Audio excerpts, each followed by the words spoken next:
Good morning, good afternoon, good evening, whatever it is with all of you. Hope you're doing well out there. How is everybody? Deb, first in the house, how are you?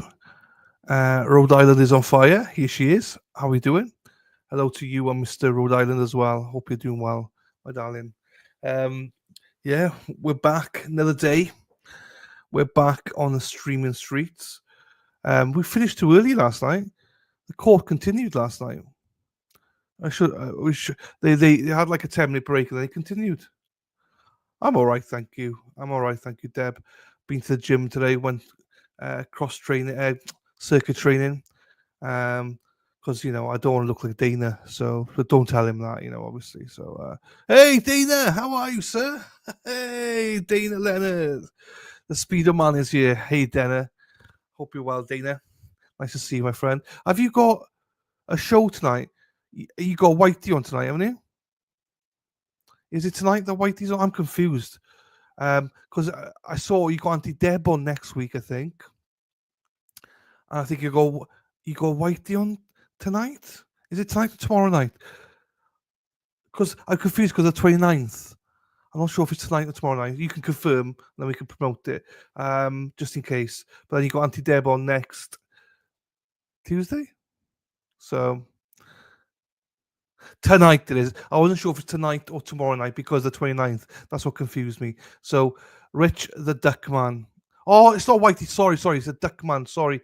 Whitey is in court on. Whitey's in court next Thursday, I believe. I'm getting confused here. Or is it this Thursday? I'm confused. I'm confused with everything that's going on. So much going on. We've got Karen on Friday. We got Peter Murphy in court next week. It's just like it's all go. It's Rich the Duckman. Happy days. That'd be good. Be nice to hear from Rich. And I believe you got a video being played in memory of John beforehand as well, which is good. So yeah, tonight watch Resistant to Silence. I'll say it in a bit now, Deb. I'll just wait for a couple more people to come in to see if they do come in. Says repeat to myself. Is it so? That's why I got confused. So Whitey's in court this Thursday. Peter Murphy's in court next Thursday, and then Karen's in court this Friday and next Thursday. It's a lot going on. It's starting to pick back up now. Don't be sorry, Deb. Don't be sorry. Do not ever be sorry at all. You never need to apologize here. Dina does, but you don't.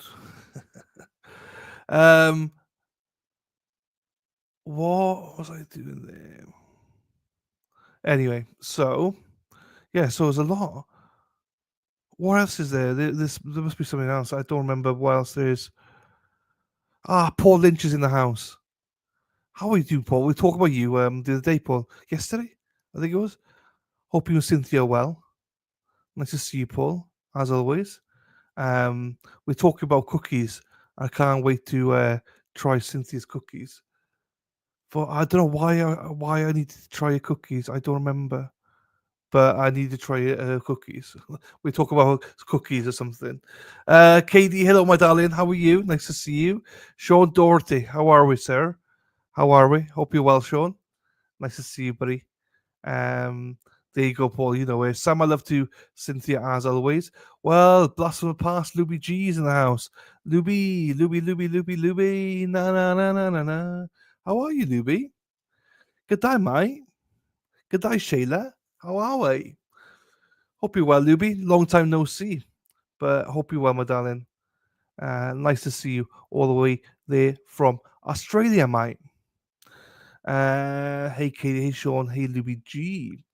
So, yeah, the Loopster is in the house. Loves it. I've not seen Lou. Lou. Not seen Lou for a while. Hope she's okay as well. Get confused with the Luby Lou. Because she's Luby Lou as well. Luby G, Luby Lou. I get confused. I've been off enjoying our Aussie summer. Oh, yeah. Because you have summer in winter. Yes. I get confused. But yeah, you have summer and winter. Our winter. It's your summer, our winter. And then our summer is your winter. Crazy. It drives me crazy. I just can't see. So, because Rhode Island's like bashing me here, she's like, fucking tell me the news, what's going on? I'm only joking, Deb, I'm only joking. This is what we missed yesterday. I'll play it for you. Onto stage. Boost it for you, Deb. Here you go. Right, so this is what we missed from yesterday. I'll play it now so we could catch up in time for court. It's only a couple of minutes anyway, so here you go. All right. I can announce on the record, out of the presence of the jury, that the defendant has now elected not to testify. She's elected not to testify. Hey, doing breakfast. Hey, Pippi Chick. How are you doing, my darling? So she's not testifying. On behalf. I further understand from our conversations at the bench that the defense will rest.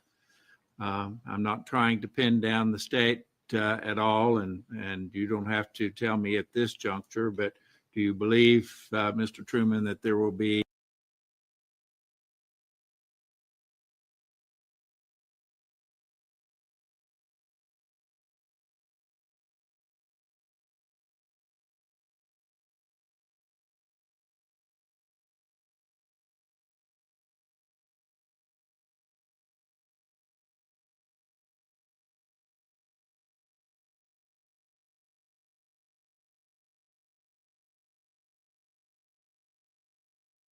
Sakes! Fuck. I'll just say thank you to Paul, 199. Thank you so much. We're all good. Hope all is well. It is well. Thank you, Paul. Fuck's sakes. I was taking a piss at you, Paul. I was saying I can't wait to come out to meet you, but in honesty, I can't wait to meet Cynthia. And as part of that, I'll have to meet you, Paul. So that's my joke. Oh, jeepers. I said it second time. It doesn't make sense second time. But yeah, I know I can't wait to meet you, Paul. It'd be lovely to meet you, and obviously Cynthia as well. So counting down the days. Right, let's listen to a bit more here. A case in rebuttal on behalf of the state. Your Honor, I think we'll call one rebuttal witness. I would guess between the state, well, it depends on who does the cross for the defense, but that was funny. If you didn't get that, that was funny because depends on who does the cross. That's a massive dig at the defense. Because that's true. Depends who does the fucking cross. If that's a slow guy doing it, jeepers, we're gonna be here all day. Luby says, Luby G, I just finished catching up on day 7. I'm 50-50 with this case. Do you know what? I am slam dunk not guilty. I think this is the easiest case I think I have ever covered, in my opinion. Luby, there's nothing here. Do I think she's innocent? Probably not. Probably she may have done something, but I think the state have not proven it. And when they asked the lead investigator questions like, so how did she do it? No idea. I've no idea. I just like, yeah. I think if she's found guilty here, I think, wow. But it's great that we have opposite views, but people are unsure. But from my stance, this is probably one of the easiest not guilties that I've seen. But we know what that means. Doesn't mean nothing. Do you know what I mean? So that's why it's really good to have differing opinions on it. So yeah. Did that witness total time, I would not think would exceed 45 minutes to an hour. But All right, I'm not sure. Fairly lengthy. Well, that would be, trying to project the most time I can think. Yeah, it probably shouldn't take that long, but I don't know. Okay. And depending on what happens tomorrow in terms of the state's case in rebuttal, the defense may have additional witnesses to call. I've never heard that before. So in this court, the defense get to do a rebuttal of the state's rebuttal. I've never ever heard of that before in my life. Never ever heard of that before in my life. I love it, but never heard of it before.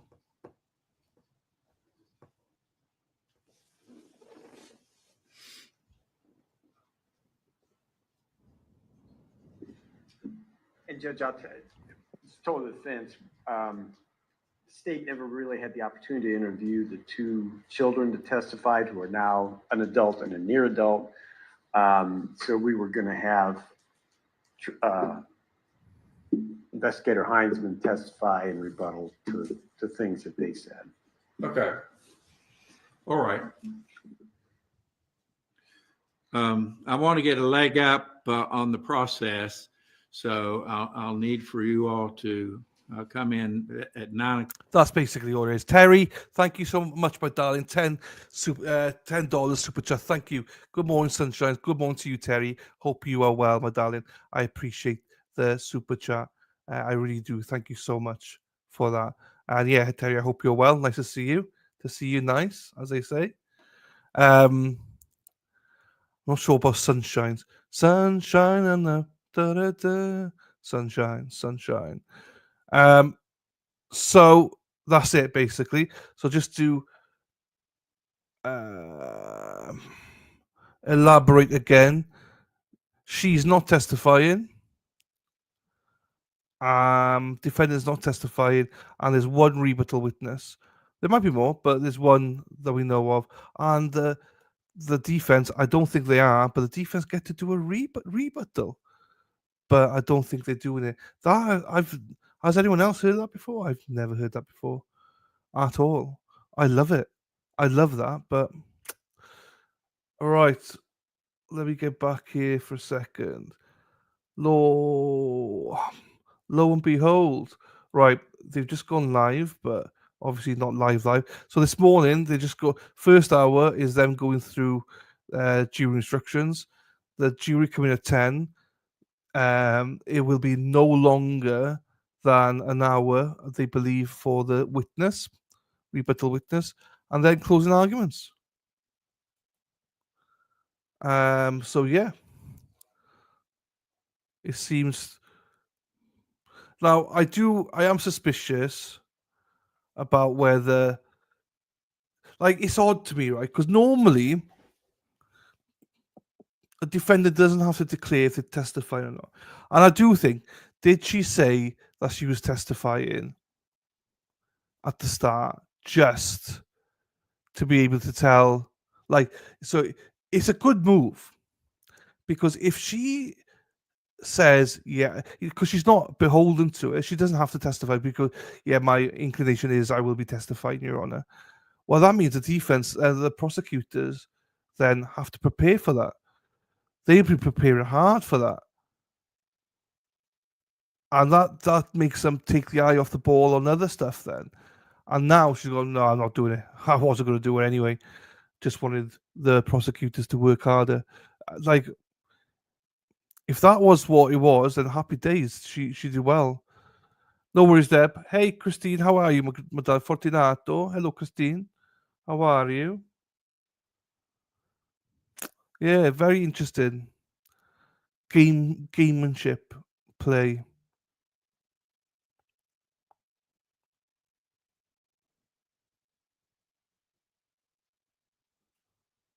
Oh, okay. So Court TV just said this, right? So how this cancer stuff came out was Natalie Cochran allegedly told a neighbor she was. Oh, I thought it said reporter. Sorry, my bad. Forget what I just said. I thought it said reporter, not neighbor. Sometimes we're idiots. Well, I'm an idiot sometimes. Thank you, Terry. Terry, can't wait to meet you, Terry. Be lovely to meet you in person, my darling. What have we got here now? Oh, meow. Right. And I know that, yes, last night I thought it went well. I saw some pictures of the inaugural pizza night happened somewhere else outside of Norwood. I think there's good numbers from what I could see. So yeah, good. It's nice to see the pizza night expanding. I think Kurt started it in Norwood and it's expanding. I can't wait to go to the Norwood one. I can't wait to have a slice of pizza there. You got 1,087 public watch hours. And how many do you need? 2,000, is it? Because I needed 4,000, but I'm pretty sure you as an American don't need 4,000. Let's Google it for you, Christine. How many hours needed to on YouTube?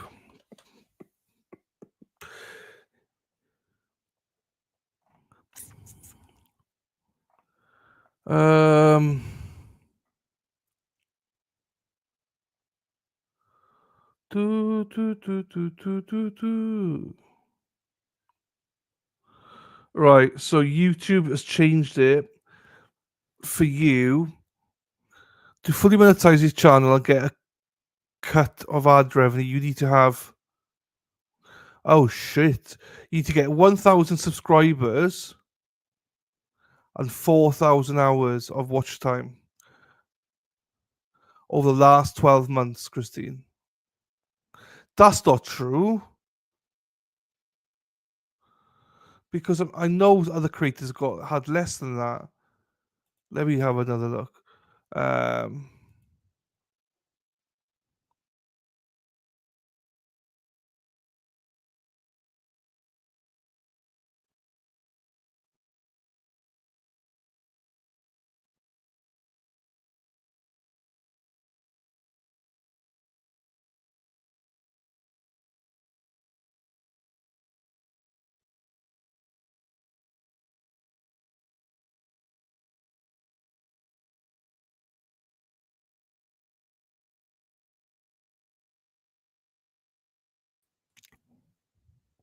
I just crashed.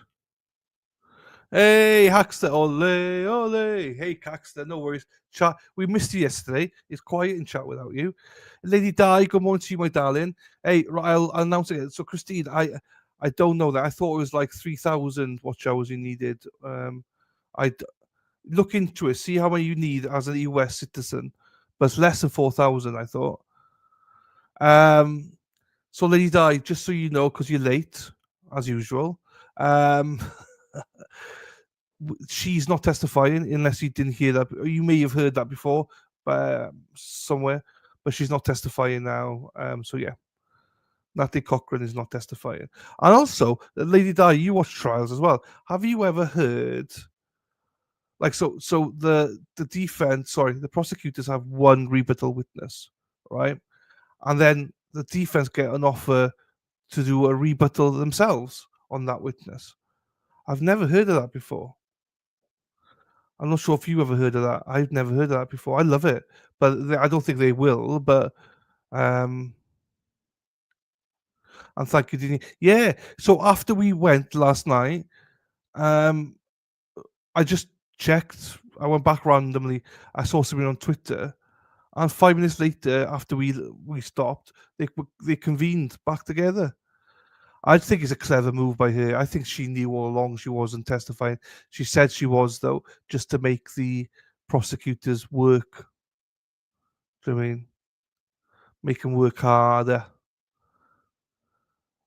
Ole, ole, ole, ole, ole, ole, ole, ole.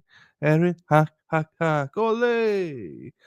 Erin, hack, hack, hack, ole. Erin, hack, hack, hack, ole.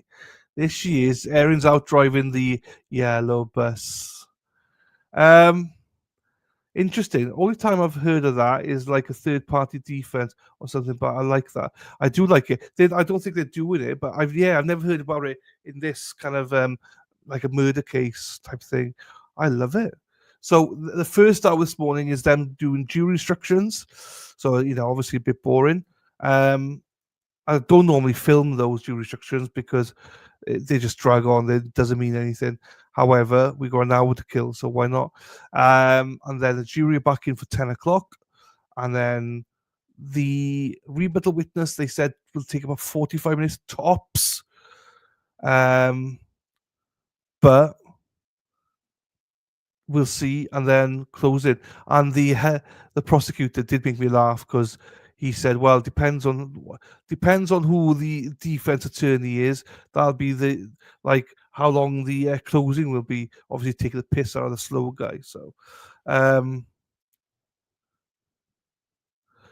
Terry, I don't even think they had enough on her to prosecute me. No, you missed nothing. I agree with you. Others may not, but I agree with you. It's absolutely atrocious. This is the easiest not guilty ever for me. I could never sit there and convict on this. And if they do, then fucking hell. I just couldn't. I couldn't put someone else in prison without knowing. I need to know for a fact. I don't want to guess and stuff like that. Basically, when the defense has the actual burden is when I have heard of it. Yeah, that's it. Yeah, that one. It makes sense because they obviously go, but this is completely new to me. Are you doing the F at Florida? Probably, maybe. I'm not doing the West Coast ones. There's 2 West Coast ones on today. I'm not doing those ones, so I probably will do the Colin Griffith one. I think it started, isn't it? Christine, thank you so much, Christine, my darling. 17 months. Christine's been 17 months. 17 months. Thank you, my darling. Thank you so much, Christine. You've been with us near the start. Thank you for your support and your kind generosity, Christine. I appreciate you. I really do. Yeah, Colin Griffith. Let me have a quick look here now, whilst Lady Di is not on my back. Colin Griffith trial.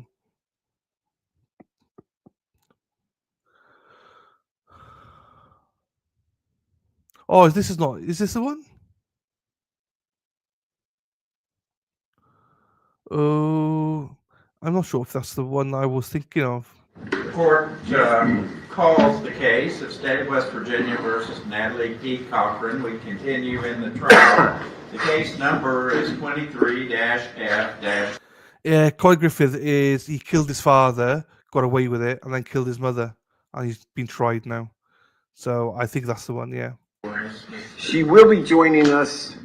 She is at the office, but she's working on some stuff and she'll be here. All right, thank you. But I have her permission to go over the court's instructions on behalf of the prosecutor's office. All right, thank you.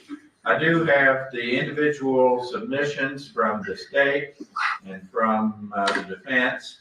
I've prepared a continuous charge to the jury that incorporates all of the submissions, both from the state and the defense, and sets it forth in the court's traditional charge. I suggest that maybe we could go through that page by page. Again, I've mixed up your offerings a little bit, but all of them should be included in the mix. So you have a copy there of the proposed court charge. Yes, sir. All right, let's go through it page by page and raise any concerns that you have. Is there any problem with page 1? Nothing to say, Your Honor. Thank you. No, Your Honor. All right, page 2. Nothing from the state. Thank you. No, Your Honor. Page 3. Nothing from the state. No, Your Honor. It doesn't matter. We won't listen to that. Hey, Dennis, how are you, sir?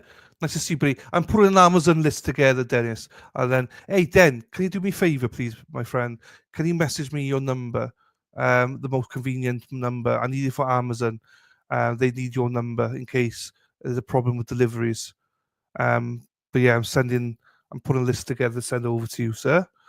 There are only a few states that offer. Yeah, I've never heard of it, Hack. I've never you're in the weeds. You're a nosy bitch, so you'll know all this. I've never ever seen it, so I was excited. Deb says, "Hello, Dennis."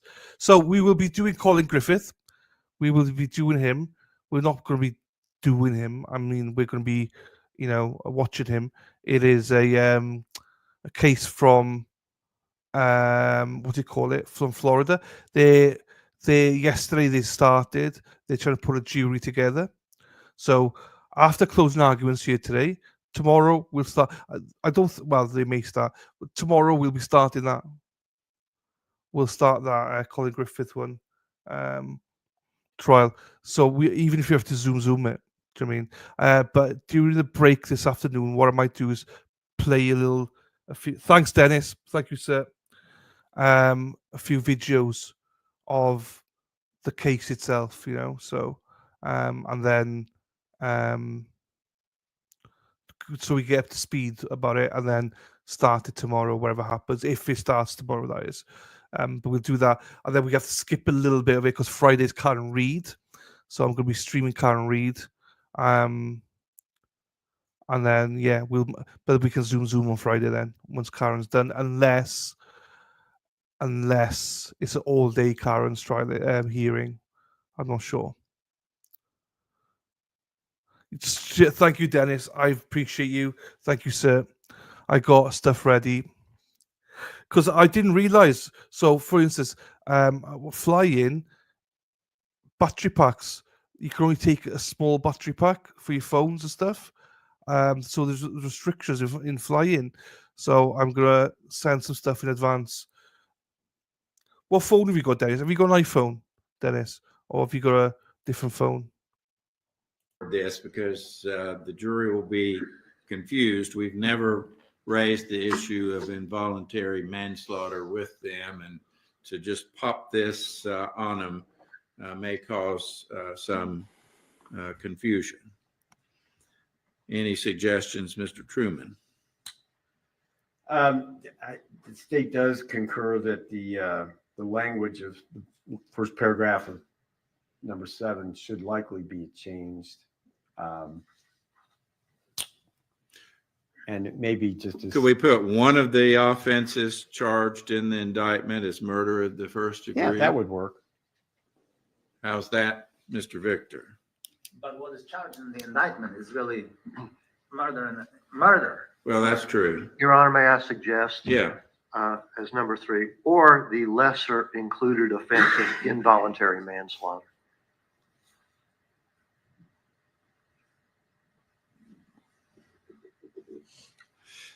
See, the way that we have it is actually correct because it says the offense charged in the indictment in this case is murder of the first degree. That's right. You may return one of 2 verdicts under the indictment. Okay. All right. I stand corrected. So we're okay with it. Right. But there has to be nevertheless recognition of... Yeah, and it's right after that on page 8. Hi, Sue. No, I'm sorry, not 8.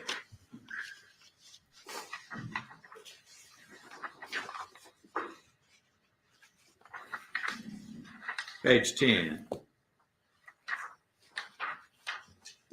And Your Honor, I'm sure Mr. Victor will volunteer some information. At the bottom of page 10, you say, you're talking about a distinguishing feature between voluntary and involuntary manslaughter. Voluntary manslaughter is not a consideration. Right. I think we need to remove that. That somebody submitted that, and I guess it was either you or Mr. Victor. No, I don't think we're there yet, Judge. I'm looking at page 8, and page 8 starts with murder of the first degree. And by the way, I don't know, this is a very, very minor thing, but I think we should be consistent with capitalizing certain things. Okay. I think that's a big deal. That's just, Okay. suggestion. But before, murder in the first degree is any felonious, willful, malicious, deliberate, unlawful. It has to be unpremeditated. The premeditation is the most important factor of the murder in the first degree. So it has to be there. Okay.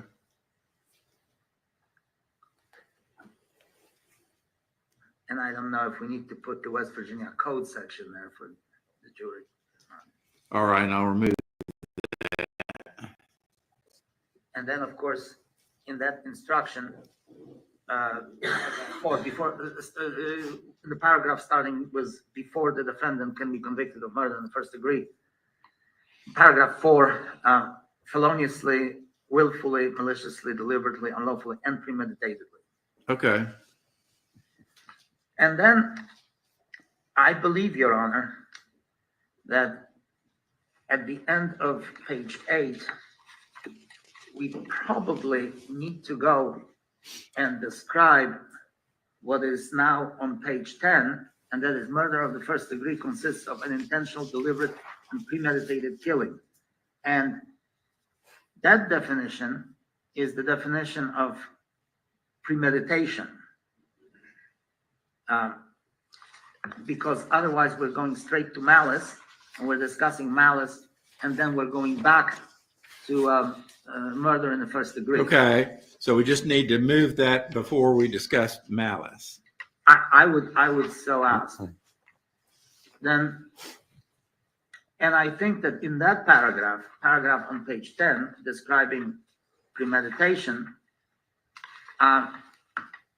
in the third line, well, it starts with the duration of that period.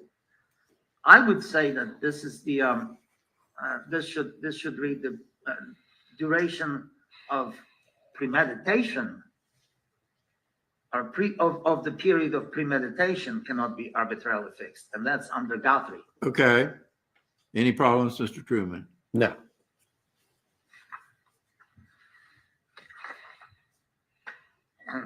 Now, this is what I have. The duration of that period of premeditation cannot be arbitrarily fixed. Yes, Your Honor. Then I'm going to move this entire paragraph to the top of page 9 before malice. Yes, Your Honor. Now, and then, since we're describing the offenses which the jury can consider, I would also move involuntary manslaughter definition prior to the definition of malice, because we've already talked about the definition of the first degree murder. So now I think the next logical thing is to discuss the involuntary manslaughter, and then discuss the definitions of malice, and just about it.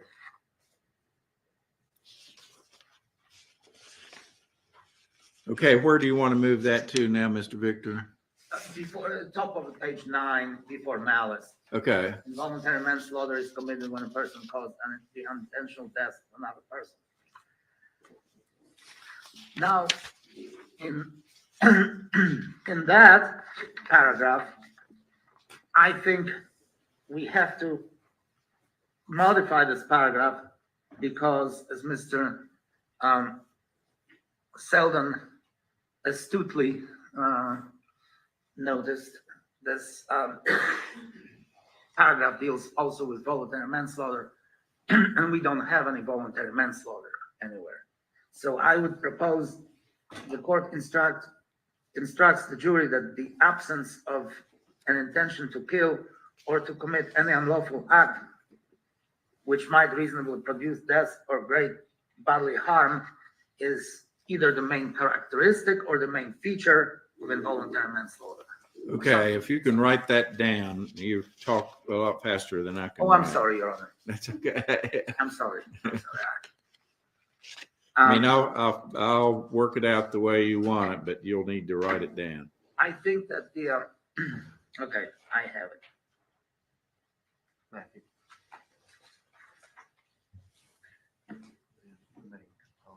The main component were, okay. Involuntary manslaughter. Take out distinguishing feature between. Okay, main components. And then, Your Honor, we're arriving at the definition of malice.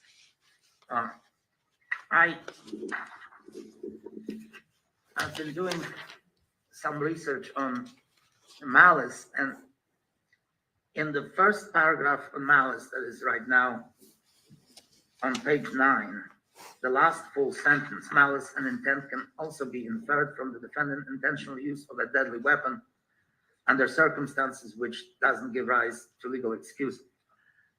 I believe this may have been this may be one of those instructions that shifts the burden of proof to the defendant. Although I believe that there's the State versus Jenkins case, and it's probably all right, but I think this is a pattern instruction. yeah. I've seen it many times. I don't know where Mr. Truman dug it up, but maybe right out of a form book. I think It's just one of those stock instructions that the state keeps, and it's been offered as long as I can remember. and that's If why it needs to be changed, then let's hear what We the can, basis we of can the change it. is. I think inference is all right, but then in the next sentence, implied, and once the jury starts Okay. making In something the next as an sentence where it implication. says it may be inferred or implied, what if we get rid of or implied? Yes.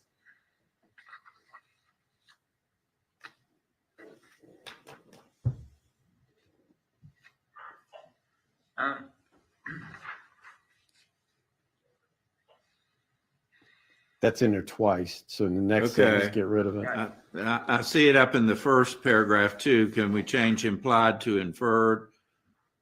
Yes, Your Honor.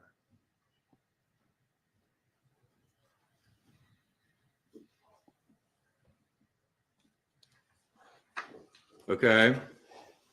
Now, when we talk about involuntary manslaughter,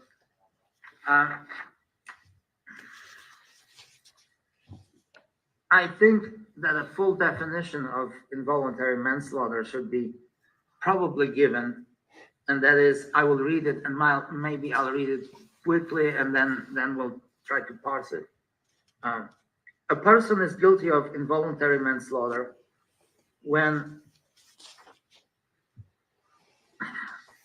a result of the doing of an unlawful act in a reckless or grossly negligent manner, or the doing of a lawful act in a reckless or grossly negligent manner, he causes the death of another person. Okay. Was that in an instruction the defense That wasn't submitted? an No, instruction. that's Oh, you're adding this. right. I think that would be the appropriate definition of involuntary manslaughter. Well, do we have that in writing? Can you submit I that? can write it in here and present it to you. Okay. Does that sound all right with you, Mr. Truman? Yeah, I'd like to see what it Okay. what it let's says write- before I comment on Normally, it. there are written submissions that the court considers.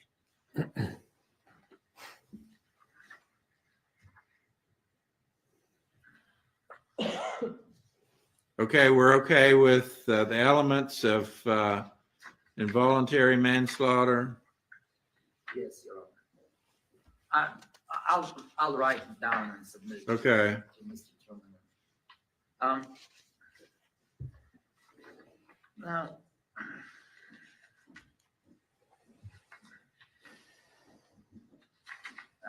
let's see.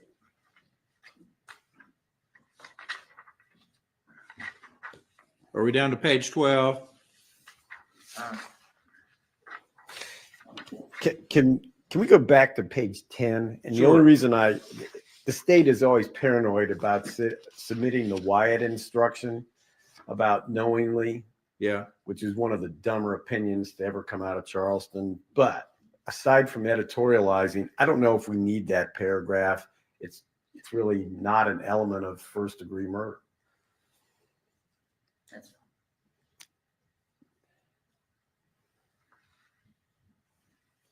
I mean, it doesn't necessarily hurt anything, but You're talking about paragraph 2 on yeah, page a 10. person acts knowingly. You want to remove it in its entirety. I'm just raising the issue because it's not an element. I think it's been offered in every case since why it was decided. But it's there. I thought I'd raise the issue. That's fine. Can we just omit it? We can remove it, sure. Okay.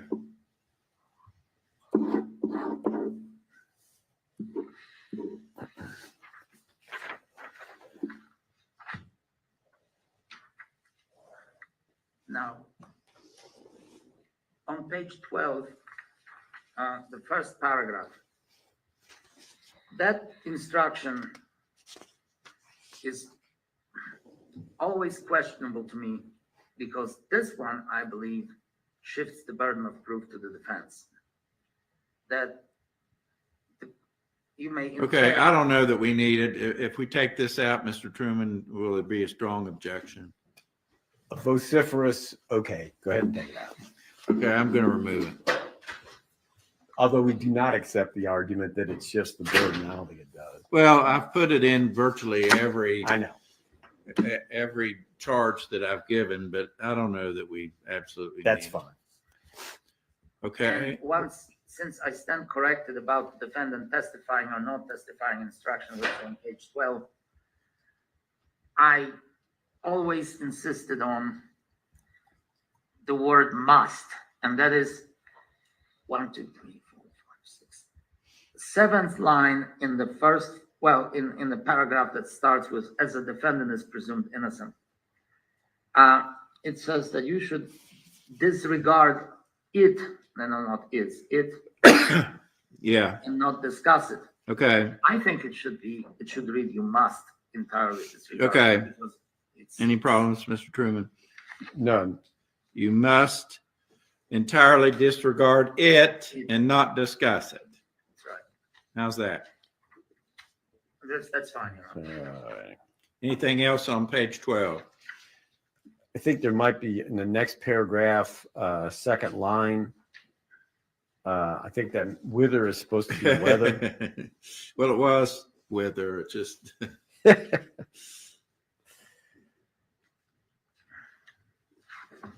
Okay, I'll change wither to weather. How's that? That sounds like a plan. And I don't have any other objections to the end of the document. Okay. Page 13. No, Your Honor. Any problems, Mr. Truman?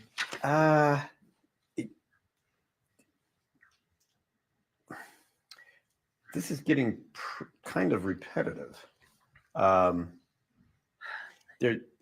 But other than margin issues. Well, we page can't do 13. anything about that because that results from the way it was submitted. Oh, We tried, okay. but it's just, we're just gonna have to live with it. Okay.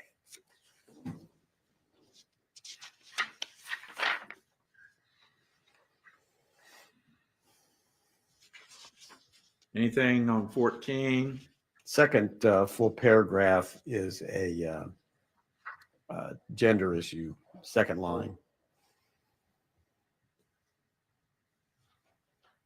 Are we on 14? Yes. Second paragraph. Second full paragraph. You have to believe that the defendant.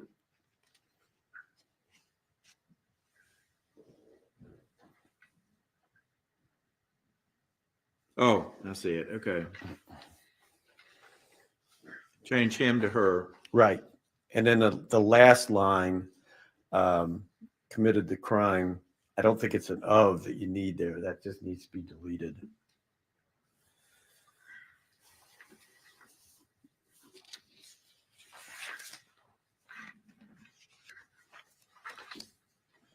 Run that by me again. Yes, sir. The last line on page 14, Yeah. to establish the defendant committed the crime, I don't think of needs to be in there. Oh. Got it. Okay.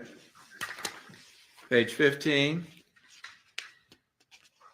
Nothing from the defendant. Nothing from the state, Your Honor. Okay. Page 16.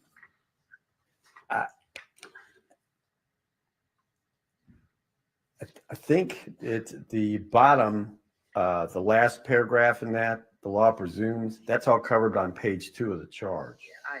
I agree, Your Honor, and Okay. I think that if we need to have it, it can be moved to the beginning of the instructions, but I don't. Yeah, which it's on page 2. Right. Okay, I propose to take out the entire paragraph at the bottom of page 16, and it runs through the top of page 17. Is that okay? Yes. That's fine. No, yeah. And likewise, on page 17, since we're there, the last paragraph is also covered on page 1 of the charge about the indictment. I agree. Now, where is it? The last paragraph on page 17 is also the I'm first. going to remove Yeah. the last paragraph on page 17, which runs one line on the top of page 18.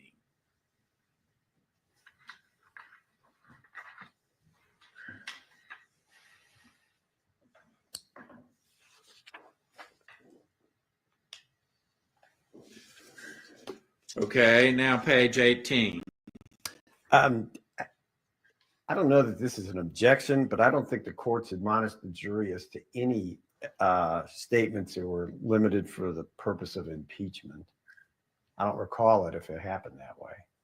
Well, it didn't. This is just stock language, which I can remove if you want it.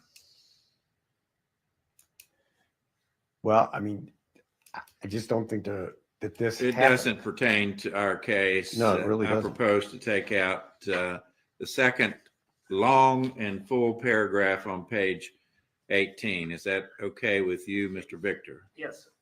That's fine. I don't know that we've ever done that, but it's always in the charge.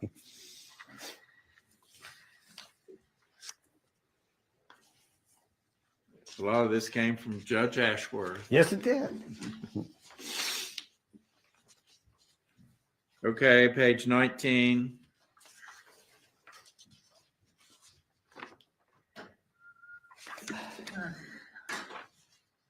I hear a sigh. Aren't we slightly repeating ourselves with this? We are. We are. All possible doubt. Mr. Truman has always complained I about do a lot that. of whining about that. Yes, that's true. It inures to your client's benefit, but I'll take it out. What is it that you want to remove?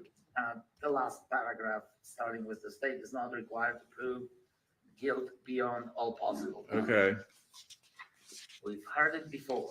okay. Is that all right, Mr. Truman? Oh, yes. Thank you. I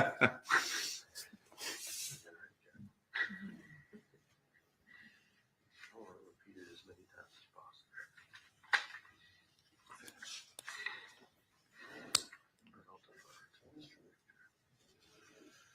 Okay, now page 20. The only thing in this is when it's a murder case, you must not discuss or consider punishment. And the court has, a few pages before that, has discussed punishment in terms of what happens if the jury finds the defendant guilty of the indictment. I don't really know how to reconcile those two things. It's a proper statement of the law. Well, I can But- just remove that squib altogether. I don't know that we have to have it. Well, judging by the prior instructions and because it's murder in the first degree, I think that the jury will, by virtue of the nature of the charge, have to discuss the punishment. I propose to just take out the line, you must not discuss or consider punishment or permit any speculation concerning punishment to influence your verdict in this case.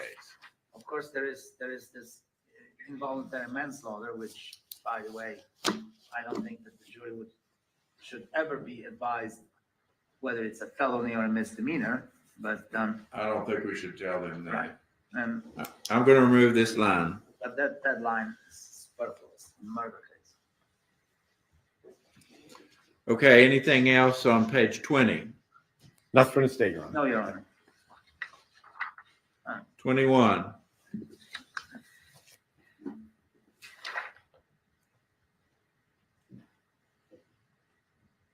No. No, nothing Your from the Honor. state. Will the court Will the court advise the jury on the selection of the foreperson? Oh, or yes. it's done later? Sure. Okay. Now I'm gonna have my trusty law clerk Colleen redo this, and I need some help, especially from you, Mr. Victor, because some of the instructions you read into the record from a book or from rote, and she will ask me what I want in there, and I wasn't able to write down everything that was pertinent. I'm at the court system. Okay. All right, I'm going to revamp this, and we'll get ready for the jury. Hopefully they'll arrive at 10 o'clock as instructed, and we can go forward. Okay.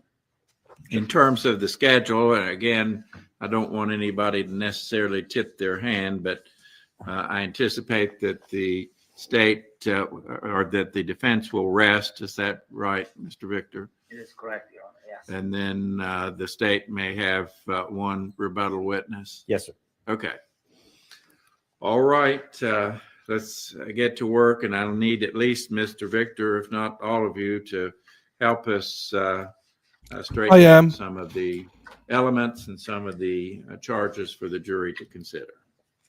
We'll take a brief recess.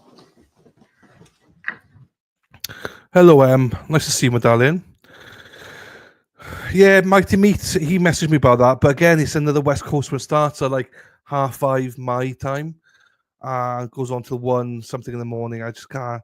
I try not to do those trials if I can. Zoom, yes, but yeah, do you know what? I didn't do Jason Chen because a few reasons, and I don't remember what exactly the reasons were right now. I think because we were doing this one. I think this one was coming up. I think. I don't 100% remember, but I also remember seeing everybody was doing it or tend to do it. And all of a sudden, this trial started, and half of those people just stopped doing it for Jason Chen. So I don't really understand. What was wrong with that? I don't know. And now everybody's on this one now, catching up on this trial. So, I'm trying to do trials that other people don't cover, if that makes sense, because everyone's just doing the same trial. So I'm trying my hard not to. Colin Griffith, I'm hoping that people don't do that one, but even though I think they will, some will do it. But I think a lot of people will do the West Coast ones as well. The Rocky one is interesting, so I think lots of people will do that one. So we'll see. Yeah, and the Jason Chen one was the one that they were on Saturday and Monday and stuff, weren't they? Yeah.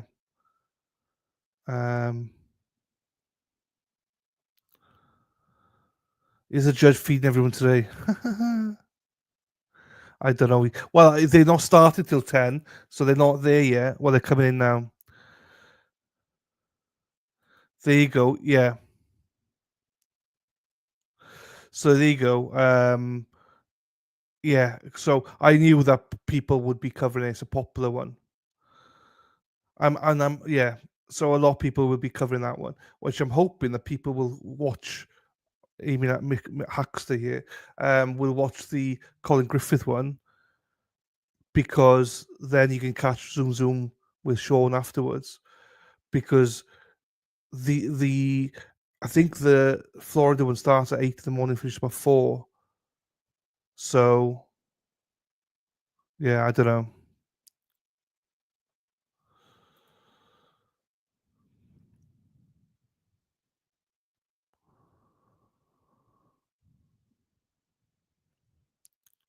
It wasn't. I don't think he was on yesterday, was it?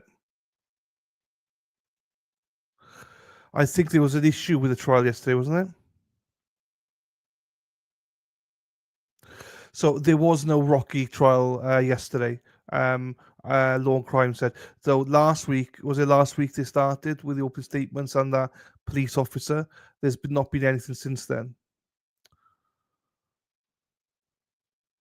So there was because Law and Crime were on, wherever Kathy Runson, is it? She was on there saying something about the court did not let them know that there would be no court or something. So there you go. Right there you go, Josie, ride or die. No, it's more of a I'm trying to do things a little bit different, as in I don't want to cover the same things, do you know what I mean? So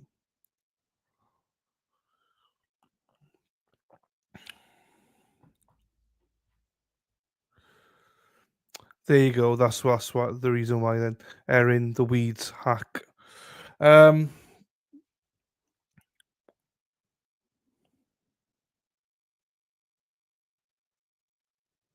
Okay. Right.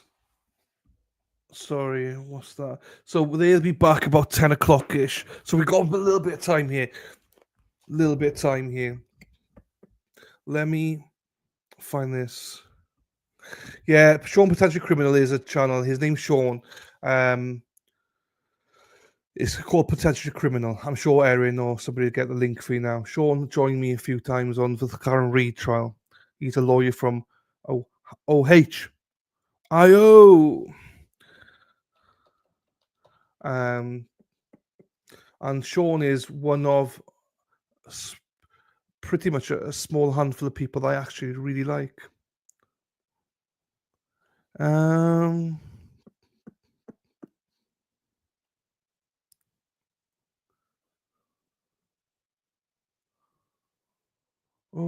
woman, no cry.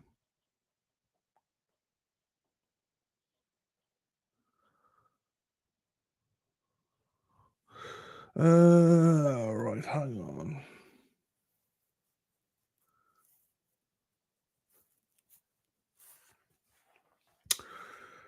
Try to find a link here.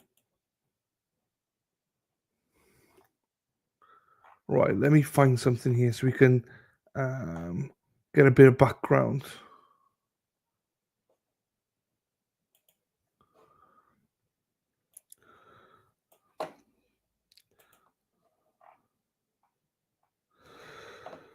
Right, here we go. Let me just do this.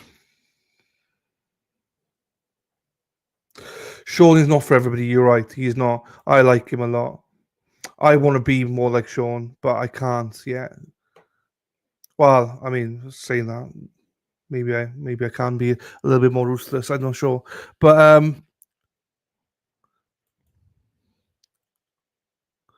right. Let me show you this. So this will be the trial. Hopefully, we'll be covering. What the fuck's that advertisement?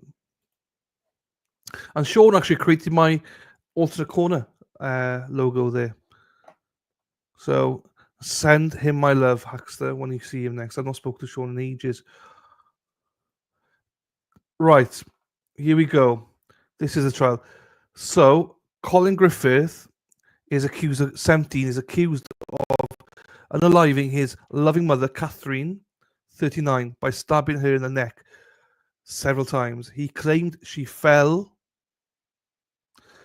You read that right. He claims she fell onto the knife and she lunged at him. But neighbors told police they had seen the teen dragging her by her hair as she repeatedly said, "Let me go, let me go." Catherine's killing was the last act of violence in the family's troubled past, which includes repeated threats of murder, alleged domestic abuse, and a nasty divorce battle concluded with the killing of Colin's father, Charles, 41 years. 41 last year.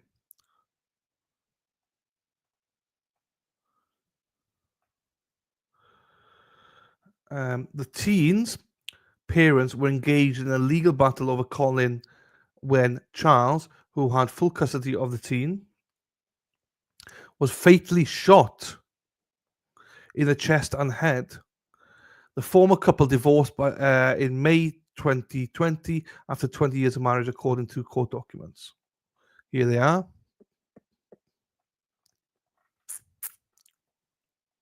Here is him. Here is she.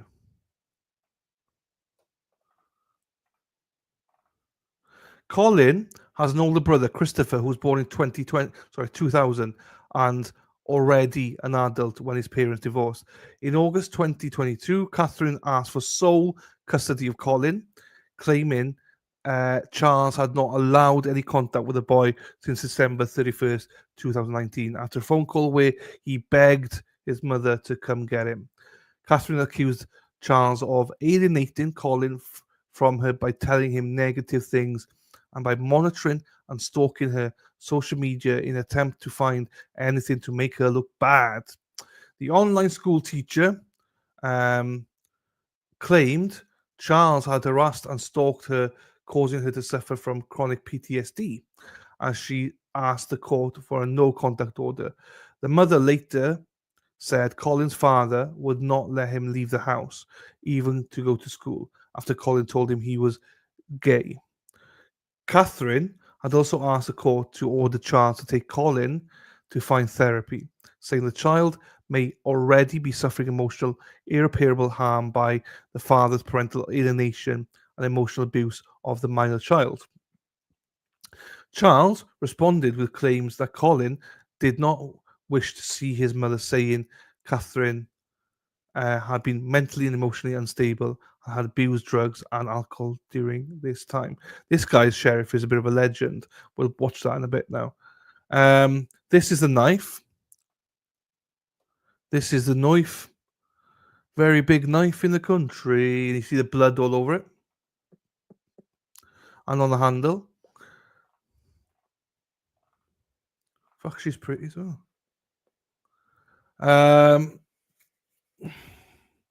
Colin was arrested for murder of his father, Charles. Hey, Robin G. Hello, my darling. Charles, pictured left, and freed after Catherine paid his $50,000 bail. The case was later dropped. The father said he stopped letting Colin communicate with Catherine after she texted the teen a handwritten suicide note in May 2020. He also accused Catherine of only calling when she was manic and posing as an adult male on Discord to contact Colin and encourage him to run away. The case was resolved when Catherine was given sole custody of Colin in February 2023, days after the teen shot Charles, unalive Charles then. Colin shot and unalived his father in Oklahoma on Valentine's Day. So what's that? Valentine's Day is February 14th, 2023. The then 15-year-old was also the one to call 911 then, arguing he was acting in self-defense after his father cornered him in a room and threatened him with a knife. An affidavit for the boy's arrest said there was a probable cause to believe the defendant, the youth, committed first-degree murder. An agent told the boy's claim of having cornered by his father did not match the evidence at the scene. Jeepers, he's a big boy as well, isn't he?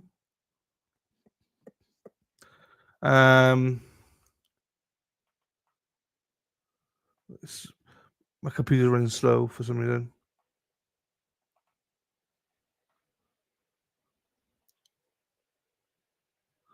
Bear with me once I go down. Colin was arrested for murder and freed after Catherine paid his $50,000 bail. However, the case was dropped when prosecutors could not rule out self-defense. A violent predator, he has now killed both his father and his mother, said Sheriff Grady Judd. We will hold him accountable in Polk County. We will do everything we can to keep him separated from civil society. Catherine had only recently been reunited with Colin as he stayed in Oklahoma with his father when his parents first separated in 2019. The mother and son's time was troubled from the start, but Catherine kept it private, gushing about her son on social media, sharing the trips together, and and the new car she bought him as a graduation gift.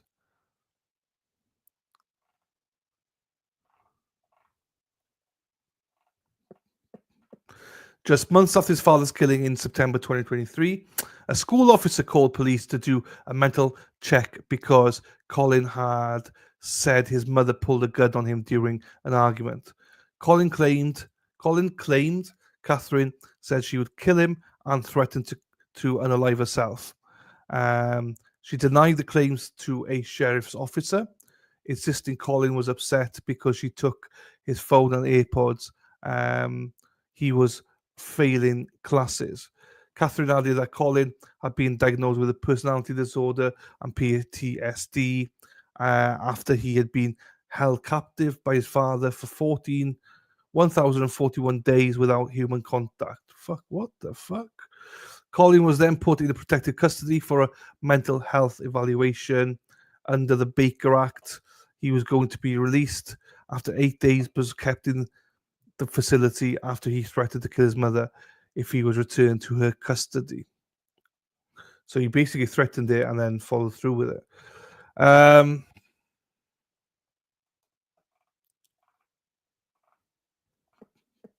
He reportedly told staff, "I will unalive myself or my mum, throw them out of the car, shoot or stab them. I've done it before to my dad. I know I can do it again." Catherine then placed the teen in a long-term facility near Jupiter, where he spent several months before returning to live with her. Then on November 2023, let me go back, Colin was charged with domestic violence battery against his mother after he attacked her, pulling her hair and kneeing her in the groin. He told officers at the time he would unalive his mother if he was released and had to get into a car with her. He was very well spoken and very smart, but you can pick up that he was kind of controlling and manipulative. You can't pick up that he's basically a murdering psychopath. Colin is in jail awaiting the next court appearance and is facing a first-degree murder charge. Jeepers. It's one of these things that he told them, "Don't release me. Don't release me. Let me go." And what do they do? Let's watch what this Polk County Sheriff says. I like him. He's quite but like, I don't know. It'd be interesting to see how much help he was offered and what, I don't know. Let's have a look. Oh, fuck. Oh, no, I'm tangled up.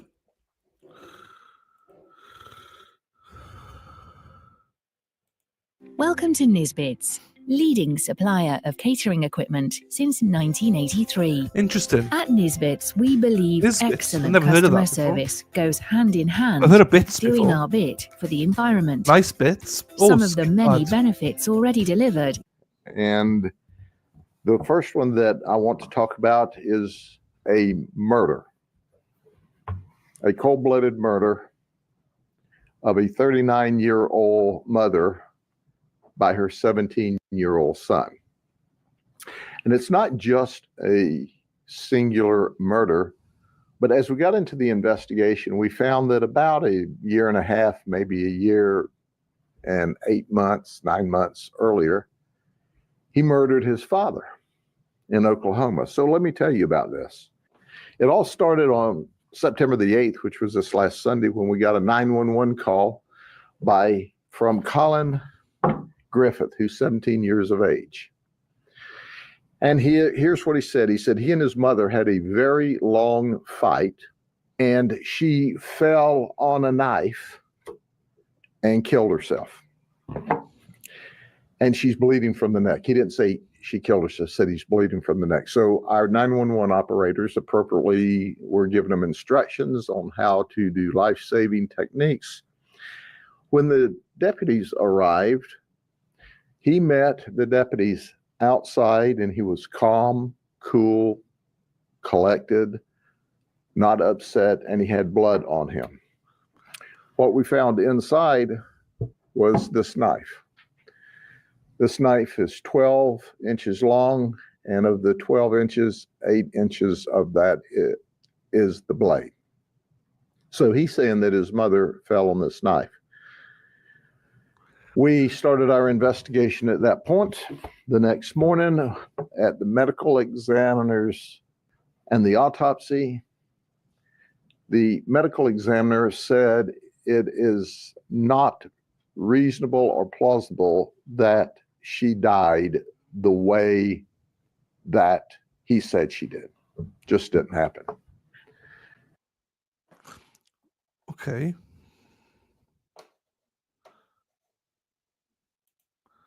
But like, I like him as well, but oh fuck, have I frozen?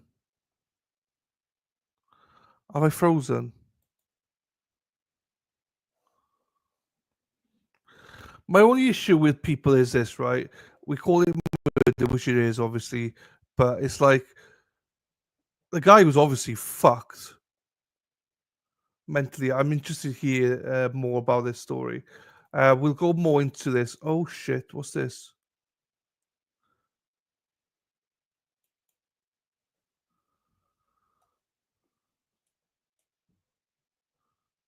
Okay, that's fine. I don't know what's going on. Why am I so slow today?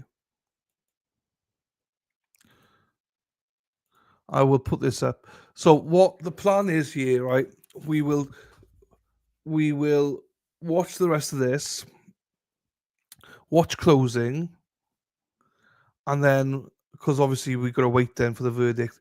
So what I'll do then is I will show you more videos, and some of them are going to be Court TV, and stuff like that. So yeah, we'll get more background on this case as well, some videos and stuff like that. I've not done much research on it, so I'm not sure what's out there, but we'll do that. And hopefully tomorrow, if they seat the jury today, we'll start watching it. Tomorrow, yeah, and on Friday we'll do the Karen Reid hearing, and then what I'll do is I'll zoom it. However, if Karen Reid's hearing is all day, which I don't think it will be, it'll probably only be a couple of hours.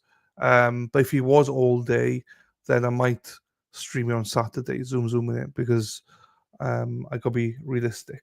I can't be doing 12-hour streams and stuff. So don't ask that if you want real answers. What's that? What did I ask? I don't remember what I asked now. It was an age ago. Probably something that you are happy to answer. The hack is on fire. You never know, Carrie. No, I don't. So that's what I'm saying now to you, lovely ones here. That will be my priority, Karen Reid, and then either I'll zoom afterwards or stream it on Saturday. Why you were so slow today? Boom, boom. I probably need to. I don't understand my computer. Why my computer's so slow? I should say, not me. I ain't slow. I'm on it. Yeah, baby, I'm on it. Oh, jeepers creepers! Please like the stream as well. There's 21 people here, 19 likes. So 2 people have not liked it. At least. Right, here we go. I can get out of this one. YouTube. YouTube.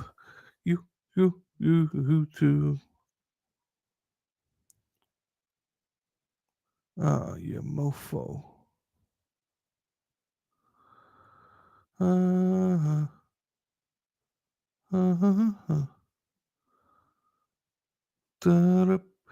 Hang on. Right, let me get. Yes, I don't know what this is. And please check. Well, you all are subscribed, but if cheapers. YouTube are messing me about. Moon Goodness, hello. Kwepasa Dalan, hello to you, Moon Goodness. I've not seen you for ages. Thank you. Welcome to you. How are you? Hope you're well.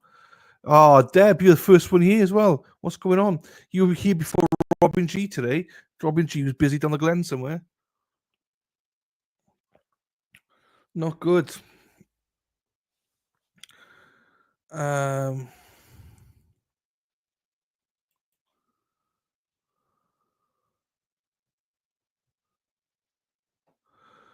Well, you're on your own there, Moon Goodness, because my singing is scaring people away. But it's all good. It's the Hackster song. Ole, the Erin hack. But nice to see you, my darling. Addleton sucks. I know. There you go, 23 likes. Happy days. James, how are you, sir? Top of the morning, not top of the morning to you. Over there in Scotland. Fucking Scotland, fucking Gavia. No, that's fucking Liverpool. I haven't seen Laura for ages either. I've seen her in the chat. I've not seen her for ages. Hope she's okay. Hope she's well. Hello, James. Nice to see you, my friend. So, yeah. We'll wait for this and then we'll go in more in depth about Colin Griffith. I think Colin Griffith is 100% being tried as an adult as well. That's why they're showing that. I believe they're showing the trial. So he's 15 years old when he unalived his father, and 17 when he unalived, allegedly, his mother. Nuts, nuts. Not those kind of nuts, Aaron Hack. But yeah, we'll finish this today. I hope the judge puts a cap of like an hour on closings for this, because if that slow guy lawyer is giving the closing arguments, then we're here all day. We're here all day. Jeepers. These nuts. Hey. So yeah, we'll see. And if it's the other one, the Polish one, then half of them I won't understand. You'll be saying bile again. I'm thinking, what the fuck's bile? What's he doing about bile? What he means vile. Hey Erin, you still abusive to my friends? Just kidding. Erin Hack. Oh. I still abuse my friends. Yes, she still is abusing everybody. Erin Hack still abuses all your friends. Moon goodness. Thank you, Robin. I'm so glad you're back in streaming, Dylan. I was lost without you when I tried. Thank you, darling. Well, I was trying to do it with my health first and stuff, but I'm enjoying it to a certain extent. But yeah, I'm enjoying all of you with contributions. So yeah, hopefully we'll get some more people going. More goodness, don't worry. We all know. We all know it was a joke. We all know it was a joke. Erin knows it's a joke. It's fine. We all know you were joking, Moon goodness. Thank you, everybody. Oh, absolutely, yeah, absolutely. But it was, I'm coping a lot better than I thought I would, to be quite honest with you. Thank you, James. Appreciate you, my friend. Yeah, coping much better. I didn't think I would be able to do long streams. I generally didn't think I'd be able to do it, but so far, so good. Yeah, there's Daffodil. Not seen Daffodil for a while. Like, not properly. Potty Mouth. There's a lot of people. Rebecca might be still here. Lisa Reed finished off her video, I think. Yeah, people pop in and out though, which is good. Be nice to have everyone here at the same time. Once, just everybody here at the same time. I think that'd be nice. How are you feeling, Dan? I'm feeling good. I'm feeling good. I'm not too bad. Still tired now and again. Oh, she's over lunchtime, wasn't she, Robin? Yes, that's it. I missed. She's normally here all day. Do you know what I mean? So, but no, I'm feeling okay. Thank you. Just waiting for more tests and stuff. So we'll see. We'll see. I cannot complain though. I'm still streaming, so it's good. Yeah, no, it'd be nice to have everyone here one day. Just all of you chatting away. Do you know what I mean? Dumpster Juice, Cornpole, everybody. Because everyone comes in at different times, on different days. So everyone seems to miss each other. A while to Chappie is like 10 minutes. That's true. That's true. I forget stuff after 2 minutes. 2 minutes is a while for me. 30 seconds sometimes is a while for me. Oh, is this live now? Because sometimes I do press stuff. No, it is live. So, yeah, just a reminder, Natalie Cochran decided not to testify. There's one rebuttal witness. And the defense, for the first time I ever heard of it, have the opportunity to do their own rebuttal to the rebuttal. And I've never heard that before.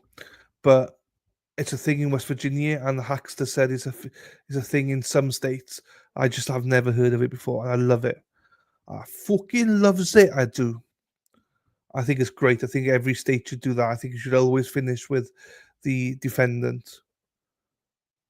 I wish closing statements were like that. Finish with the defense.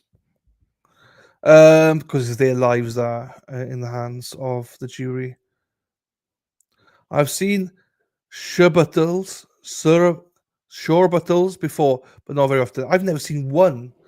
Not seen one, but you are a little bit unique, Erin Hack. I'll give you that. You're a little bit of an unusual one. To my friends at Canton, keep fighting a good fight. There you go. As always. People at Canton, we love you. Hey, it's the Sweeneys. We love Sweeneying around. We love Dennis and Brenda. Hack, you know I love you. You know I love you, Hack. No woman, no cry. Aye. Yep. So we're just waiting. The jury's supposed to be in at 10. We're just waiting for them. They've gone through the jury instructions. They've agreed to it. We're just waiting now for the judge to come back. I don't know why we're waiting. Just let's get it on. Let's get the rebuttal with this out, and then let's get the closings out of the way. So then we can get on it like a car bonnet. I need to send you a pic I took with Dennis. Please do. I love pictures, especially with the Sweeneys, because Dennis is one of my heroes, because he's my hero. Yeah, if you send it over, tell me where you sent it, whatever, and then I'll show it when I get a chance. Ooh.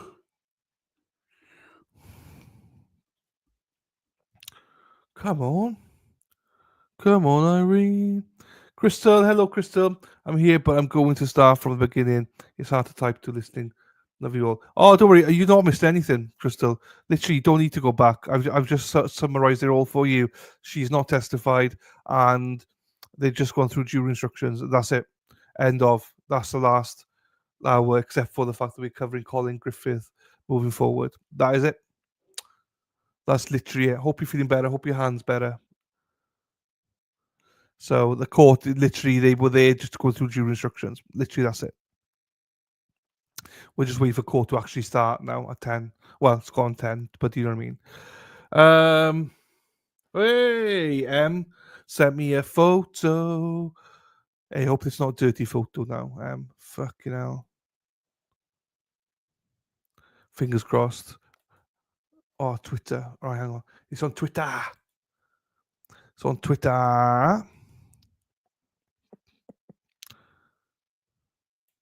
No woman, no cry.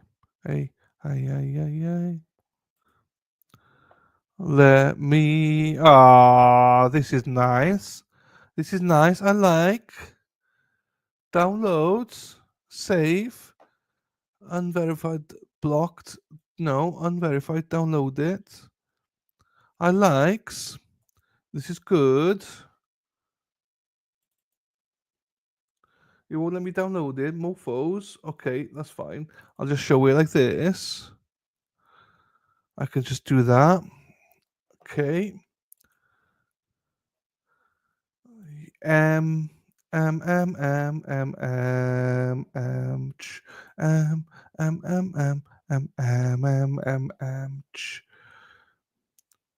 me do this. Let me pull it out.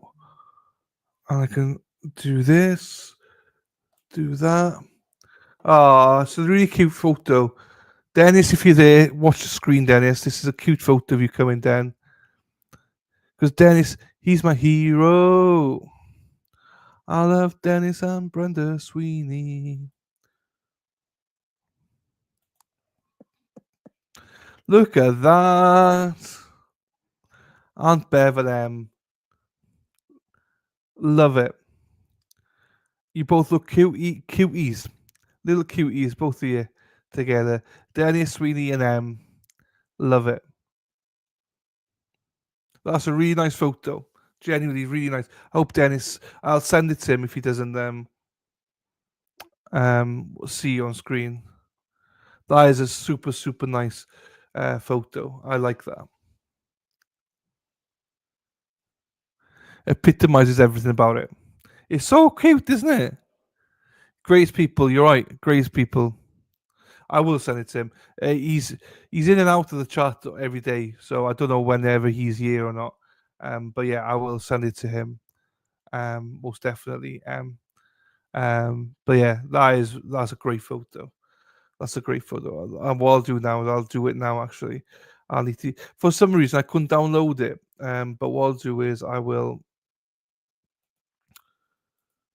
take a.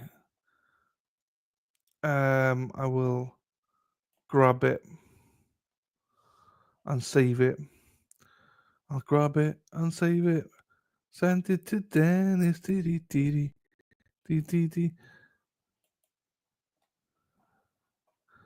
Right, will that work now? It will. Right, let me just get out of this one for a second then, and just set it this way then to see if it works. If it works or not, whatever will be, will be. We're here from Wembley. Shit. There you go. That's better. Look at that. Look at that. Amazing. Oops. And the free. Is that a tattoo? Look at you, with tattoos. Oh, on your arm. Look at that.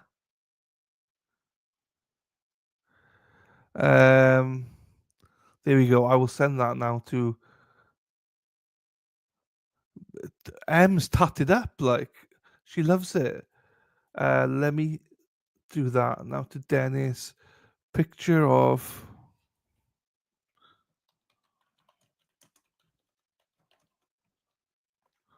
And from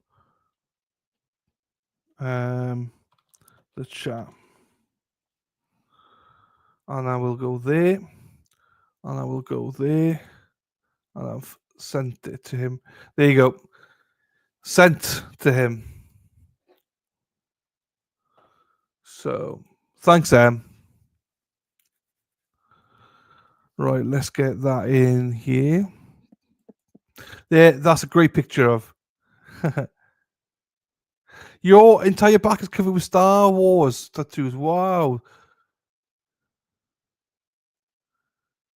Jeepers.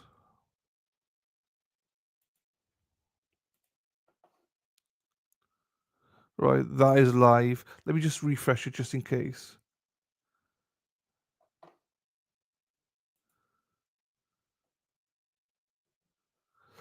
What does Botox hurt then? I've heard women have Botox. What's it do? Like make you look younger or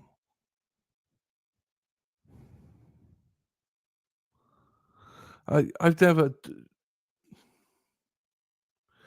Dennis says, beautiful. Just got out the woods. Sorry. Dennis, don't be sorry. Don't be sorry.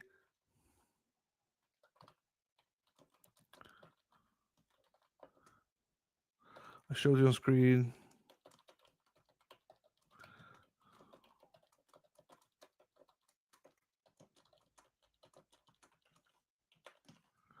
There you go. He loves it, He loves it.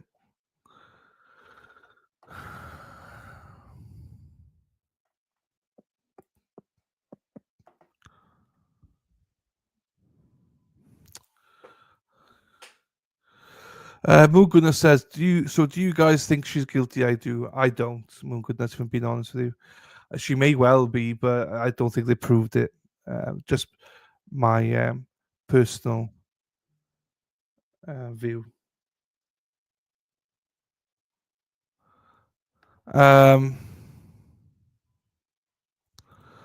You get to dive into both those. It will be sooner. Yeah, well, yeah, probably.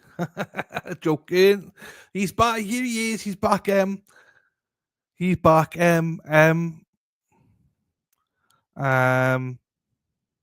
Takes away the wrinkles that you men cause. That's funny. Bungulas, I think she might be, but I see doubt. I would have to say not 100%. I'd have to say not guilty. I do believe she was convicted. I think. Fuck you know. I've gotten Botox in the past, reduces lines and wrinkles. There you go. Here you go, Dennis. This is want to share positive memory from great people I met while out there. You guys were so welcome and generous. They are. That's why I can't wait to go out there myself. Unfortunately, there are other people out there who maybe not as welcoming. Spacey Stacey.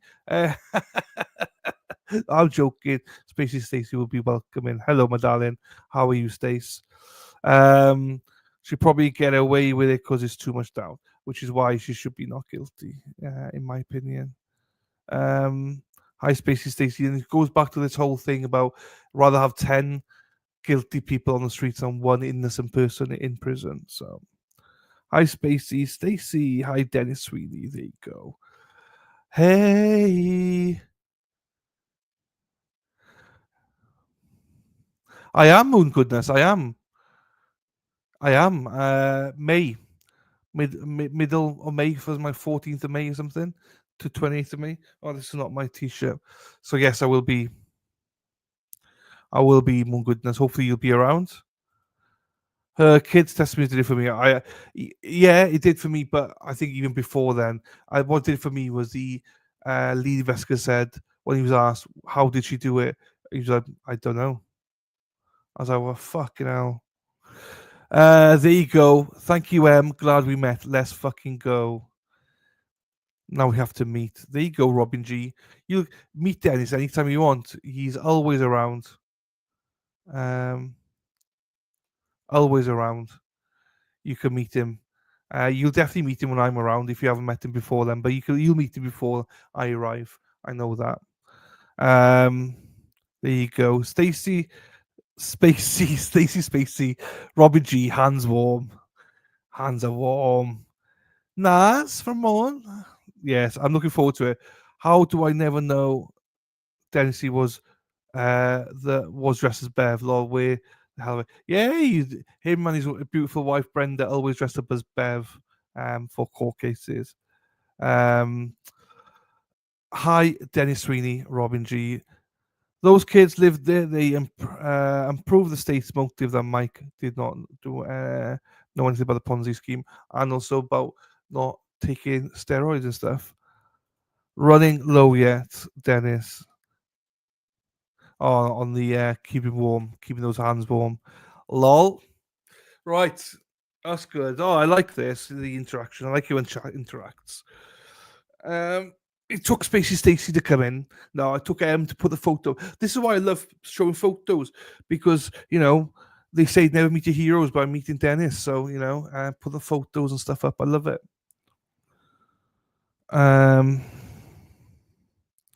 Yeah. But anyway, it's good. I hope everyone is well, though. I said, fucking, where is the court? Come on, court. Let's get going. You only have to print out the jury instructions,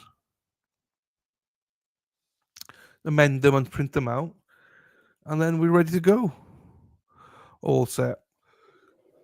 Hang on. Let me put. Hang on. Let me. Oh, hiccups. Let me put the table up, and then what? Oh, I'm stiff. I'm stiff today. Oh, my legs are stiff. I was in doing circuit training in the gym today. Oh, and I've not done work. Oh, I do squats and all sorts.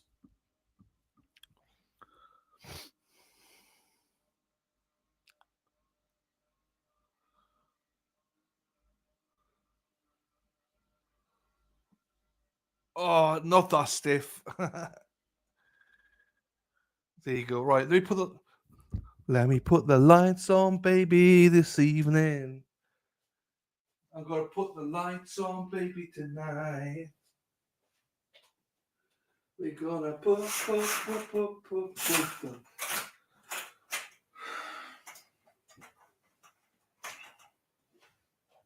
The lights are on, but no one's home. Dee, dee, dee.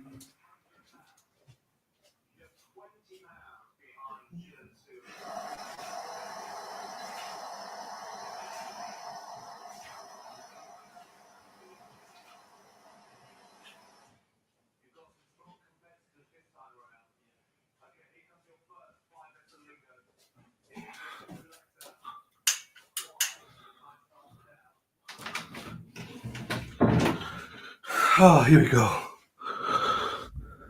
If he comes back in a robe, I'm out. No, I was just putting the lights on. Oh, look after your back, Robin. I hate that when anything to do with your back. Erin wants me to. Erin's like, don't put the robe on. Just be naked. Just be naked. I know you, Erin. You would never be out, Erin. You better take the robe off. AJ's Dennis is Alan Jackson, as cool in person as he looks on TV. Yes, I'm a huge fan of all the defense team, but to be honest, AJ has an attitude that I love from a defense attorney. Long. Glad to have met you, Dennis. From hoping to come back in May again. Oh, that'd be amazing if you come when I'm there. That would be amazing. It'd be great to meet you and to see all those tattoos. No woman, no cry.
Fucking bollocks. Right, I think he's back again. That's twice. Why? I've done nothing to him. It's my mic's played up, people. My mic keeps dropping out for some reason.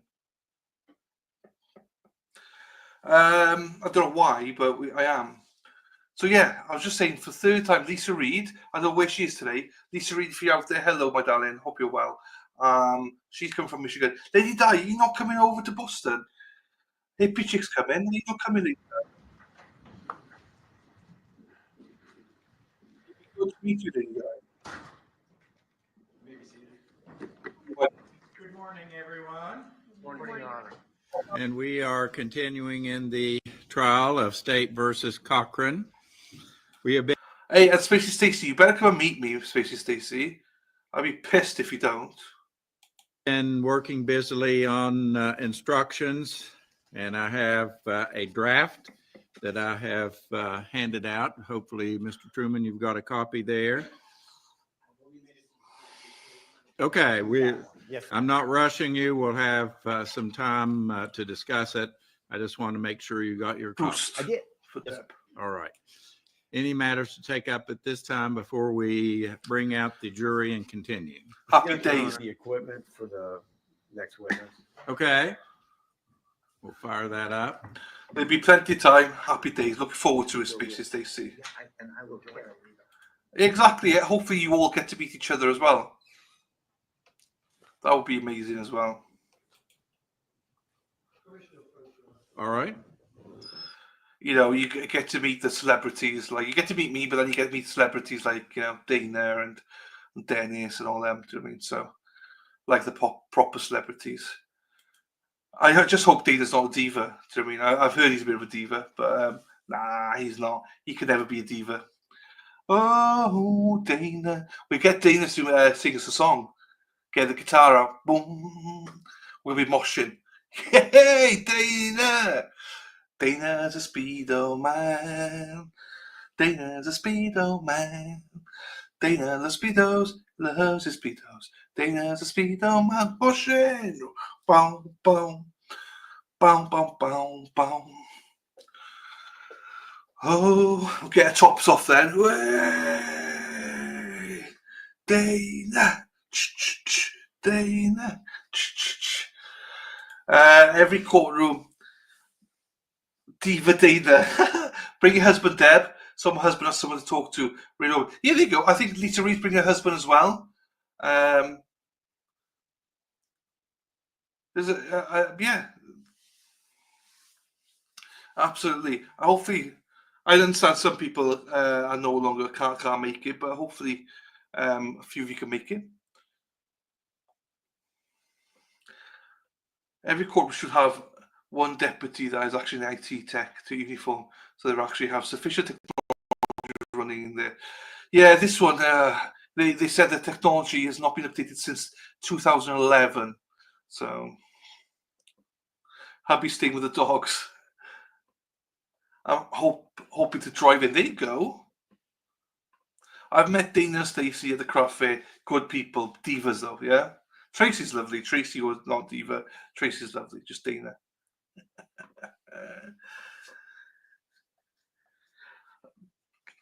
Because if you're driving in, it's like a day, isn't it, to drive to Canton? Day and a half. Oh. I was hoping if the Hackster can make it, it'd be nice to get the Hackster there. Where's Sarah P? Hello. Where's Sarah P? Who's she? I don't know who that is. Ding dong. I don't know where Sarah P is. I've not seen her for a couple of days. Started snowing in Canton. Well, isn't that a trick? Can we measure the snow? I mean, that says something, doesn't it? This time of year.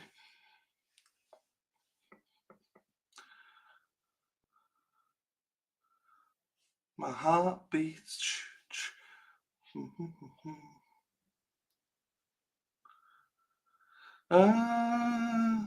Oh, look at Erin with the excuses. No, I didn't see that. I'll be honest with you. You missed it. Yeah, I didn't see it. I thought you said that you got 2 trips, but you might be not sure the dates yet.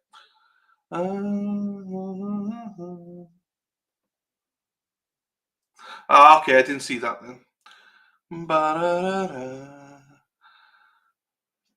So there's no yellow bus coming from Minnesota, unfortunately, everybody.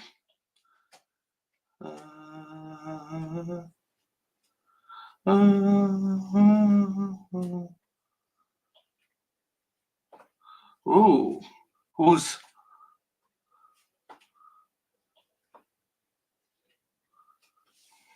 Yeah, I completely missed it. Erin Hack. Oh, oh, oh, oh, oh, oh, oh.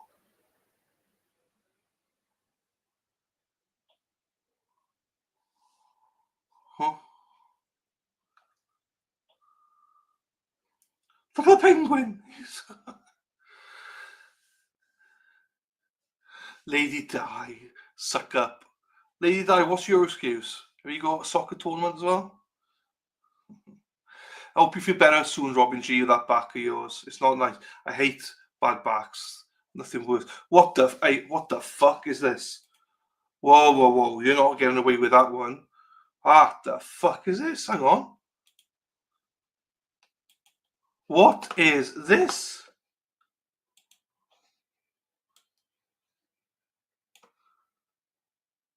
What's that?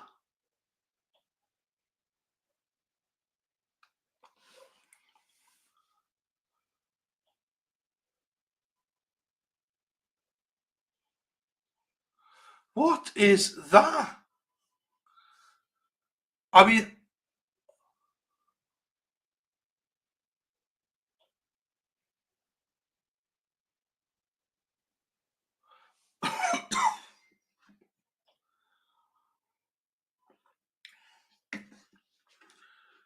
um, 14th to 28th of May. 14th to 28th of May. The quarter of cyber. And I just saw this. I mean, I'm just intrigued. I mean, what makes you like? I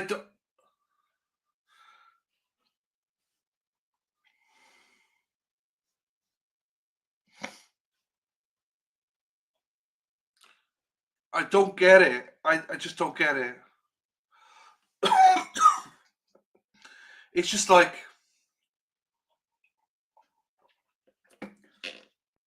I'm fascinated by it. I mean, how do you even create that? Because you would think. Let me get a pen here.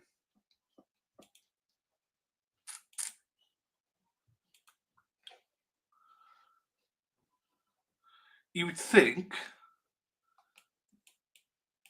that he would like cover the back end of it. Like I can understand if he had this bit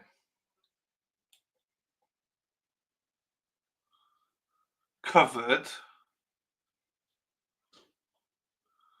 with a hair. Do you know what I mean? I could understand that. And if he brought it to the sides a little bit.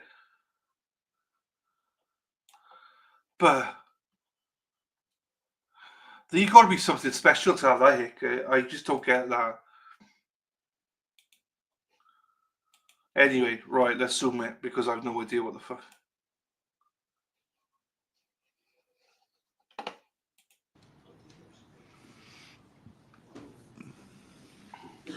Right, hopefully we're starting.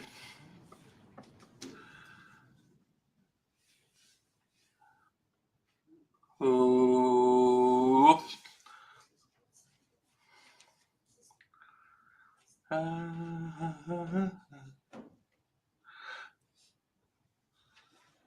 It's spray on. Can you imagine that?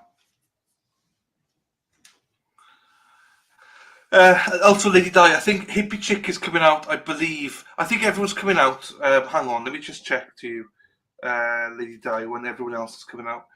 I think Hippie Chick and a few others, Alisa Reed, I know, are coming out on the. I think Hippie Chick's coming out on the 21st, 22nd of May and leaving on the 27th. I think Lisa Reed's coming out on the 22nd and leaving on the 26th. So just so you're aware of that as well.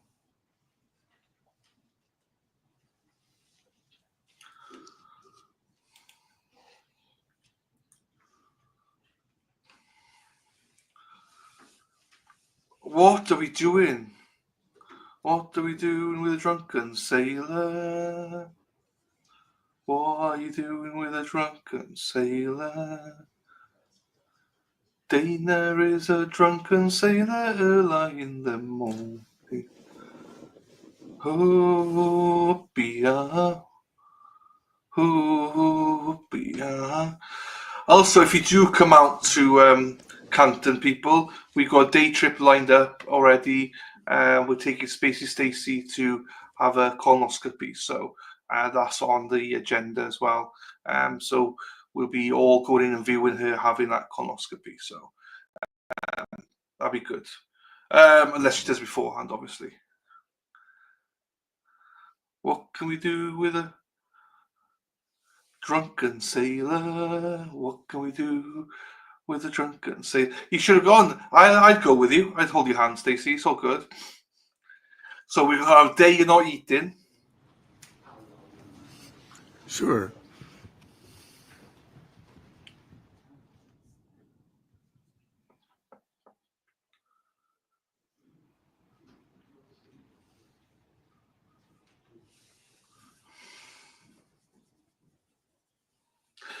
Salem, I need to get back to you. I think Salem will be on the Thursday, I think.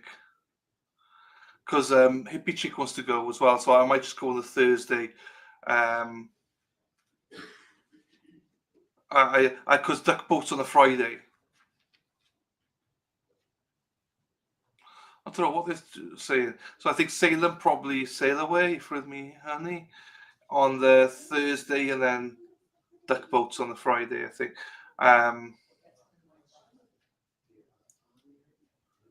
But we need to get that sorted. Because I know that the only reason I'm not going to see them before that is because I know Hippie Chick wants to go. Otherwise, I'd have gone sooner. But yeah, and if we can, we'll go to Peabody for the steak tips. But if it's too many people, we can't.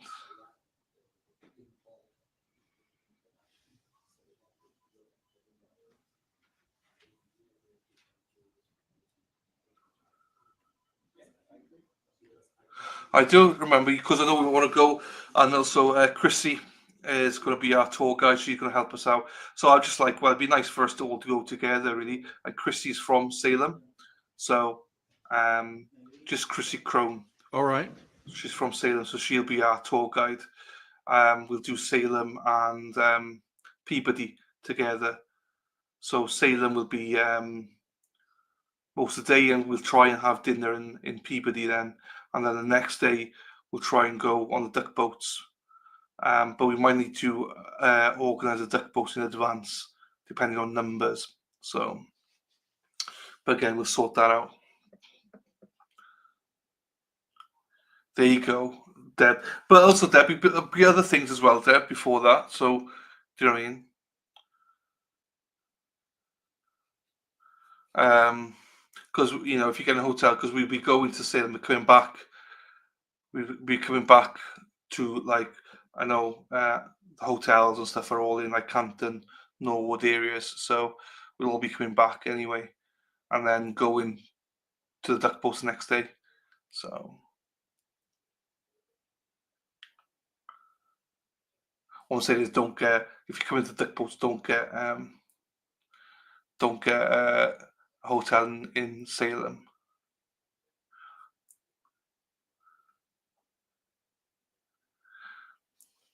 I don't know, Deb. We'll sort it out anyway. Don't you worry, my darling. We will sort it out. Whatever's easier. I'm telling you stuff that you know Boston better than me.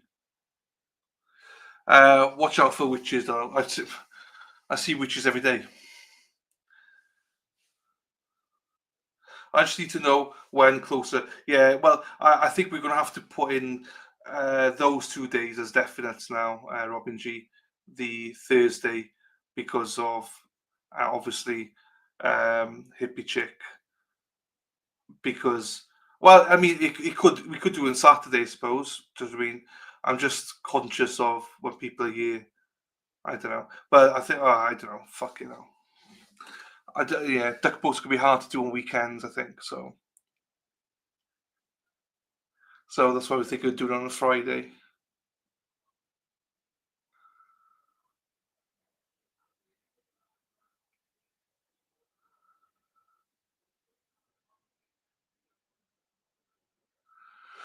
Oh, see, don't ask an OCD guy about planning, people, because that I get stressed. When it comes to other people, I get super stressed with planning. Because I only want to make sure that everyone else has a good time. If I don't have a good time, I don't care. I just want to make sure everyone else has it. I hate letting people down, so. Oh! Not bitches, witches. Erin's one of my bitches. 23rd, because hey, Peaches coming home on the 27th. I'm going home on the 28th.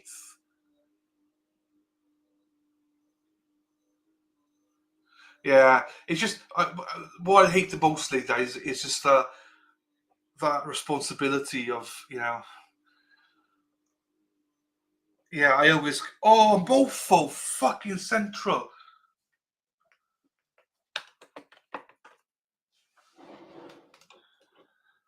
My mic back on or what? My mic was off.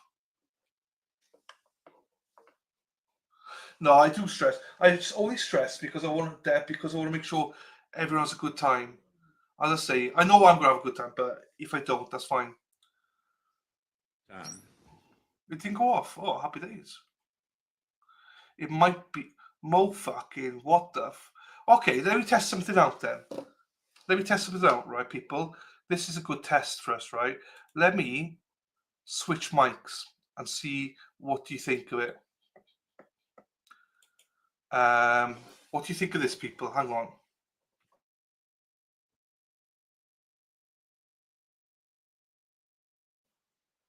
Hello.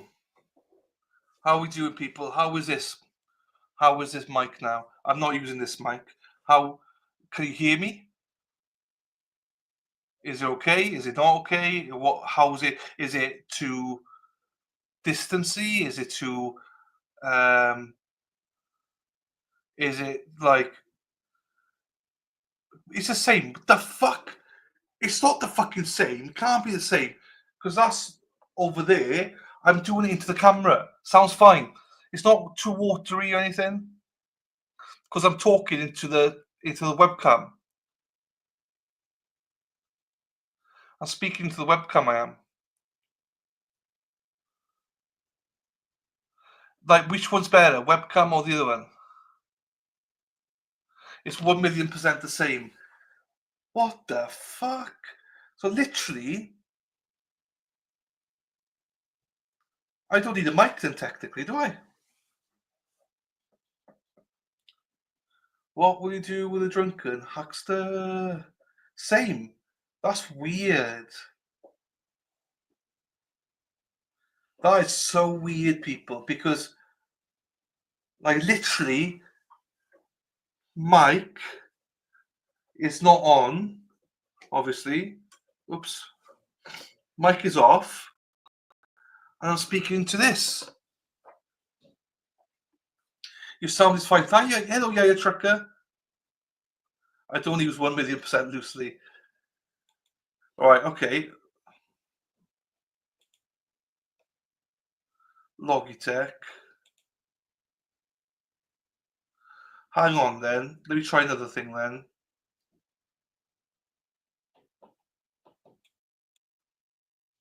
What about now? What about now? Hello? Can you hear me now? Hello? Maybe the mic didn't work and you were always talking. Now you're deaf. Now you're deaf. Fine. Perfect.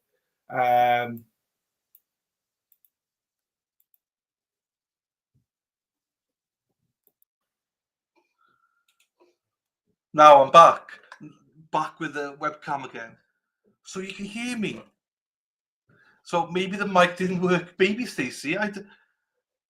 Like, this mic has cost me a fortune and put me through so much where I didn't need it. I could just speak. I just speak normally. Now, this is a game changer because that means I don't need to take a mic to Boston. because I was going to take a mic to Boston, but I don't need to if it's working.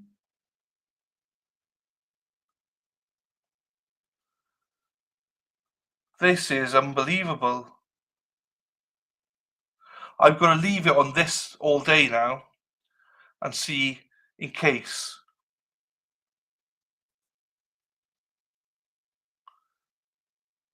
It's like a mini boomer. Time for the hairdryer again. It's unbelievable. Do you have a mic, Dana? Do you just speak? What do you use, Dana? You and Tracey. Do you have a mic at all, or do you just speak to the laptop? Because I'm just literally speaking to the webcam right now. This could save me hundreds. I got it. Hang on, Lady Di, I got it. Directly into the laptop.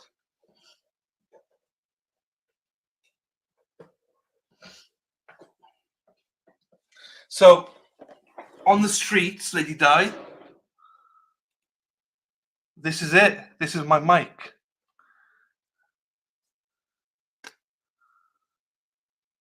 This is the mic. But I like a bit of hair on it, a bit of fluff for the wind.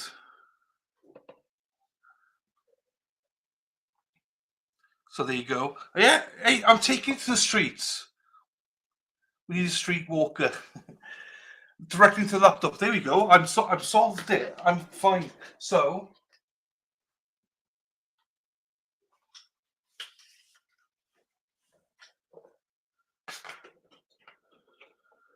hang on, people. I'll be back now. I'm here. I'm just assembling something. I'm assembling something. Hang on.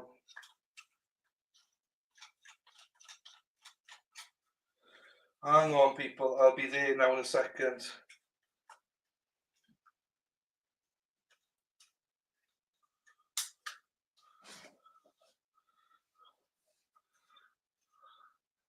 So, look at this.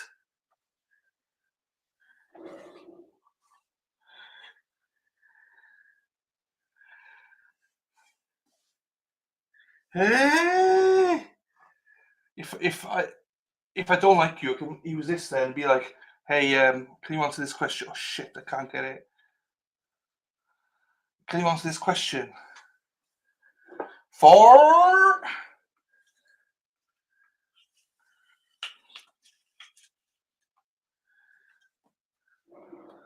it's a bit shaky, but oh no, I need to turn it this way.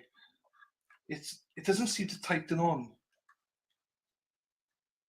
It's not tight on it, but it'll do for some stuff, won't it?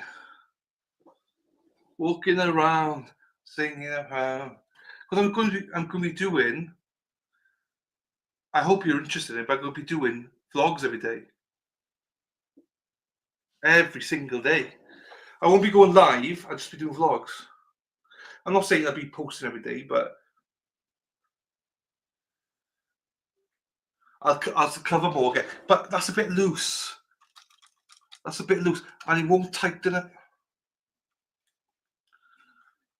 It won't tighten up.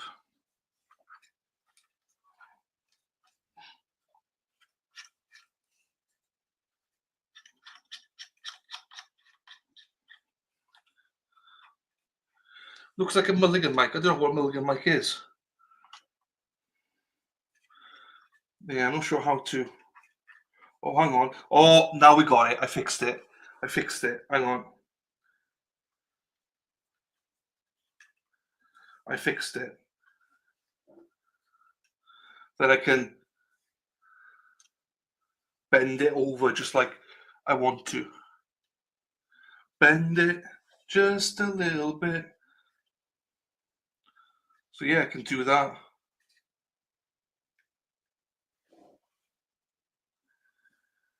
Bring it around. Hey, here we go, people. Look at that. And I'll have to wear a mic. That's quite good, though, isn't it? Chat's gone quiet. Don't give a fuck. I love it, though. I love it. So if you meet me in Boston, you're going to be on camera, just so everyone knows. Oh, shit. So, yeah. That's the plan. And you're not home.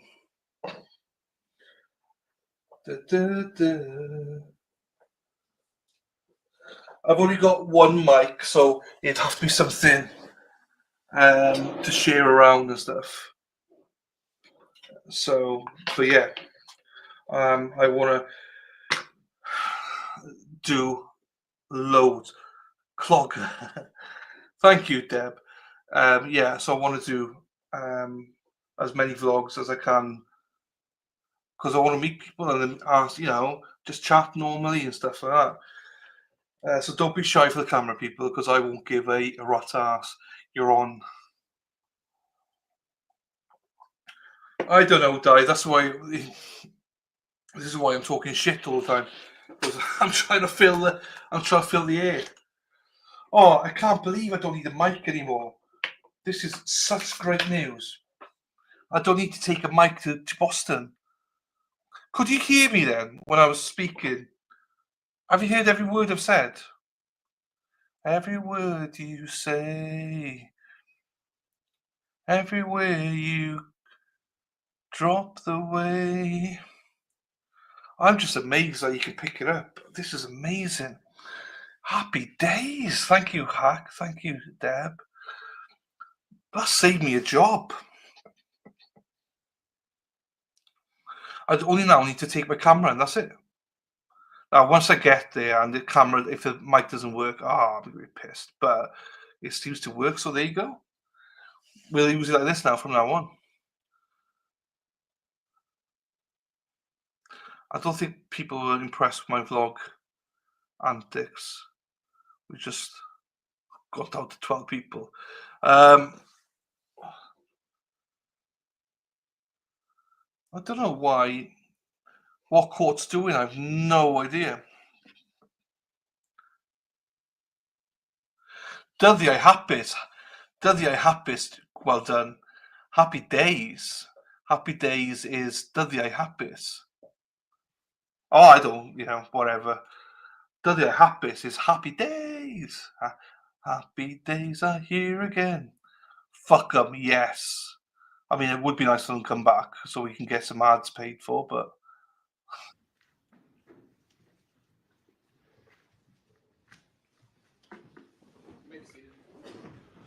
All right, are we ready for the jury now? State No, prepared. Your Honor, we are only halfway through these documents. A lot of them appear to be unsubstantiated, irrelevant, but we still have to go through about half the documents. Well, we've got to go forward. And so I don't want to leave the jury in there much longer. Perhaps you can review them and do it on the fly. Well, Your Honor, unfortunately, we would have to go through each and every document as they're being testified to. We need to view them. Let me ask you this. Have you been provided with these documents? We honestly don't know, Your Honor. We were provided with 100,000 files. I can't tell if we did or not, and we have not reviewed these prior to the presentation. Let me ask Mr. Truman, did the state provide the defense with these documents? We did. This is the download of the defendant's phone. We separated them, and we've already agreed not to submit all of the downloads of the phone messages that are not already in evidence. So it's down to this stack of a few right there. The state does have a suggestion. In order to expedite this, we can probably eliminate some of these, and that could save us some time. Okay. You got what number are you on? 11.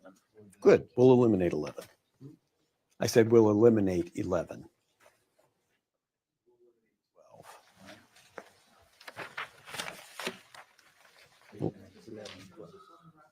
No, this isn't on record. They're engaging in another powwow. Yes. 15. So this is not 17. allegedly they've had it. 18. So 11, 12, 15, 17, and 18 will withdraw. Okay.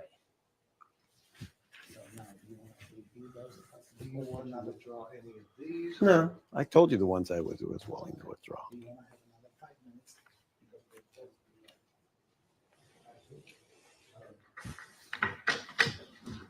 Your Honor, respectfully, could we have an additional 5 minutes to, the state has eliminated a few, but, All right. I'm going to hold you to that, Mr. Selden. I'm going to time 5 minutes. okay.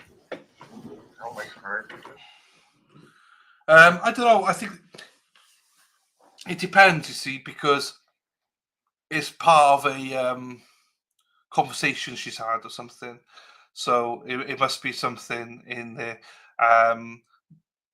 How they incorporated that, how they got that, I don't know. But you can put a defendant's phone records in, but there's a way of doing it. You can't just put it in. It must have been an agreement, or there must have been something in different hearings. But the defense have got it, allegedly, have had all these. They're in the dump. So I imagine what's happened is they're part of the dump from the phone, which they had. Interesting. Interesting why they're bringing him in now. Why didn't they bring him in during the trial itself?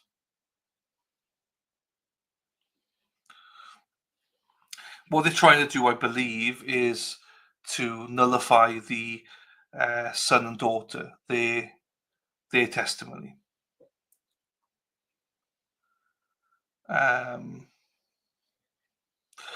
So the authenticity is going to come from this witness that probably did the download, or maybe they're a lead detective or something, I presume. As I say, I don't, because we've not followed the hearings. I don't actually know how they came in, or did they come in via another witness? I'm trying to think. Did we have had text messages in from other witnesses? So did they come in through that way? I'm not sure.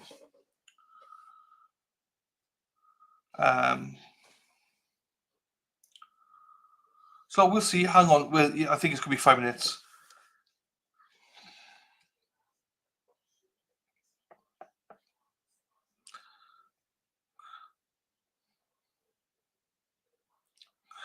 Yes, we have a rebuttal witness today, Lady Di. We do. I know as a juror this should never matter, but her expert attorney gets someone else now. Yeah, I think it does matter.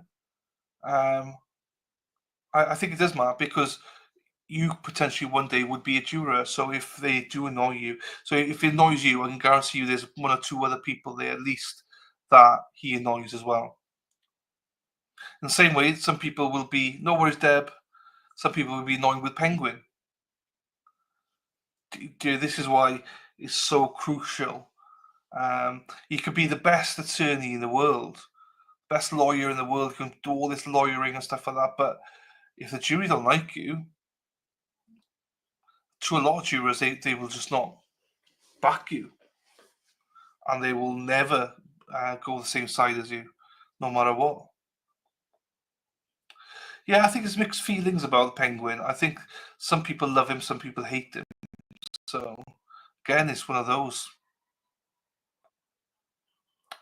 I think people underestimate how lawyers' actions impact the jury.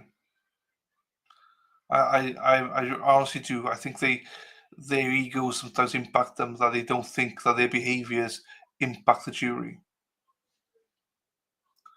And they do, because if you don't like an attorney, you'll do everything you can to, like, I don't know what the right word is, but I'm not saying that you would find somebody guilty based on an attorney, but if you got dislike for somebody, it's going to be harder for you to like the defendant, if that makes sense, or vice versa to like the state. So yeah, this is interesting. Here we go.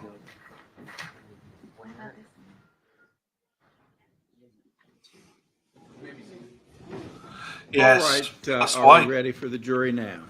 Your Honor, we only have one exhibit to review. If we could have 1 minute. All right, 1 minute.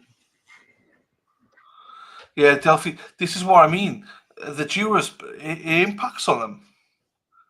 It genuinely does impact on them. And the Delphi one did say do not like that attorney. So even though that we might like certain people, it'd be interesting to see what the jurors think. Hey, Deb. He's getting aggravated, and rightly so, because the jurors have been sitting there for 2 hours, for an hour now. And his main concern is the jurors. All right, bring in the jury bailiff. Oh, it's him. This penguin that's going to be doing cross. Penguin doing the cross. Okay. I'll ask the defense to call their next witness, and presumably you'll rest. I think, yeah, but again, you got to listen to the jury. Like, it's amazing how much, like, the jurors, they're not made up of 12 people like us. Do you know what I mean? They're not made up like people like us. They're different backgrounds, everything. I agree, Katie. Oh, there you go, Robin G. Channel 10 News. I know there's a lot. I'm not going to go into the standout. I agree, Katie. To come in, we would like, especially, we would like copies of these to go through as they're being testified to. Okay.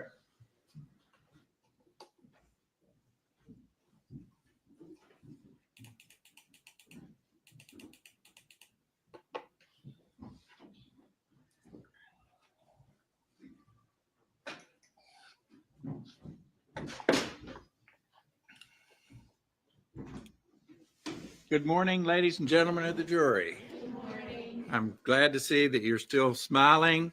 I apologize for the extreme delays. We have not been sitting around talking about West Virginia basketball or Marshall football or even politics. The attorneys and I have been working diligently since 8:30 this morning to try to streamline this trial and get it in a posture for your consideration. I appreciate your patience so much. We are now in a position to go forward. If you will recall, we are still on the defense case in chief. So I will ask Mr. Selden to please call the defendant's next witness.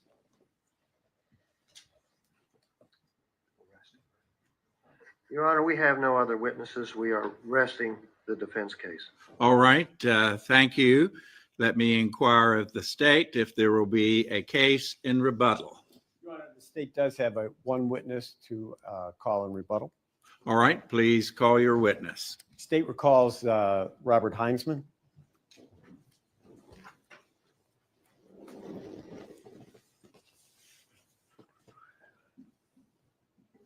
Mr. Heinzman, I remind you, you are still under oath. You may have a seat.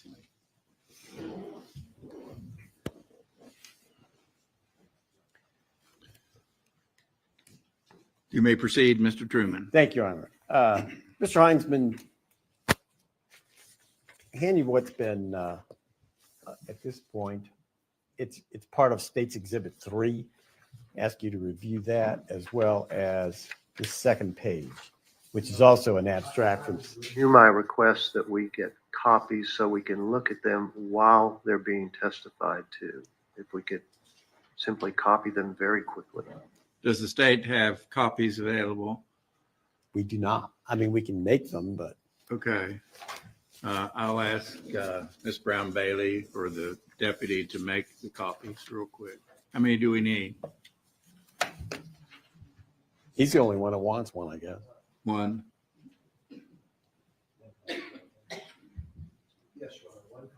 Okay.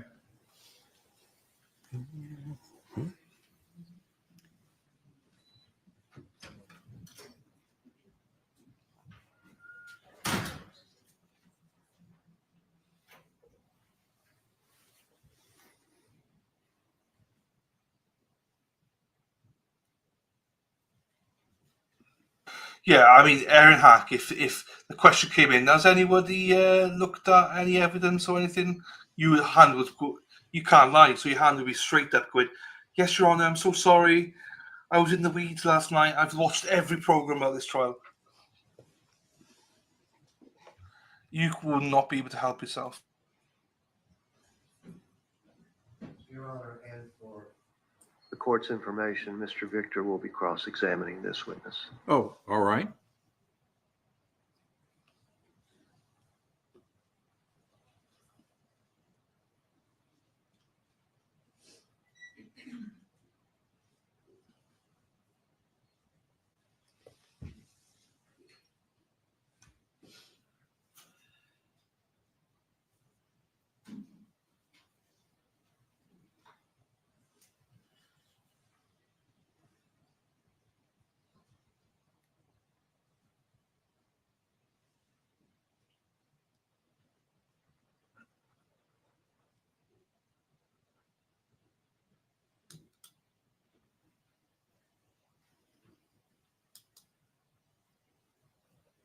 The silence is deafening.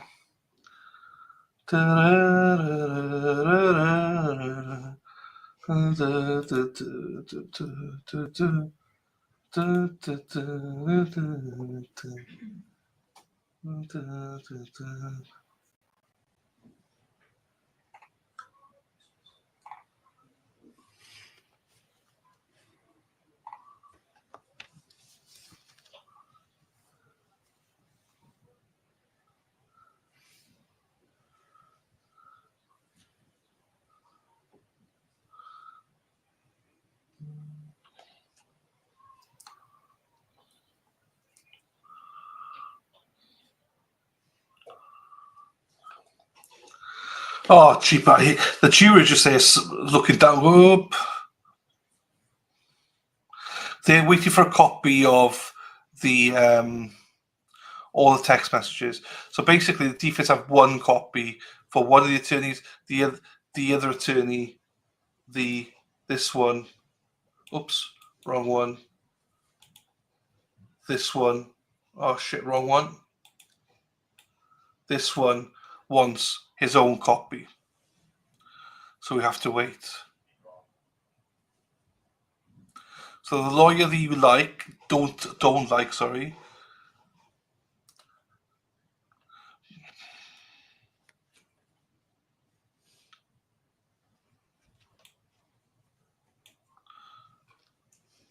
Judge is pissed. How to piss off a judge? With our luck, the copier may have run out of paper. That's right.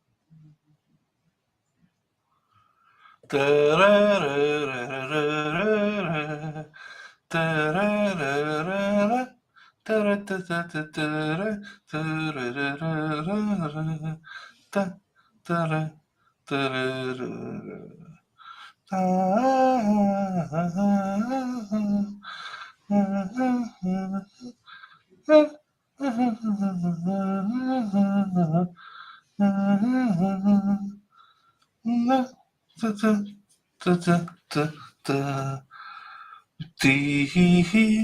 Yeah, because well, I like jury questions, especially the judge can filter them out as well for any inappropriate questions.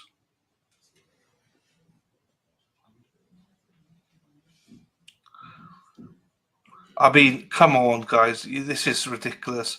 The judge is pissed because the jurors are waiting. This is not a good look.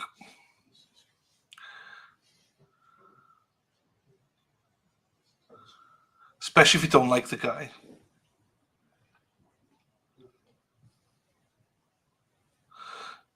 Guy, don't laugh and joke and stuff. It's because of you we're here.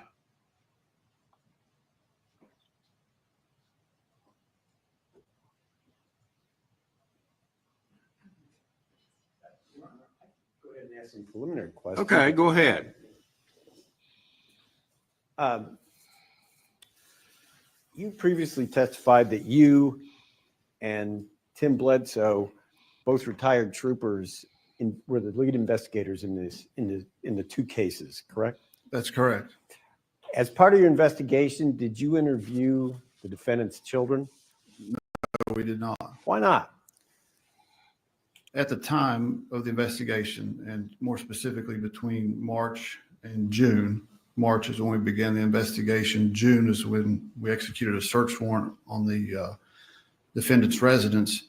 During that period, we were collecting information from third-party records. We were collecting information from witnesses, from financial institutions. And there was nothing in that 3-month period to indicate that there would be a need to speak to the children. The second and most important thing was their age. They were very young at the time. One was 10 or 11 and one was 13. And we were looking at the business of the Cochrans. We were looking at the Cochrans individually. So there was no indication or any reason to speak to the children. And then the final reason we wouldn't speak to the children is we've been long taught in law enforcement investigations that you don't speak to children under the age of 18. And there's some tolerance there with 16, 17, 18-year-olds, but you don't speak to anyone that young without a parent's permission or without an attorney present. So we would not, by normal operating procedures, have spoken to the children. You were in the courtroom when the two children testified on behalf of the defendant, correct? I was. And in their testimony, they indicated to you who actually ran the company businesses. I did hear that testimony, yes. And what were the children saying as to who was controlling the Cochran's businesses? The children put a lot of responsibility or. I'm going to object to this. The jury heard the evidence. The jury can draw whatever conclusions from the children's testimony. This witness does not need to editorialize on that. Sustained. You're being recalled as a witness for the purpose of rebutting the testimony provided by the children. Is that Yes. correct? Okay. Thank you. Hand you an abstract from what's been admitted as State's Exhibit 3. Ask you to look at that as well as a second page, also an abstract of what's been admitted as State's Exhibit 3. Recognize those documents? I do. What are they? These are text message communications between the defendant, Ms. Cochran, and Stephanie Hamilton. Yeah, those back, please.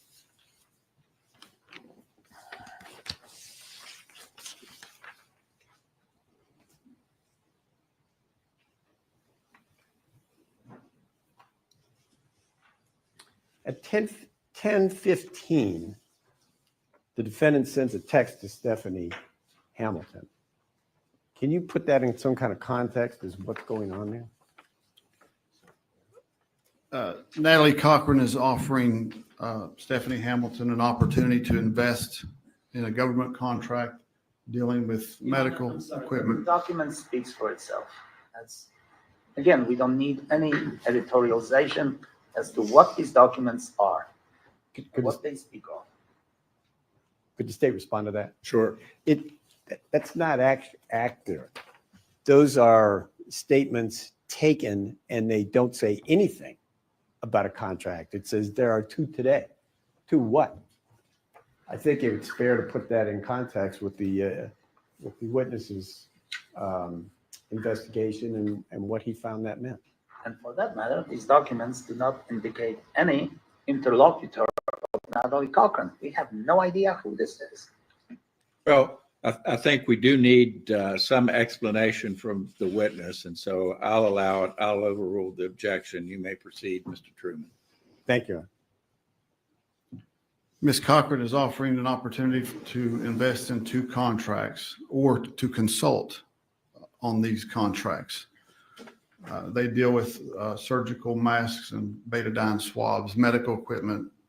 Ms. Hamilton was in the medical field. Okay. Here's another text, and this is also a download from the defendant's phone, correct?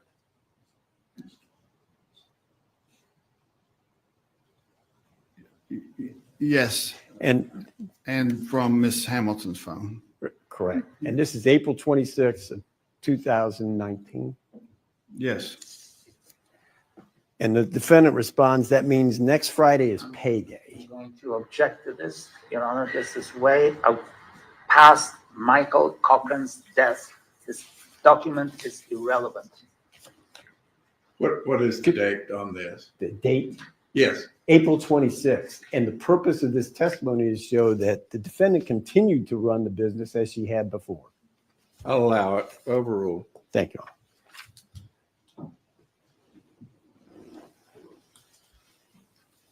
Trying to next hand you an abstract from State's Exhibit 2. Could identify that?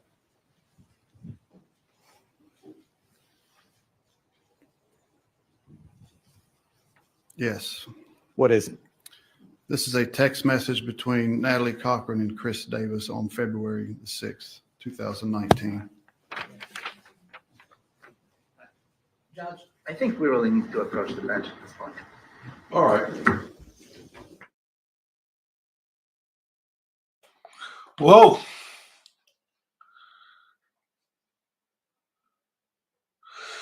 I think, Katie, I don't disagree with you. I think that she's a little bit narcissistic. She obviously is. She stole a lot of money.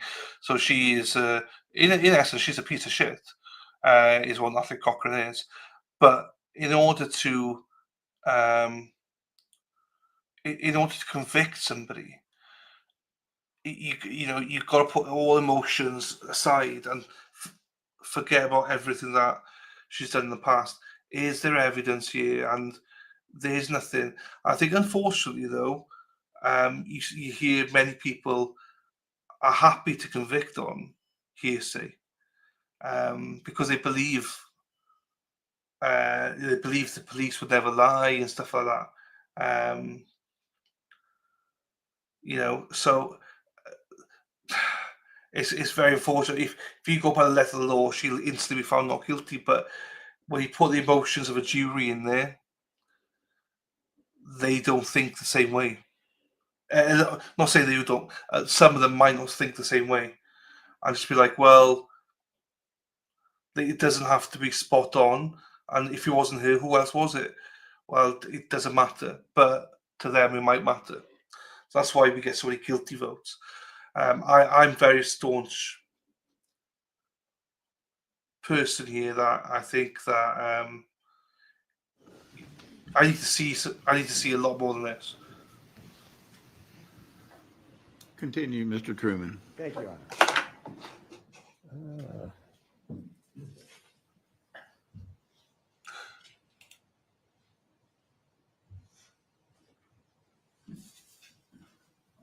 February 6, 2019 at 9:27. That's a text from the defendant to whom? Chris Davis.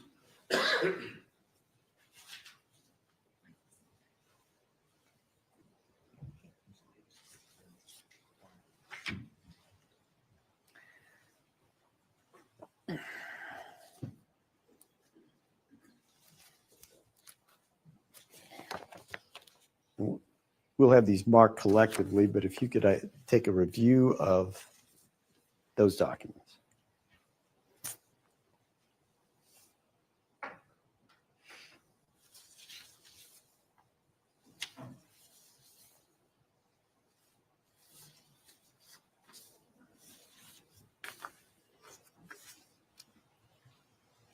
And if I could have this marked as States 34, please. All right. No, this will be state Well, we didn't- exhibit number 37. We're not, those weren't allowed. These aren't allowed? No. These are here. Right. Number 35. What's the 30 number? 34 and 35, I think. Or 35 and 30, 35 and 36. So those are not going to be admitted? These, well, the ones that you marked previously are not. It's this one in its stead. Okay, well, it's going to be 36, 7, because I can't. That's remember. fine, sure. Okay.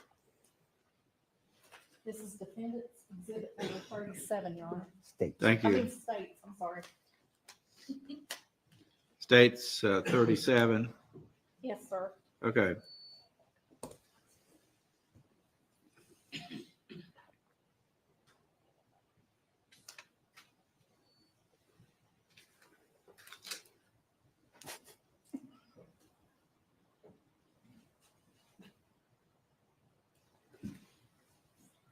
Thank you.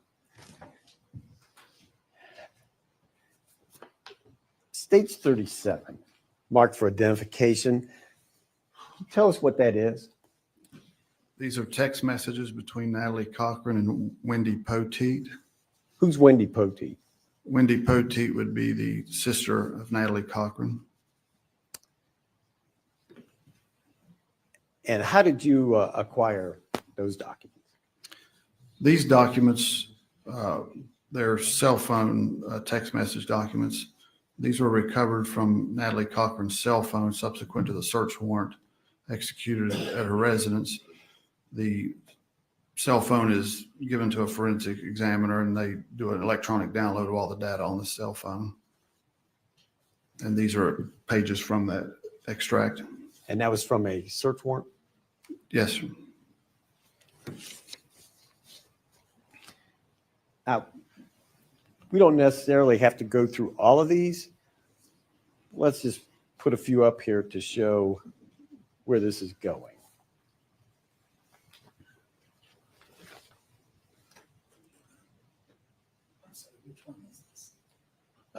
Four. Oops, can't get anything out of that.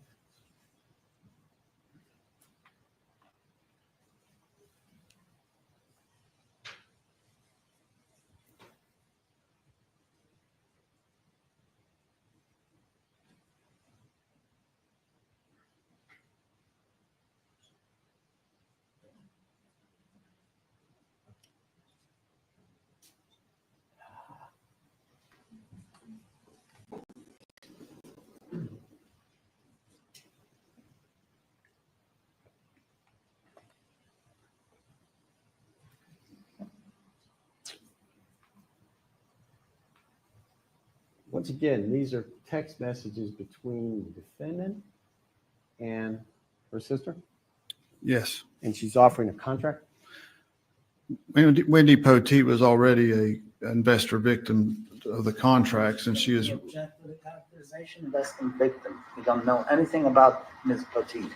All right. That's a fair objection if you'll refrain from speaking of her as a victim, yes, please. Your Honor. Continue. Wendy Poteet was an investor, and this is reference to a contract that she is owed money on. And Ms. Cochran is advising her that she's going to be paid by certified check.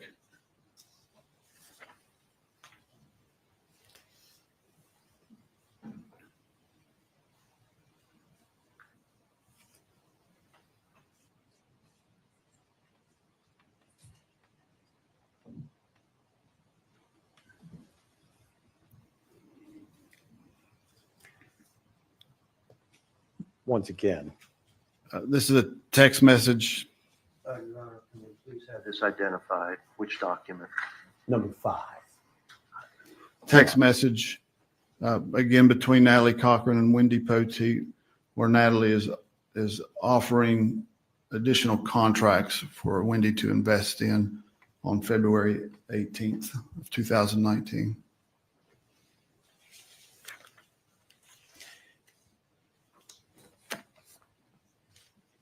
Now,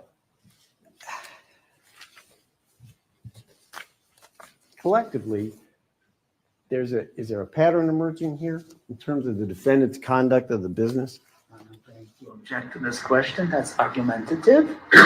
Or we could just go through slide by slide. Overruled. Continue. Is there? These contracts were dated after the date that Michael Cochran collapsed on February 6th. So this is a continuation of these illegal business operations, the investment, the Ponzi scheme we'd spoken about. This is a continuation of those after Michael's not available.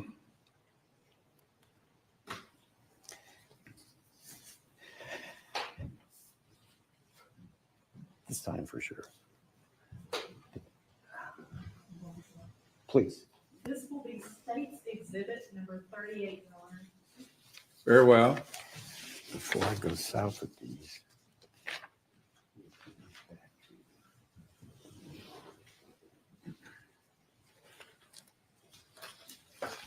This is one. Let me give that back. Take this.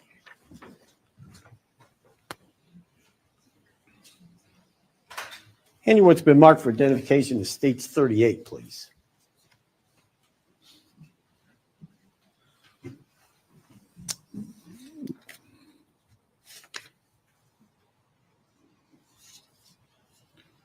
You recognize that?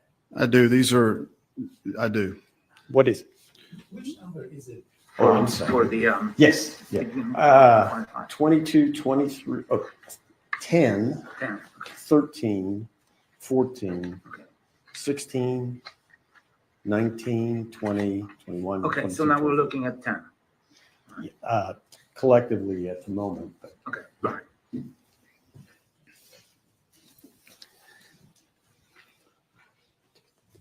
they're not all available, but exhibits 10 through 23 or tabs 10 through 23. What is that? These are all text messages specifically between Natalie Cochran and Michael Cochran, ranging from August of 2018 to February 5th of 2019. 5th or 6th? These end on the 5th, February 5th of 2019.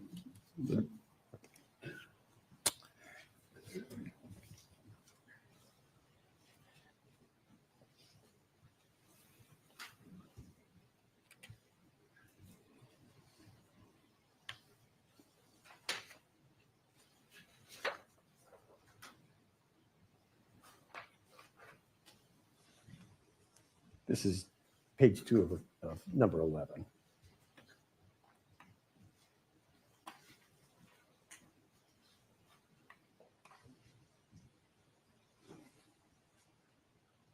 Who's that to and from? This text message block is Natalie Cochran's text message that she has sent to Michael Cochran. Do those numbers mean anything to you?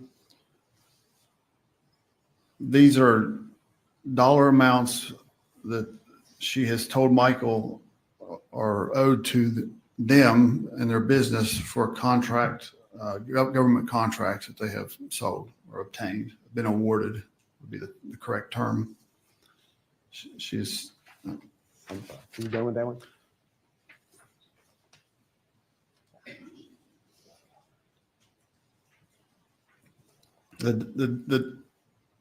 You want me to finish, Mr. Truman? Please, yes. The date of this text was on August 27th. And with these dollar amounts, she's provided other dates in which these dollar amounts will be posting.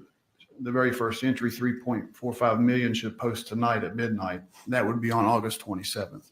And then there's timestamps applied to the other amounts in those texts.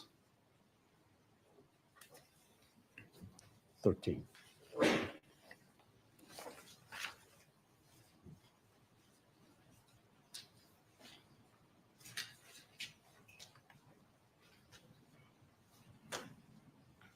And this one from October 25th of 18.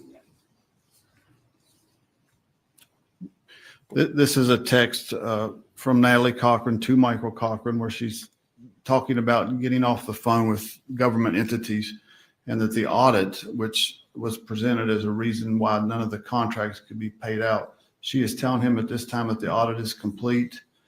There's some additional administrative stuff that needs to take place, and that all monies from all those contracts that he believed were being awarded and due will be available by Monday, October 29th. You heard young Mr. Cochran testify about a 50 caliber contract, did you not? I did. This is number 14.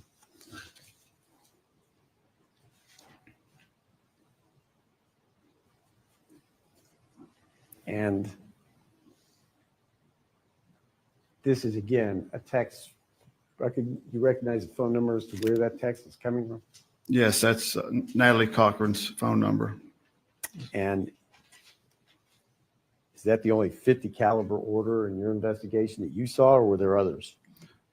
That is the only one. This is a reference to a text again to Michael about that 50 caliber government contract order, where she is telling Michael that they, being whatever entity the contract was fulfilled with, want to double that 50 caliber order, and that would cost them $244 million and yield a return of $378 million.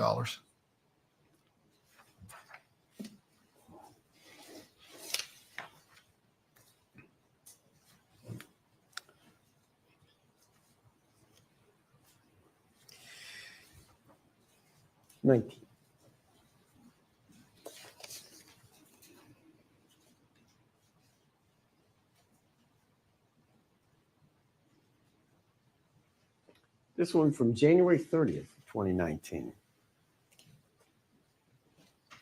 Who is that one from at 334? Again, this text is from Natalie Cochran to Michael Cochran. In this text, this is following the government shutdown, to put it in context. And she is telling Michael that they have all the money being resent tomorrow, and they should be available to them by Monday at the latest. And then the feds will begin sending money on Monday. This was dated January 30th of 2019. February 1st was the date that the investors had been told that the monies would be released post government shutdown. There's one from the 31st.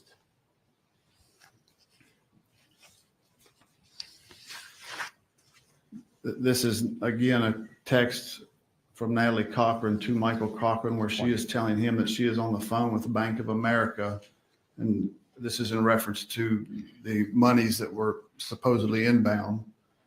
And that's why she's talking with Bank of America. I'm going to object on lack of personal knowledge. All right, that's fair. Sustained. As part of your investigation, did you download records indicating when the defendant was using her cell phone to make phone calls? Yes. Did you compare the text messagings with the downloads to see if in fact, she was on the bank phone with the bank?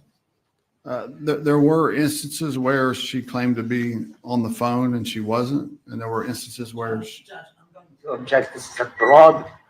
I withdraw that. Okay. Thank you.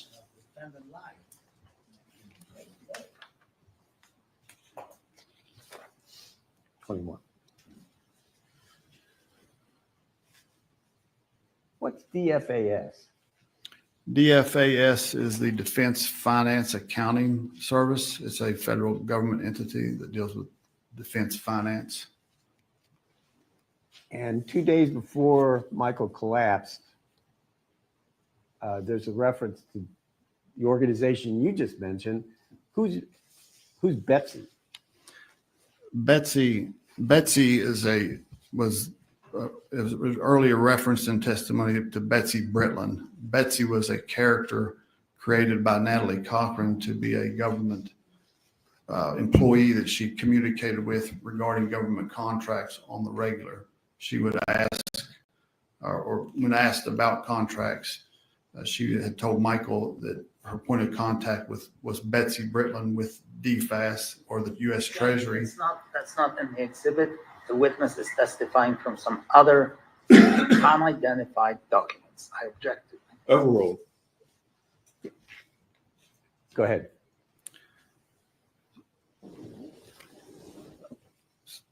So Betsy Britland, who did not exist, this is a reference to Natalie claiming to have spoken with Betsy regarding the contracts and the whereabouts of the award money that should be coming to the contracts. And this text is, again, to Michael Cochran. 22.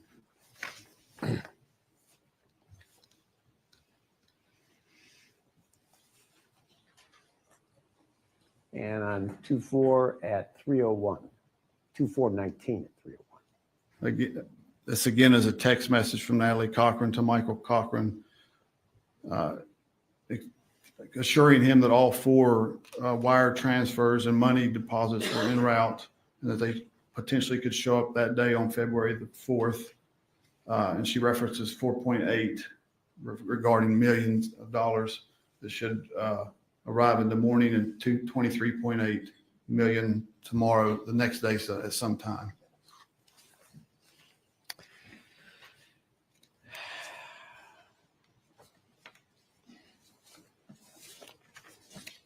From your review of the text messages between the defendant and Michael Cochran, the defendant and Wendy Poteet, the defendant and the Davises, the defendant and Stephanie Hamilton, was there a pattern emerging here?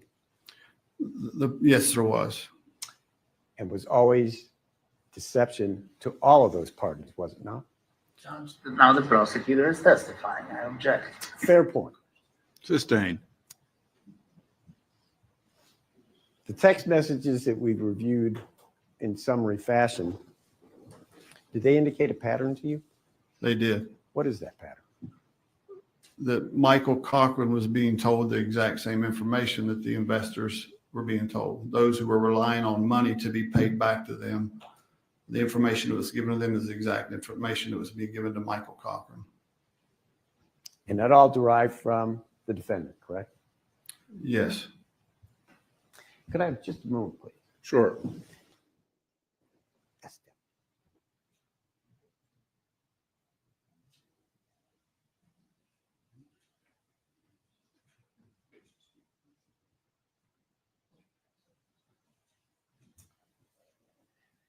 There was also reference in the defense case to Michael utilizing the defendant's phone and sending messages as a guise that it was her sending them. Do you remember that? Yes. Oops, I need another marker. This is State's Exhibit number 39, Your Honor. All right.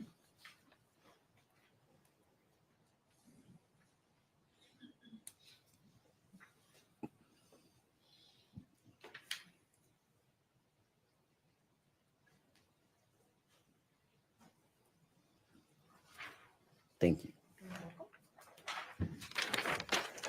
And what's been marked for identification is State's 39. Ask you if you could identify that.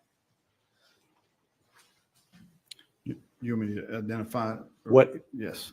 This is a photograph of a text message from the cell phone of Matt McCormick. It's a text message stream between Matt McCormick and Michael Cochran. What time is the text message from Michael Cochran? There are 2 dates here. Do you want the second one? On February 6th at 1:39 p.m., there is a text message that was sent from object to this. This has nothing to do with my client's statement. This is hearsay. We don't think so. This is a statement between two third parties. One is dead, the other one is a third party. Care to respond, Mr. Drew? Yes, sir. This is a text from Michael Cochran's phone when all the evidence says Michael Cochran was totally unconscious and lying on a couch. I'll allow it. Overruled. Go ahead. This is a text message at 1:39 p.m.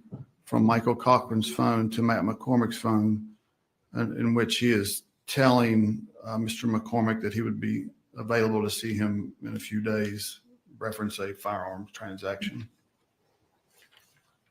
From your investigation and from all the evidence to date, is there any possible way that Michael Cochran could have sent that text? No, not at 1:39 p.m. Why not? We have a timestamped photograph taken by Natalie Cochran at approximately 12:30 of Michael Cochran laying on the floor at their residence.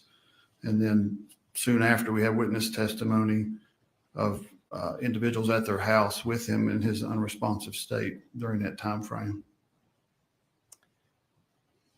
Your Honor, at this point, the state moves into evidence. I can't remember the numbers. Is it 37, 8, and 9? 37, 38, and 39. Please. And I'll preserve the defense objections previously made. Are there further objections that you wish to place on the record? No, Your Honor, to all of which I do object. All right. I'm going to admit states exhibits 37, 38, and 39 over the defense objections. Your Honor, the state has no further questions. All right. Cross-examination, Mr. Victor.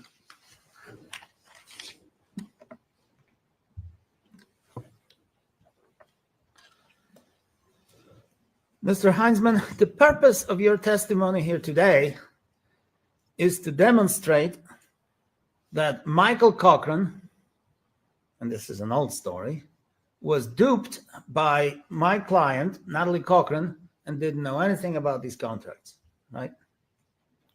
Yes. Now, and for that matter, the other message there that you are telling the jury about is that Natalie Cochran was involved in the illicit business of contracts. Is that right? Yes, that's correct. Would you agree with me, sir, that throughout this trial, as you were sitting here, we have conceded that Natalie Cochran was a bad girl and she was dealing in those federal contracts? Did we concede it or not? Did you concede to it? I don't know who we is. Listen carefully. Is it true that Natalie Cochran has conceded that she was involved in the fraudulent scheme? Yes, she did. So that shouldn't be any surprise for you when you look at all these documents, that she is involved in these transactions. The purpose of my testimony was to illustrate that Michael Cochran was not involved in the illicit transactions. Michael Cochran wasn't involved in it. All right. I'm going to ask you if I can do this. Looking at one of the examples.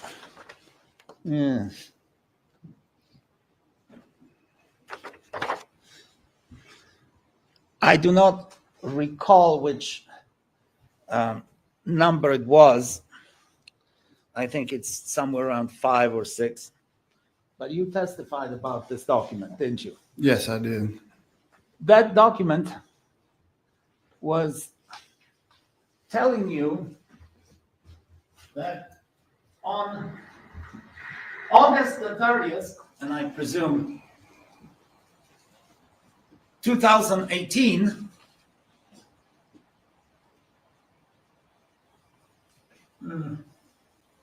$1.2 million was going to be posted, right? See it there? On August 30th, yes. Yeah. Posted in the account of Mr. and Mrs. Cochran, right? Yes. Then on September the 4th, I'm sorry, the 3rd, $724,000 was going to be posted. May not be the 3rd because it's gonna be a holiday, but it was gonna be posted in the Cochran's account, right? Yes. And then $2.56 million next Friday was gonna be posted in their account, right? Yes. Well, comes August 28th, no money in the account, right? Correct. Comes August 29th, no money in the account. Correct. Comes the end of September, no money in the account, right? Right? Yes. Yes. Well, that $2.6 million next Friday, so that's probably sometime, I don't know, sometime at the beginning of September, right? No $2.6 million coming. Correct. And Mr. Cochran doesn't know that. He's waiting for about $4 million, right? Right? The last date put out on these is December, so between August 27th and December, it was over $300 million that he was I told asked was you due. about these numbers: 300,000, $1.2 million, $724,000, $2.6 million. There's nothing about December there, is there? December 21st on the next one down. 12/21, $131 million on 12/21. I didn't ask you about that, sir. I asked you about the top, Okay. the exhibit. There's about $4 million coming to Michael Cochran, to his account, right? To the business. Yes. To the business where Michael Cochran is a minority owner, right? No. No? To the business where he has a joint account, right? Yes, sir? Yes or no? Yes. Yes. $4 million coming to my account, and I don't know anything about it? That is correct. And- Well, he knows what's been told to him here Okay. about the Well, $4 million. Fine. Then let me ask you this. We are now at the beginning of October. That $4 million didn't materialize itself. He is not asking questions, is he? He absolutely is. The defendant had is? produced an audit. Show me in ruse, any of these documents, sir. an audit ruse. Show me any of these documents, these exhibits. When he is asking any questions about where is that $4 million? We have. Where is that $4 million? Show me any of these documents here that were admitted into the evidence, not some stuff about we did our investigation. Show me in any of these documents. If you'll hand the documents back, I'll review them to see if I can find that. You can review them all you want. But I know that throughout the text messages that were reviewed, 1,224 pages of text messages are I don't care about this. numerous times that Mr. Cochran Show the asked jury. where the Mr. money Heinzman, was. Mr. Heinzman, there's no question pending. I'm asking you to show this jury from these documents that Michael doesn't know, that Michael somehow is not surprised that the $4 million that was supposed to come to him at the beginning of September is not there. Show me. He had been Show told the it jury. wasn't coming because of an No, audit. No, sir. You look at these documents, show me if there is anything in these documents that indicate that Michael Cochran is or is not surprised by not getting $4 million. Your Honor, do me take the time to review all these documents? And Well, if you can, go ahead, Mr. Heinzman. I'll move quickly. All right. And I'm looking specifically for where is that $4 million that was supposed to come in September.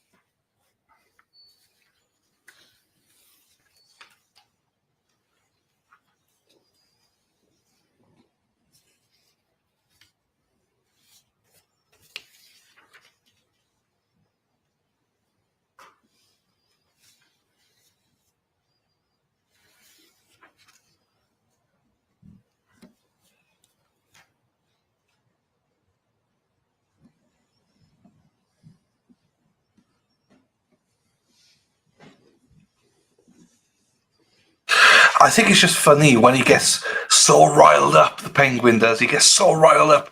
He mixes his words a lot. So, you know, obviously second language, so. Would you restate your question? Well, show me in any of these documents when Michael Cochran is asking Natalie, or anybody for that matter, where is that $4 million or, well, 300,000, 3.4, well, there's more than that. 300,000, $1.2 million, $724,000, and $2.56 million.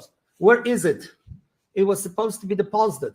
Now it's September, it's October, it's November. Where on earth is that money? Show me any of these documents indicating his inquiry about that. Okay. On page 19, he's referencing the 1.6 million, having to wait for that. On Okay. page 20, when she says she's on the phone with Bank of America, he's asking, are we 1,000%? Because she's told him at that point that the money is at Bank of America. Okay. On page 21, he says, this is February 4th, the day that 3 days after he expected the money, he tells her that the money isn't there. She provides additional excuses for that. And then on page 22, dated February 4th again, she's telling him that the 88 million and 297 million will possibly show up today. Now she's telling him 4.8 million in the morning and 23.8 tomorrow. Again, another delay, and his response is shit. All right. Okay. Show me. You want me to go through the rest of the documents? Hold on. Show me when there is going to be $108 million to be deposited in the account on October the 12th. It's right there on August 27th on the text that's being provided. And $131 million to be deposited in November and in December. Yes, it's right there on the text. And he doesn't know that this money ain't there? No, he does. He believes this money is coming. What's significant about August 27th? No, I didn't ask you. You seriously? I can explain. Hold on, sir. Okay. Are you seriously contending before this jury that he doesn't know that that $239 million is not there? I'm telling Yes or this no, jury sir? that Yes Michael or no? Cochran does not know. Yes or because no, he Your believes Honor? that money is coming. Your Honor, I'm sorry. Say yes or no. Well, he's trying to explain, and I think we should let the witness explain his answer. Go ahead, Mr. Heinzman. Michael Cochran has been led to believe that all this money is coming to their accounts for government contracts, and it never comes. And I presume that in September, October, November, December, and January, he lives in the same household as Natalie Cochran, right? He does, yes. He certainly doesn't live on another planet. He can talk to Natalie Cochran about these contracts on a daily basis. He can talk to her, can he not? Yeah, he does. And he does. And he, on August 20, whenever, September, honey, where is that $8 million or $4 million? And she's lying to him, right? Is that your testimony? And she says, we're getting hit with an audit. Can you believe it? On September 5th, she's telling him, oh, no, that money is coming, right? On September 6th, 7th, 8th, 30th, October, he is somehow duped by it, and he's so blind to it that he will not ask his wife, where is $238 million? And he naively and blindly believes that this money is going to be there and it ain't there? Is that what you're testifying to, Detective? Absolutely. All right. Show me. There is nothing in these documents that talks about Michael's computer. Is there? Michael Not in these documents. arranging for these contracts on his computer as he's sitting in the bedroom while Natalie is watching TV and the kid is between them. Those documents don't deal with any computer operations of Michael Cochran, right? No, they do not. Okay. Those documents did not deal with any personal contacts that Michael Cochran had with the investors, including his own mother, correct? These documents do not.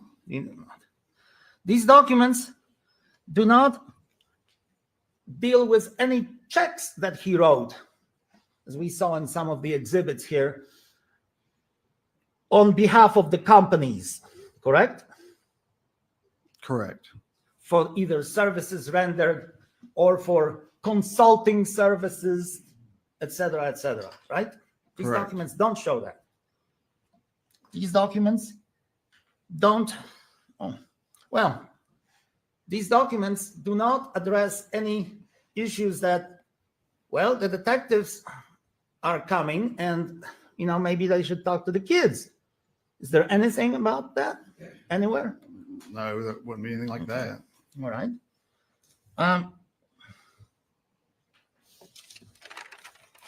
These documents, of course, do not deal, again, in the same old story, with the lifestyle of the Cochrans, right? These documents do not. Honey, I'm taking you to Paris and I'm going to get you a Louis Vuitton bag for God only knows how many thousands of dollars, because we have somebody else's money to live high on a hog, right? These documents don't deal with this, do they? Not that depiction, no. No, not that depiction.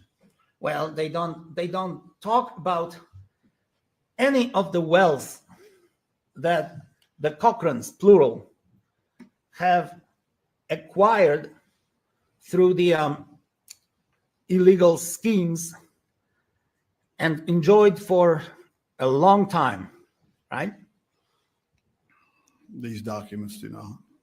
These documents don't deal with anything about Michael Cochran's health. Honey, I feel bad today, I'm declining, or anything of that nature. There are references to him being stressed because of the lack of money. He is stressed because he doesn't know. In these documents I'm referring to. He's like in a National Enquirer. We want to know, right? He wants to know, right? He wants to know where the money is that they've earned. He wants to know. Through what he believed was legitimately awarded government Right. contracts. And yet he goes to a boat sale and buys himself 2 boats at the same time, right? I don't know if he went to a boat sale. I know that he did purchase ATVs, boats, vehicles, Right. things of that nature that both he and his wife picked out based on text messages we read, or by her encouragement to make purchases because she had led him to believe that they had all Sure, this she let him wealth. to believe. And you truly believe it. Absolutely. All right.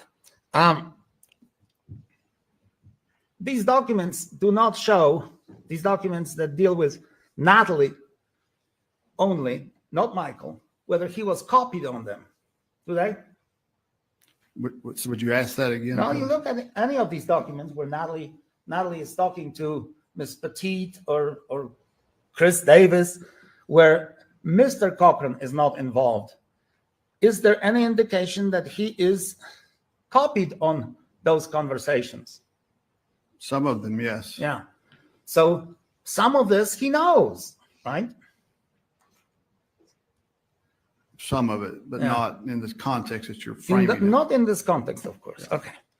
Now, when he talks on some of those messages, the jury will probably see that those conversations take place after Michael's death, right? Yes. So he cannot contract anything, Mr. Heinzman, because unfortunately he's passed away, right? Right? Yes. And Natalie Cochran is continuing the scheme that she was involved in, but it has nothing to do with what Michael knew and what he didn't know because he's dead, right? No, it supports the fact that it was her scheme because she continued it on. It support. Well,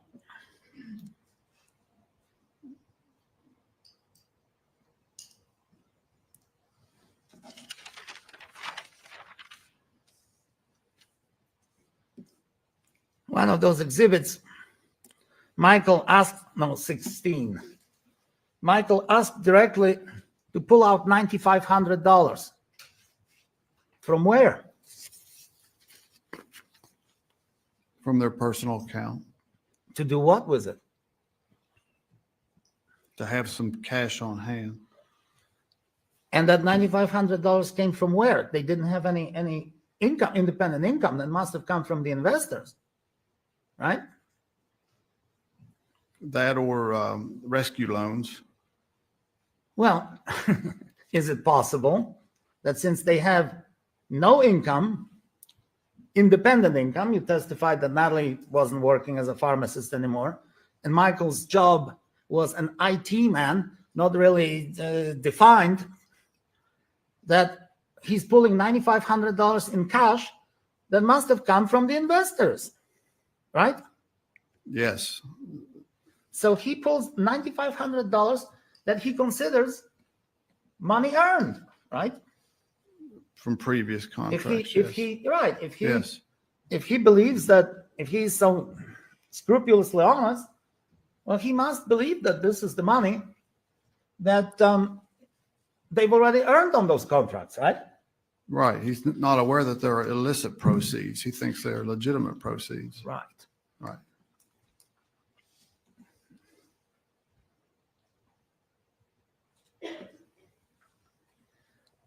What does $9,500 tell you as an investigator of money laundering?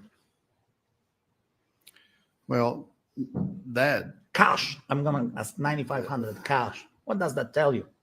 You're the expert here on money laundering. Sure. In this context, it means nothing. In the context that you're framing it, it references currency transaction reports. Those are a federal requirement under the Bank Secrecy Act. Well, let me ask you Where- this. Let me ask you this. Yeah. Well, I'll ask a very specific question. Well, the witness should be permitted to answer. Go Explain ahead, that Mr. $10,000 Heinz. cash. The Bank Secrecy Act requires financial institutions to file what's called a currency transaction report for any transaction involving $10,000 of U.S. currency, that'd be cash or coin, in or out of a financial institution. It is a derivative of the Patriot Act and the War on Terrorism, so they want to track large amounts of cash. So if a withdrawal from a financial institution were to occur above $10,000, the bank would be required to complete a currency transaction report and document that transaction.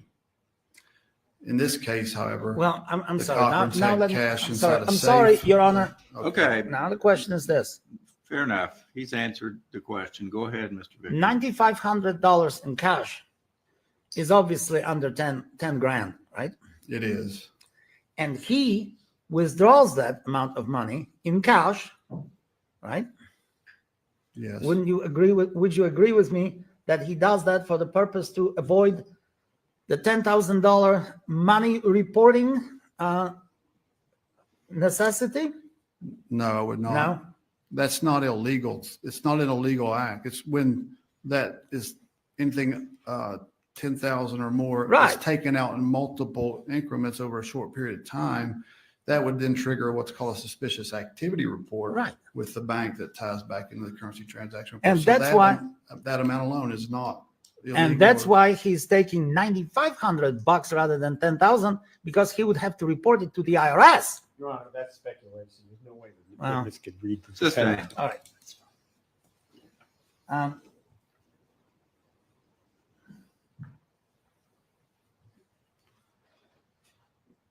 What about those income tax returns that the parties filed jointly?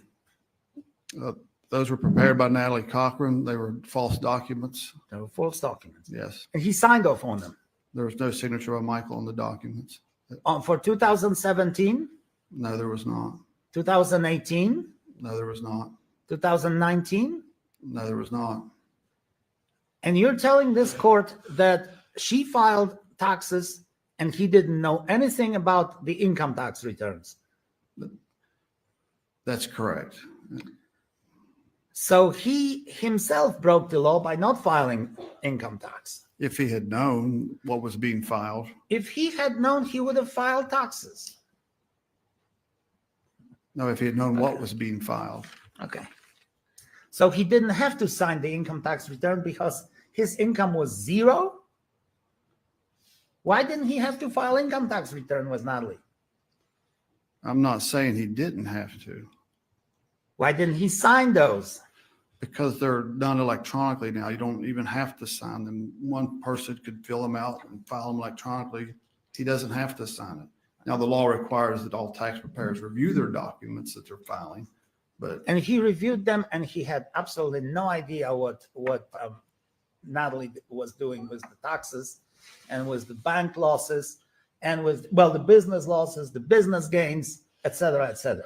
I have no idea if he reviewed them. If he had, he would further believe that he had made an extraordinary amount of money. On Show a me, government contract. show me here any income tax return that lists about $4 million by the Cochrans. Can you do that? Can you show this jury? No, I cannot. I don't have the discovery files and records with me to break From out to break out the tax returns that we did recover. Right. From your thorough investigation of this case, because you said that several times,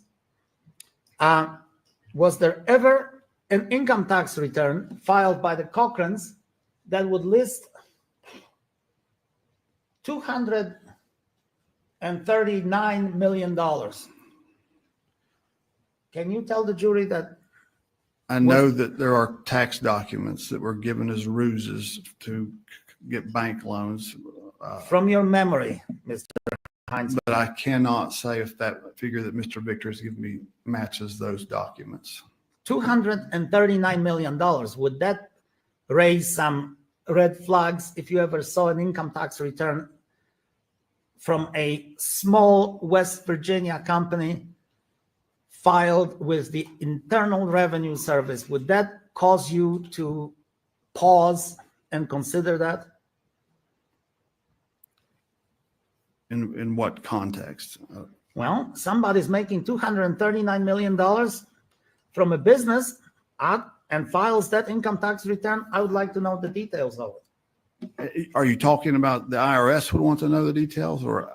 Well, you were investigating their. I've already answered that question. If I saw that, it's another prop. It's a ruse. It's not unsubstantiated by financial records, income records, state databases, federal databases. It would just, to me, that if I saw that. So you have it would no be another idea. prop. So you have no idea as you sit here today to tell this jury how much money Mr. and Mrs. Cochran were making and how much money they were reporting. True? As you sit here right now. Can you or can you not? It's a very broad question. Well, how much money did they make in 2018? Can you tell this jury whether they made millions or whether they made a couple of $1,000s here and there? 2018. Yeah. Are we talking about legal income or illegal income? Income tax return. You remember? The income tax returns that we reviewed were submitted not to the IRS because that would have got red flags, but to people that they wanted to borrow money for to demonstrate the value of the company. So now you're telling us that Natalie didn't file income tax in 2018? My recollection was that there had not been income taxes. No, let me correct that. The income tax documents that we recovered had been doctored to show greater income because they were used for other purposes. The actual income tax that was filed, which presumably would have been legitimate, we did not review. I see. Now,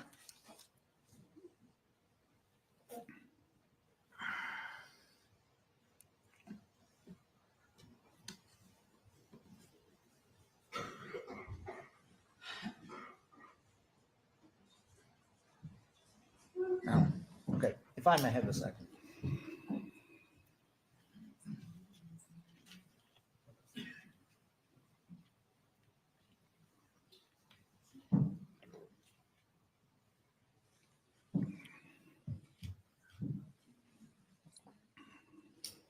I don't think I have any more questions of this witness. All right, redirect Mr. Truman. That's for the state, Your Honor. Thank you. Very well. Mr. Hudson, you may step down, sir. Thank you, Your Honor.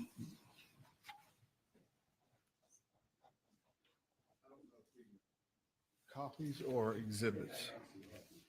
I think we've got the exhibits spread all around. Let's make sure that we collect them.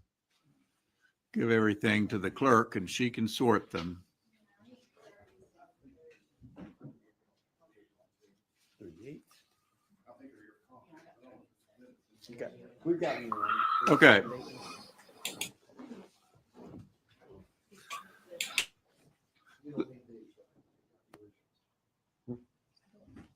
It's part of, it fell off. Part of this one? It fell off. If it's a copy, no, I don't need it. This fell off of here. That's part of 38. Let me inquire, Mr. Truman, will there be further witnesses in rebuttal? Your Honor, the state rests. All right, will the defense have any rebuttal evidence? Certainly.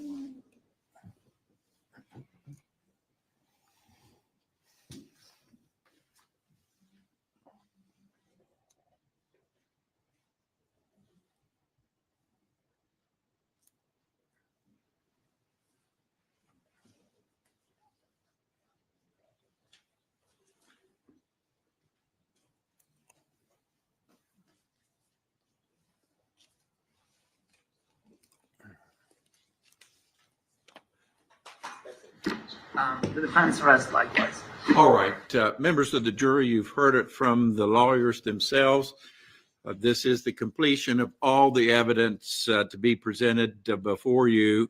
The next phase of the case will be the instructions of the law by the court. I will read the instructions to you. That's one thing that we have been working on to try to get a leg up and get ahead of the game, so to speak. We've pretty much settled on the instructions, and so we should be ready to go this afternoon. We've worked into the traditional lunch hour, and so be back in your jury room at 1:30. That'll give you a little extra time for lunch. We will commence hopefully with the instructions at that time and argument of counsel thereafter. So although we are winding down and although we have completed the presentation of the evidence before you, the case is not over. It would be improper for you to discuss the case among yourselves or with anyone else at this time. Please enjoy your lunch. Do not do any research. Do not read anything online in the newspaper or on TV, and be back, please, in your jury room a little bit before 1:30. You may go with the bailiff now to your jury room.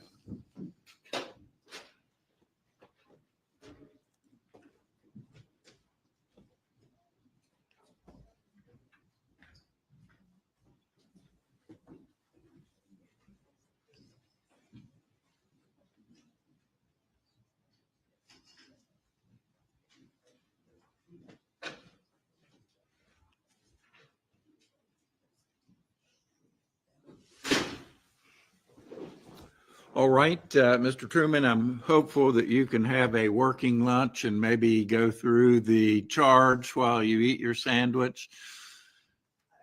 I'll take care of, yes, I'm on page 8. I Okay, have them done. all right, thank you. There's only been a couple little things to check on. All right.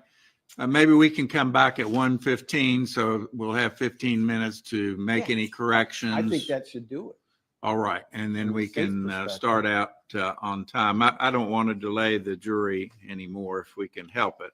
Is there anything further on behalf of this defense that we need to discuss? No, Your Honor. Thank you. All right, we'll break for lunch, and if you can, be back at 1:15 so we can take up the instructions further. Okay, so I didn't expect to do that. Right. Okay. So what I'm going to do is go play Lawyer Lee from yesterday. She's got a video up because I need a break. It's going to be interesting to see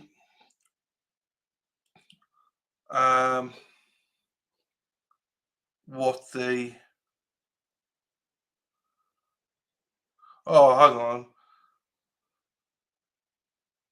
For those of you that I'll put Lawyer Lee on right here, but for those of you who might want to catch Emily D. Baker, she's live. She's talking about Karen Reid's lawyers want the Commonwealth to pay. So that'll be interesting from her perspective. I like Emily D. Baker. But yeah, on this channel, I'll play the Lawyer Lee, but if you want to head over to watch D. Baker, because I know a lot of you would like to hear from her. Try and come back in an hour. Hey y'all, try and come back in an hour if you can. Don't just leave me. Hang on, where the fuck did I take that? There, that's where I took it.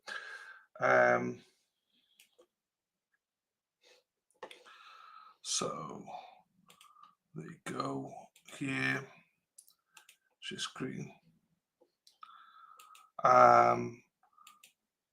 Here you go. This is Lawyer Lee. If anyone wants to look at that. Yeah, you're right. It's just I like EDB. I like her analysis. I like her recaps. Where she's telling us, yeah, I think that she's one lawyer that I think you should listen to. I think she breaks stuff down very good. I think her and the lawyer you know are probably the two of the best in the business at recapping and breaking it down. So I give you permission, hippie chick. And Spacey Stacey's there already. I know she don't give a fuck. She don't wait for permission. Anyway, here you go. I'll be back in an hour, people. See you in a bit. Oh, fucking click the wrong screen. Then give me a thumbs up and let me know if you can hear me and see me, because it's a little different when the way I had to set it up. So just let me know. I'll start talking, but y'all may or may not hear this. So if you've been watching the trial of Natalie Cochran this morning, you saw the defense make a huge mistake at trial. Tonight, we'll discuss that at 7 p.m. when we cover what happened at today's trial. But it was significant. It was definitely an important one. So welcome in, everybody. The jury is having pizza for their lunch provided by the judge. So I put in the chat or the comments, what are you having for your lunch today? I thought we'd do a little lunchtime live because I'm trying to fit in some extra information, and it's taking up the whole hour when I go live at night just to talk about what happened at the trial. So I don't want to cut into that time, but there's some other information that you really need about the trial. So I thought, well, let's fit it in lunch, because who wants to stare at a screen that says coming back soon? Anyway, so this will give you a chance to have something to do as you eat your lunch, and then you can dive back into watching the trial after that. So as I said, tonight we are going to be discussing huge mistake by the defense and why I think they made that defense. But for it's a significant problem. It's a case with very little evidence on the prosecution side. So there wasn't a need for this mistake. So it's from the defense point of view, it's a significant deal. But we'll talk about all that tonight. What I want to talk about today is we have heard from local reporters that Natalie Cochran actually intends to take the stand in this murder case against her. She is, if you don't know anything about the case, she's charged with murdering her husband with insulin. She gave him a shot of insulin. They say it crashed his blood sugar, and he ended up going to the hospital in a coma, never recovered. 5 days later, he died. But that is not all of what Natalie Cochran is accused of. The prosecution says the roots of why she wanted to murder her husband lie in another crime entirely, a Ponzi scheme that she ran, they say, between 2017 and 2019. Those aren't just allegations, because Natalie has actually pled guilty in federal court to that Ponzi scheme and is serving 11 years and 3 months in prison because of the fact that she pled guilty to that. Now, a Ponzi scheme, for those of you who aren't completely familiar with it, is just a situation where you maybe don't really have a product, you aren't selling anything, you aren't profiting. Instead, you get, let's say, one investor to start with, and they pay you $1. And so then you go out and get two investors because the first guy says, well, I'm in. And so you get two more and they pay you $2. So you can pay the first guy his $1 back, and maybe you keep the $1, and then you get double that. You get four more investors, and each of them gives you $1. So you pay the two people below that their $1 back, and maybe you even give them a little extra, right? So they go out and say what a great deal it is. Bottom line is the people at the top are all going to lose because there's no basis for it. The only way you were paying the people at the bottom was that you were actually giving them the money that the new people gave you. You didn't have any other money. You weren't making a profit or a product, and therefore you don't have anything to repay them with. So that's kind of the basis of what a Ponzi scheme is. So the terrifying thing from an attorney's point of view, and the reason that lawyers tell clients don't take the stand in your criminal case, is because that is an opportunity for the defense to absolutely blow apart. If a defendant takes the stand, there's just not a question, almost no case is an exception. That witness is the most important witness of the entire trial. The defendant, if the defendant's on the stand, that's it. The jury is paying attention to that, and it says, so the pressure and the stakes are enormous. Most lawyers will say, yeah, don't go on the stand. Don't do that. It's not worth it. The cross-examination is brutal. You could really blow things that we're trying to set up.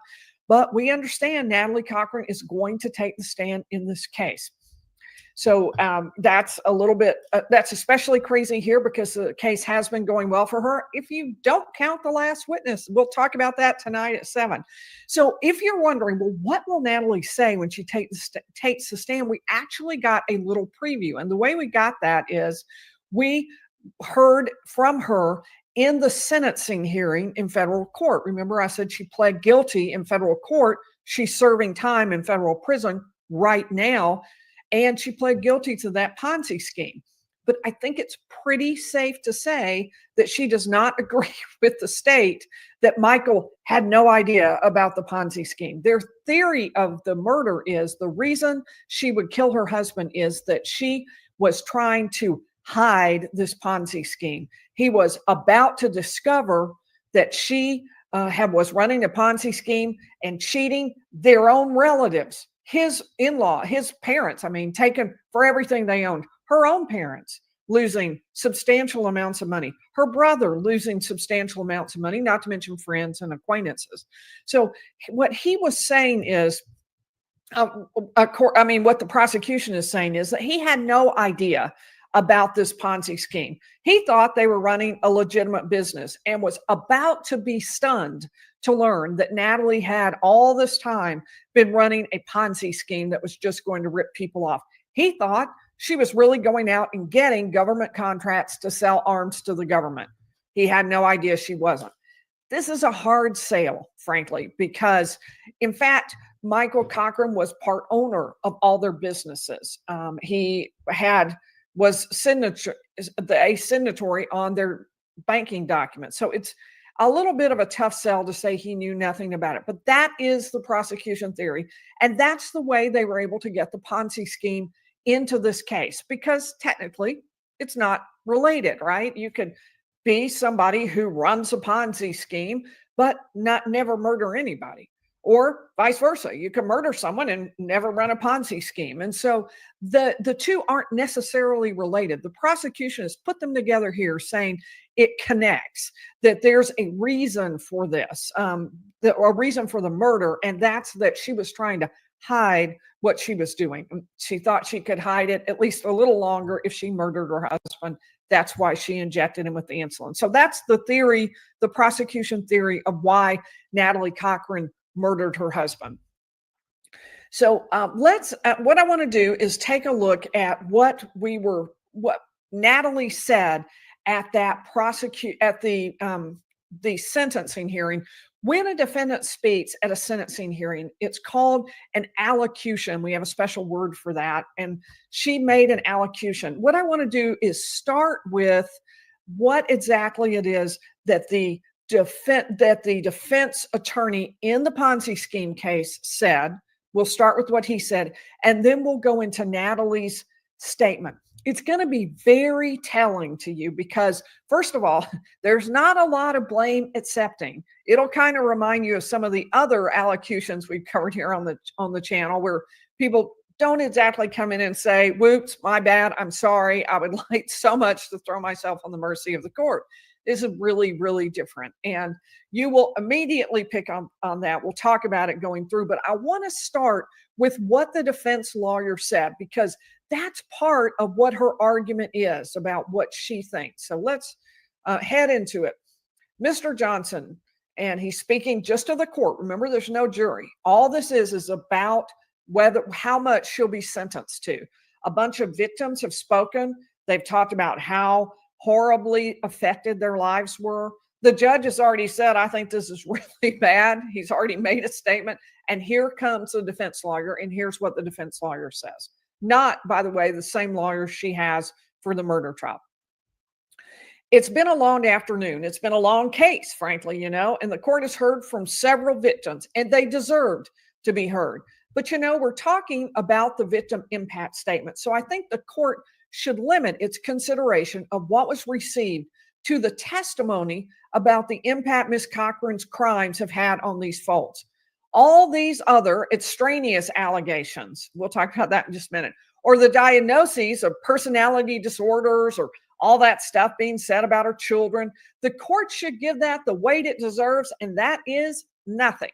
That has nothing to do with impacts on victims. So I hope the court can put that in its proper place in deciding the appropriate. My mouse isn't working, so I'll have to try to figure out how to slowly page down. Okay. That has nothing to do with impacts on victims. So I hope the court can put that in its proper place in deciding the appropriate sentence in this matter. So what he's saying is there's been a lot of talk, and we know about what some of those things are, because people earlier, we'll probably cover that in another lunch live, actually, if y'all like the lunch live idea. I think it's kind of fun, but let me know. Give me your feedback on whether you like it. But we went through what his parents had to say, and wow, was it brutal. If you haven't listened to that, watch the Friday night live stream when I went through it. You have got to hear that. It was heartbreaking and very impactful. The judge specifically mentioned their statements when he got around to the sentencing, which, by the way, was 100% the amount. He had a range. He went total at the top of that range. So some of the things he heard about that we've talked about there were references to the fake scholarships. There were references to stealing from the Little League. There were references to faking cancer. And what the attorney is saying is none of that has been proven, and none of that is relevant. The only thing that matters is the Ponzi scheme and the victims of the Ponzi scheme. So, Judge, stick to that. Don't look at all these other factors in sentencing her. Okay, this has been a long journey for everyone. I know it's been a long journey for Miss Cochran, the defendant, Natalie, the folks that have lost their money, for her extended family, for her immediate family. And that's one of the real tragedies here, is you didn't hear from her siblings or her parents, but the family has been torn apart. Her parents very much wanted to be here today, but they didn't know where to sit. They don't want to offend one sibling at the expense of the other. It's terrible. And what he's referring to is the fact that Natalie, actually, her brother was one of the victims in the Ponzi scheme and was one of the people who lost money and was irate over that, extremely upset about what had happened. She is now, for the most part, estranged from all her family members except her children and her parents. And her parents are good people. They love all of their children. You can tell. And I know their hearts are broken and they're going to suffer on the outside while Natalie suffers in prison. So it's been a long journey. And I know it's been a long journey for the government too. And I commend my colleague. This is a difficult case. And Ms. Robeson was very reasonable to work with, very, very professional the entire way through, referring to the United States Attorney or Assistant United States Attorney. You know, Ms. Cochran has been punished, Your Honor, and she's going to continue to be punished. She deserves to be punished. And remember, this is not the murder case. This is the Ponzi scheme case. And she pled guilty to that, unlike, of course, the murder case where she is contesting that. It would be wrong not to punish her for what? Oh, wait, did I go too far? I went too far. It would be wrong to punish her for what? No, we don't want to miss that. Here, I'll just do a little at a time. I should get my new mouse by early morning, so hopefully that'll be okay. It would be wrong not to punish her for what she did and the devastation she's caused. And the court has a lot of leeway in making that determination. The government and Ms. Cochran have agreed upon a very broad range, and they made their position known. It's really only about 2 years apart. I didn't think it was all that broad. They want the top of that range. Of course, we want something towards the lower end of that range. Spoiler alert, right? As to one. And we simply ask that the court weigh the government's request for the maximum punishment, with the court's own sense of humanity, proportionality, consideration of Ms. Cochran, her whole life, the whole person that stands to be punished here. And we'll just do the real slow method so I don't miss a page again. Justice is hard to define, and it's often aspirational, but what it's not is bloodlust. What it's not is, we hate what you did, so you deserve the maximum punishment. Everything else, can fall by the wayside.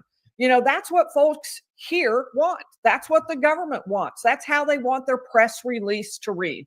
But, proportional punishment is based on more sober and objective consideration. That's one of the paramount virtues of our system. And justice is achieved when courts try to strike that balance between retribution, and its own humanity and mercy and understanding of human frailty. So what the defense lawyer is doing is just making a classic argument that don't look at the victims alone. The victims, of course, want maximum justice. They want maximum punishment, not just justice. They want punishment.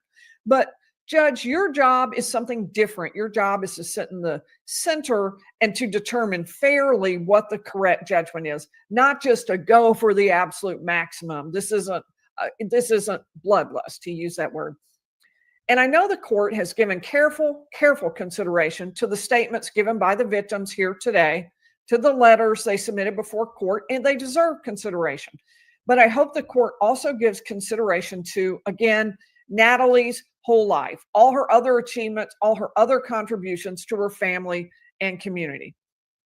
And another thing I want to impress upon the court is that, you have I'll echo Mr. Davis's observation, you have an unenviable job, a difficult task. Your Honor, picking a number within this broad range to choose from. So one of the things the defense lawyer can do without being as offensive as it would be coming straight from Natalie is that the defense lawyer can say, look, she has family and she's done good things as well as bad things. So you should look at the person as a whole. Coming from Natalie, that may be somewhat offensive because it may seem like she's not accepting responsibility. So that's what the defense lawyer is doing here, is taking some of that. Now, the part about the unenviable job, that's just something, he's just talking about kind of buttering the judge up. I would put it that way.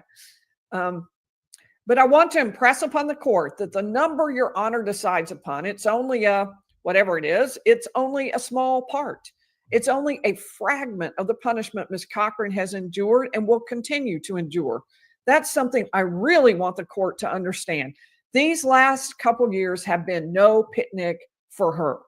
So he's focusing now on Natalie. He's not focusing on the victims. He's not focusing on even Michael. And of course, he wasn't deemed a victim in this, and he was deceased at the time this happened. He had been dead for 2 years, I believe, at the time.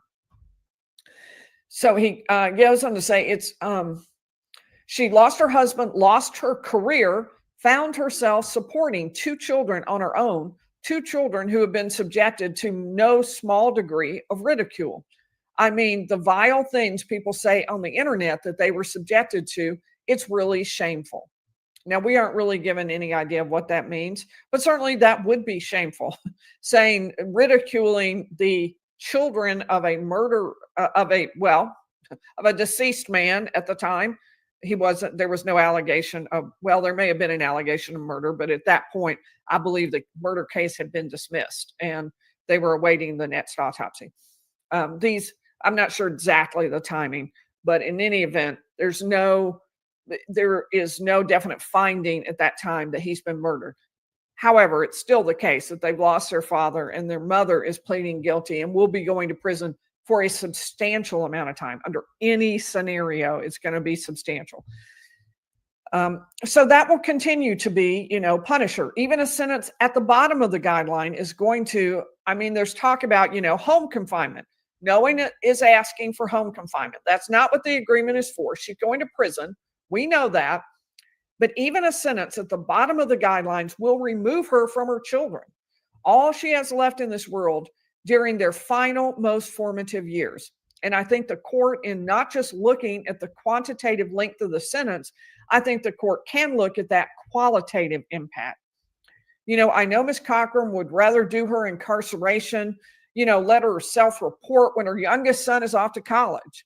But that's not realistic. And indeed, it wasn't. And she knows that. So I submit there's a qualitative component to it and not just a quantitative number the court has to pick from. So what he's saying is, look, this is going to be hard on Natalie. This is going to be a difficult thing to be separated from her children during their high school years so that she doesn't watch them go through all of those big events that happen in high school. She's not with them when they go off to college. That's all going to be something she loses. Now, of course, the prosecution says she loses that by her own actions, by what she did. The victims say she deserves that by what she did. But the defense is saying, look, it may only look like a smaller number of years if you give her the number of years we've asked for, but it's still a significant loss because of the fact that she has these children and she will be removed from their lives. And, the amount of loss is what drives, the sentencing range in financial crimes, as it should. But I would like the court to look back through the pre-sentence report and consider, what did Natalie really gain out of all of this? She went out to dinner with her family a bunch. I think they took one vacation, modest amount of jewelry. This is a really poor argument because, and the judges, you can tell from what the court says next. The court says, I will ask the individuals in the gallery to please be silent during counsel's comments and any other official proceedings, or you will be removed. He tells them to please proceed. So what happens is the witness says, well, what'd she really get? Vacation, a little jewelry, went out to dinner.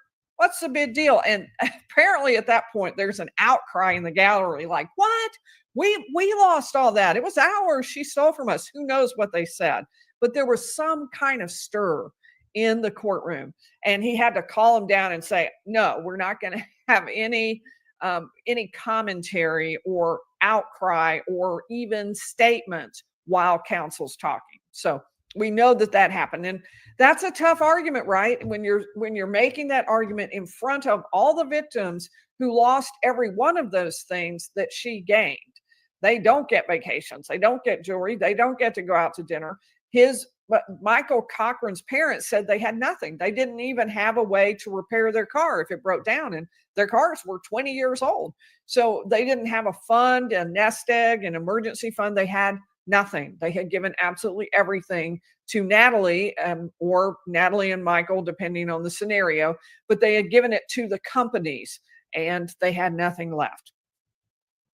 So, after the outcry, Mr. Johnson proceeds, and you look at the other purchases. I believe Mr. Davis cited them. The court, sir, did you hear me? Please do not talk while we're in court at this point. Please proceed. So I think there continued to be reaction. Mr. Johnson, yes, Your Honor. You look at the other purchases. There was a house that was purchased for her late husband's best friend's aunt to live in. That one has always mystified me. I don't get why the Cochrans were buying a house for Chris Davis's aunt. I just don't get it. Now, there was one reference to maybe the aunt was going to pay rent. So it was maybe some kind of investment, but that is strange. A vintage Shelby Cobra kit car, very expensive, apparently. Natalie let me scoot up. Did I scoot too far? I think I did. Okay. I don't want to miss anything. Sorry, I should keep talking while I'm moving it so y'all know I'm still here and live. Okay. Natalie doesn't know how to drive a manual transmission. Motorcycle, boat, and airplane hanger. They were really buying a lot. She wasn't getting, and see, at that point, I don't know why, but I don't seem to be able to. Oh, that's the last line. That explains it. She wasn't getting her pilot's license.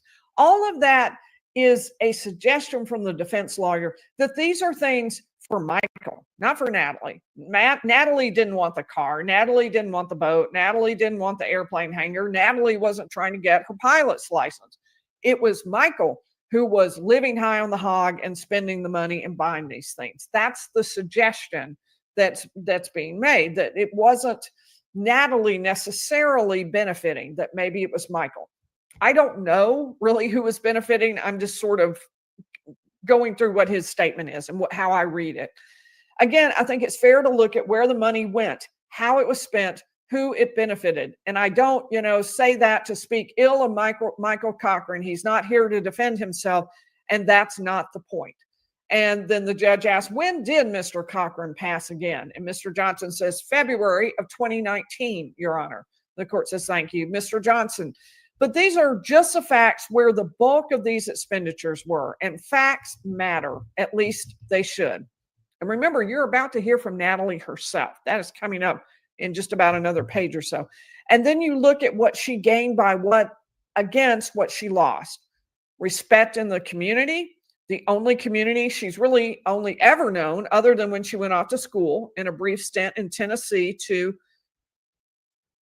of course, she came back here. This was where she was raised. This is where she raised her own family. She's lost respect in this community. She'll never get it back realistically.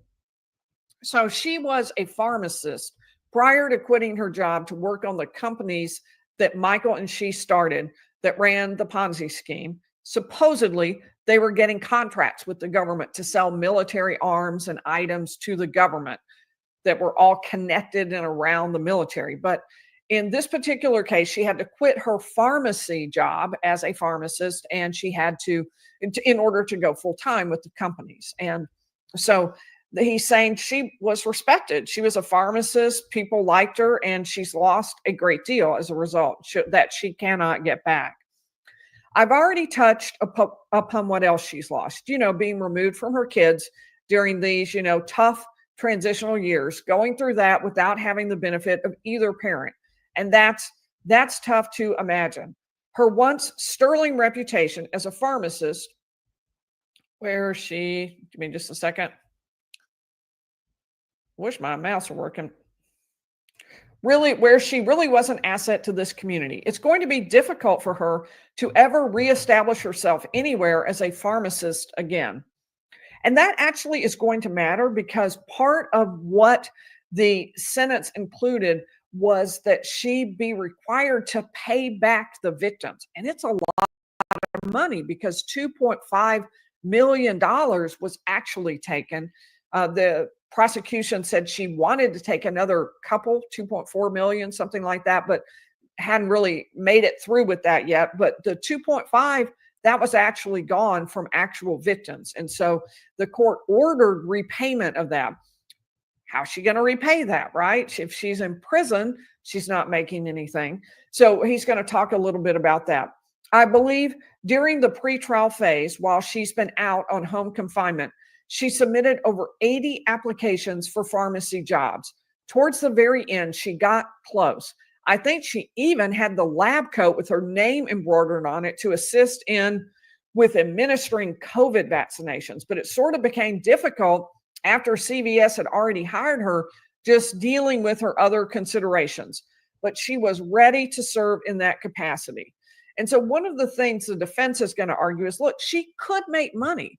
If you shorten the sentence, she actually could work as a pharmacist and make money. That kind of is a surprise to me, because I would have thought that if you're convicted of a felony, you aren't allowed to do this. I presume that since the conviction for the felony had nothing to do with her being a pharmacist. That and he goes on to say, in some states, you can continue working. We'll read as he says that. She has worked at a local antique store since she has been on home confinement as well, and her employer is here to support her today. Some states allow you to work as a pharmacist with, let's page down, felony convictions. Others do not. The bottom line, it's going to be difficult for her. It's going to harm her, continue to harm her in that way as well. So I have to say, I'm really surprised by that. I can't believe they allow you to do that. But that is apparently the way it is. And he argues that's a good thing from the point of view of the victims, because she has a shot at actually making the money back and paying them back. And he says, and you know, this case is troubling, Your Honor. I've called it difficult. It's also troubling. I mean, it wasn't too long ago when they looked like the perfect family, you know, 2 beautiful children, promising career, nice home, active in sports.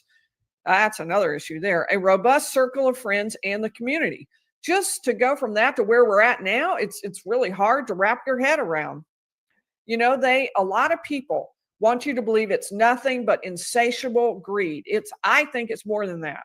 It's easy to condemn, but it's kind of hard to understand what it's like in someone else's shoes.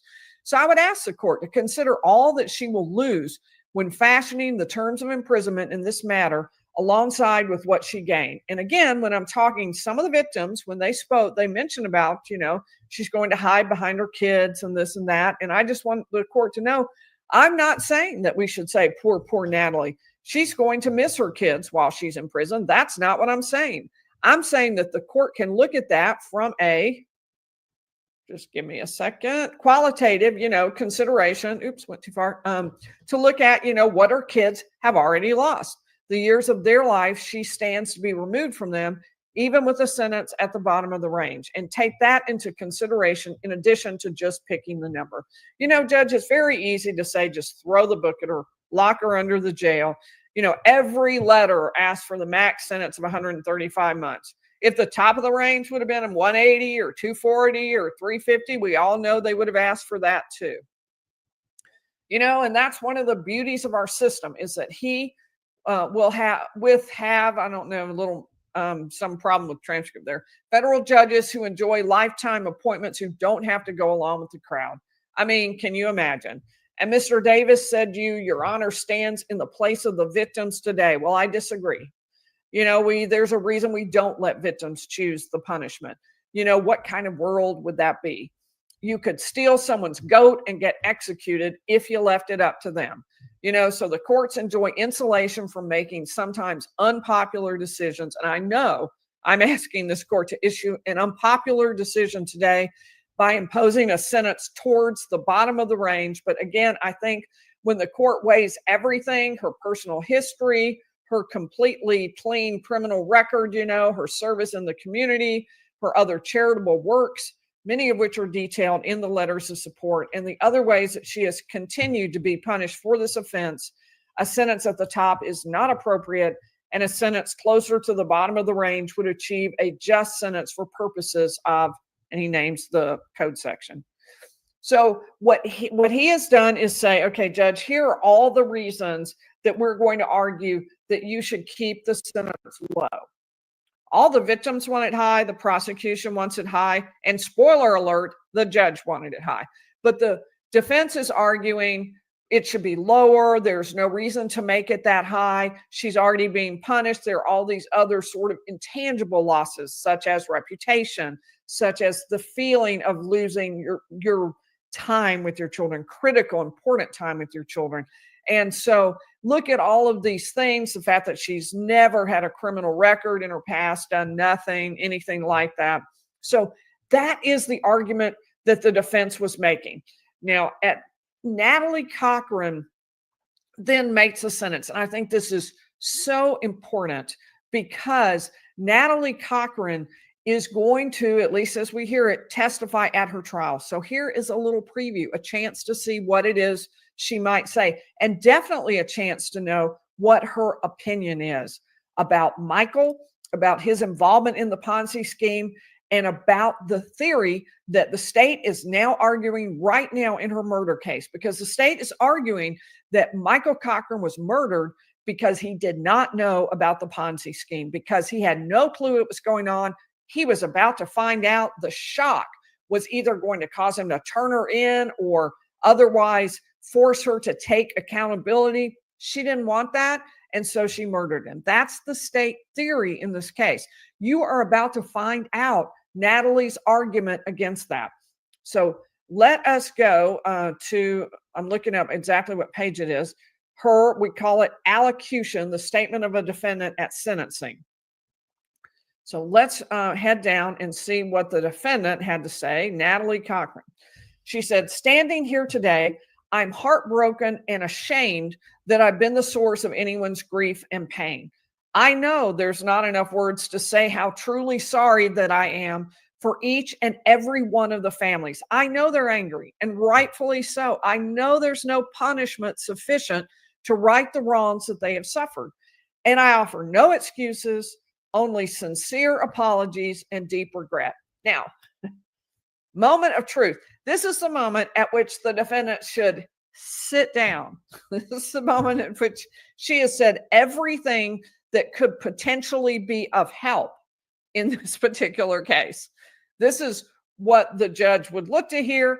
I don't think the judge was going to accept it because he was very moved and stricken by the statements from Michael's parents. They were truly heartbreaking. We covered those, like I said, on Friday. Go back and watch that video and you can hear that. So, but I don't know that it would have bought her anything, but I can tell you what the next part did not do, which is help her. From here on, you will see, but this is, I believe, what may not have worked in the Ponzi scheme is going to be her argument in the murder trial. Okay, so here we go. For years before Michael passed, life had been more than difficult for me and the children, and now for the victims as well. When Michael began taking steroids and using illicit supplements, he was using far and above the normal doses and processing controversial alternative therapies. It became his addiction. The steroid use turned him into a completely different person. He would be loving 1 minute to taking a sledgehammer to our furniture the next. He became physically and mentally abusive to us. Life became, for the children and I, a constant state of don't make Mike mad. We were ostracized and cut off from our families and friends, and we were only allowed to interact with them or text them when he was present. So straight away, she is going for the Michael did it. Michael changed. Michael was really different. And she is talking about the same themes that they've been hitting in the criminal murder trial, because they've been talking about his use of illicit supplements. They've been talking about him taking alternative therapies, or at least there's been a suggestion that they were non-prescribed medications and that he took steroids. And we heard from Michael and Natalie's daughter, who's now age 20, and she said that I would say, wasn't as strong as this. No sledgehammers were mentioned. I don't think it would have gone as far as physically and mentally abusive, but it certainly, she talked about how different he was. So did Natalie and Michael's son, about how much he changed in personality in the last couple of years of his life. And they seem to attribute it to the drug and steroid use that was part and parcel of why they believe he died. Let's see. That also plays a little bit into Natalie's argument that was echoed by her children, that Michael took her phone. And I think the defense may argue that some of the text messages that seem damning for Natalie, including one where she says, I haven't been completely transparent with Michael about the businesses, that those may have been written by Michael. So I think that may be where the defense is headed. We'll find out soon enough. We begged him to stop the drugs. People in this very room tried to intervene as well, but to no avail. Life became hell for us, and to protect the kids, I started to get into a situation where I would always give in to him. I would never question him, and I would appease him at every turn. If Mike wasn't happy, no one in the house was allowed to be. What did make him happy was money. Now, where did we hear that before? We heard almost those exact words from Natalie and Michael's daughter, Nicole, when she took the stand. Almost the exact words. What did make him happy was money, and when Mike had money, money made him happy. It was just enough. It was just enough, was never enough. Went a little too far. When we went to buy his boat that he had his heart set on, he wanted 3 and not 1. The renovations to our home were largely spent on an extra garage for his sports car. All of the toys and items that were seized from our house and not returned by the police were his, with the exception of a couple of MAC's things. He even took helicopter lessons before he could even begin to afford one. I acknowledge I received jewelry from him in fall of 2018, but that was his way of apologizing to me for physically hurting me by trying to run me over with his truck. Mike was my everything. He was my husband of 19 years. We've been together since we were 17. He was my best friend, and he was the father of my children. I have never wanted to publicly criticize him or tarnish his memory, and that's why the children and I have suffered in the quiet and in silence until now. So she's saying it's not just that it was that he was mean and changed personality-wise. It's also that he was crazy spending. He was the one doing this spending. He was the one who wanted these crazy things. We heard an echo of that from Nicole when she said that when they went to Paris, she was going with a school group and the whole family went. And then while they were there, all her dad wanted to do was go to the luxury goods stores and buy Louis Vuitton or other luxury goods. That was his thing. It wasn't Natalie's thing. So that was the theme of it.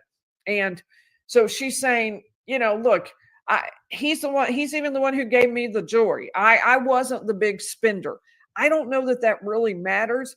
She may have argued earlier that she wanted the Ponzi scheme to work. In other words, it wasn't that she just planned to give later money to earlier people and hope it grew larger and larger, that she really thought she was going to get contracts and kept thinking with just a little more money, she'd have a better shot. And meanwhile, Michael spent all the money. I assume that's the kind of argument she was making at the time. But the problem with that is this is she's being sentenced. She's already pled guilty. She said, yes, I did that. And so blaming someone else is untimely. It's not the right place and time to do this. I can't remember if I read this last bit. That was his way of apologizing to me for physically hurting me by trying to run me over with his truck. Again, that's like out of the blue, but an allegation that he was physically untoward toward her. Mike was sorry, I'm trying to use YouTube friendly words. I couldn't think of anything. Mike was my everything. He was my husband of 19 years. We've been together since we were 17. They were high school sweethearts. He was my best friend, and he was the father of my children. I have never wanted to publicly criticize him or tarnish his memory, and that's why the children and I have suffered in the quiet and silence until now. I remember I'd already read that. I would like to discuss a few things from the letters written to the court. So, okay, one thing we know, she is not going to say that she did it, don't blame Michael. Okay, that's real clear that she blames Michael for a lot of it, for the spending, as well as for a lot of what occurred. And she says he changed in personality and he was abusive. The insinuation is he was in charge of the companies, forced her to do this. So that's how I hear it anyway. But then now she's going to talk about the other victims, and we're going to see, does it change any? I would like to discuss a few things from the letters written to the court. I am so very sorry, Eddie and Donna, that you feel I would ever try to disparage the relationship that you have with your grandchildren. And she's saying that her son sent the text to them of his own accord. And it is frustrating because the state court has redacted information about one of the children, whereas the federal court did not. And so it's public record, but it's not public record that I'm trying to show. So I've been a part of your life, and she talks to about the relationship with the grandchildren. There was a text message we had heard about where the son said, well, I don't want anything to do with you. And the daughter said, I don't even know if she texted anything, but she just stopped responding. So Michael's parents were saying, we're estranged. We're estranged from our own grandchildren. And this was done by Natalie. And she's saying, I didn't do it. And she's now saying that's the kids' parts. She's saying, I've been a part of your life since I was 17 years old. I've always tried to keep you involved with the children, be it through family dinners, school functions, and support schedules. Even at Christmas in 2018, when Mike refused to come see you, I brought the kids anyway, just the three of us, because I knew it was important for you to see them at the holidays. The kids and I were forced to pay a price that night when we got home because he was so angry that we went. Okay, so you can see them. She's saying there's no apology in here to Michael's parents. She's saying, I was close to you and it's the kids who did this, and it was Michael who was bad to you, and I was good to you. And I paid a price for coming at Christmas. So not necessarily, in fact, very much not what the judge wants to hear at sentencing about this other extraneous problem between someone who's dead and some of the victims. This is not what the court wants to hear. So I guarantee you that this was unhappy. Okay. So I need to say thank you to Jadzia, who has been a member for 11 months. That's awesome. Fantastic. So glad. And Joanne, never missed your show. First message. Oh, well, that's great. Thank you, Joanne. I really appreciate that very much. All right, so let's keep reading.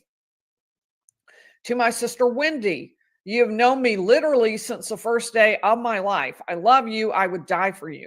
The kids and I miss Penny, Chuck, and you, and they wrote phonetic, and your families in our lives. It breaks my heart that you think I would intentionally hurt you.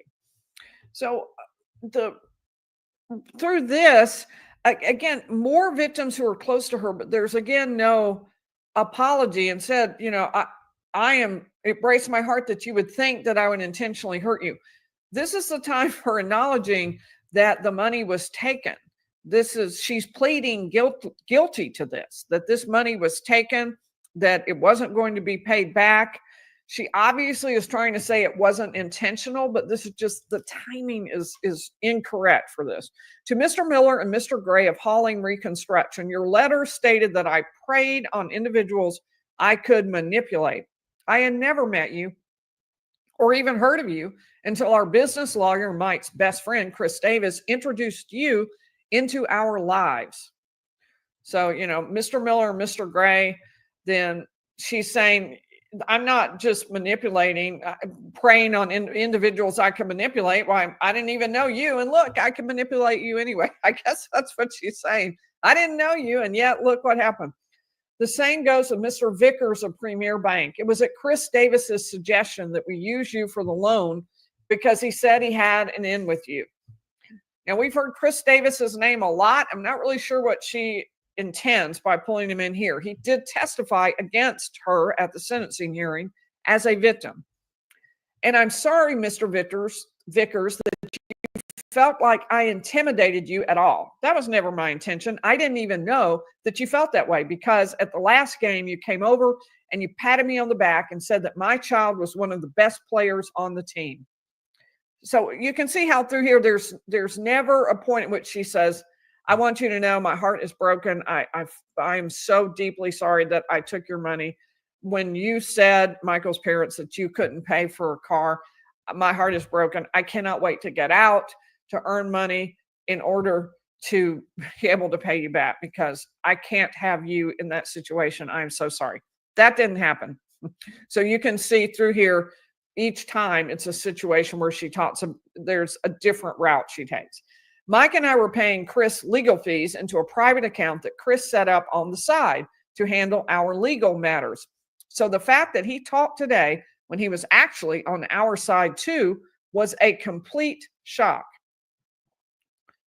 And I will do everything I can to ensure that everyone is made financially whole. I'll work as long as I live and as much as possible. I've applied to over 200 jobs. Now, this part is good. This is good. I've applied to over 200 jobs since March of 2019. And Mr. Johnson said 80 pharmacy jobs, but the rest were even just minimum wage jobs. I know that we've agreed to a monthly restitution of $500 a month, but I would like to do more. And it's my goal that I would like to get to $1,000 a month and beyond that if feasible. I would also want my parents, Larry and Daphne Jessup, to be recognized as victims. I know they submitted a statement to the court. They are rightfully owed their money, and I should be held responsible to pay them back.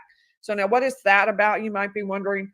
Well, they were, as I mentioned, victims in addition to all of the other people who testified or were listed by the government in that Ponzi scheme action, the one where she's being sentenced, and we're reading the transcript from that. So, but her parents were included, but for some reason, the judge elected not to count them as victims. If they were counted as victims, she would pay this money once she earned some into the court, and it would be divided among the victims. They would be included in that. But instead, the court ultimately decided her parents would not be counted. I don't know if that's because maybe they had already been paid back some and therefore he felt they'd been given preferential treatment. I hope that it wasn't just sort of a punitive thing against the parents, because obviously that doesn't seem right to me, but I'm not sure what it was about. So I do know he decided they would not be included.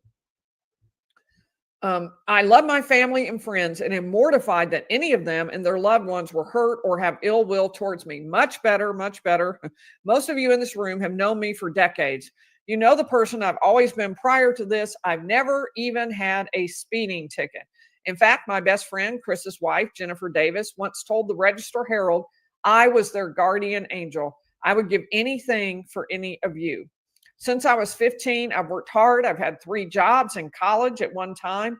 I dedicated countless hours to community service and church activities. I've lost my husband. I've lost my family, my friends, my reputation, and worst of all, my Christian testimony. Every day, I wish Mike were here. I wish he hadn't left me to deal with this alone. Now, okay, I wish he hadn't left me to deal with this alone. That almost sounds like she's suggesting that he unalived himself because he couldn't handle the pressure. Now, from what I understand, the investigation began after his death. I'm not completely sure about that. And a lot of times we aren't given that information. But I don't mean the investigation into his death. I mean the Ponzi scheme investigation. But certainly there were rumors and things swirling around. And certainly things like about the money that was missing from the baseball team, the Little League Fund. So, but anyway, I wish that he had never started the drugs. I wish we could turn back the clock. This is Michael. I mean, did really well for a little while. Now it's Michael again. But even though the last few years were so difficult, the kids and I miss him every day and we talk about him.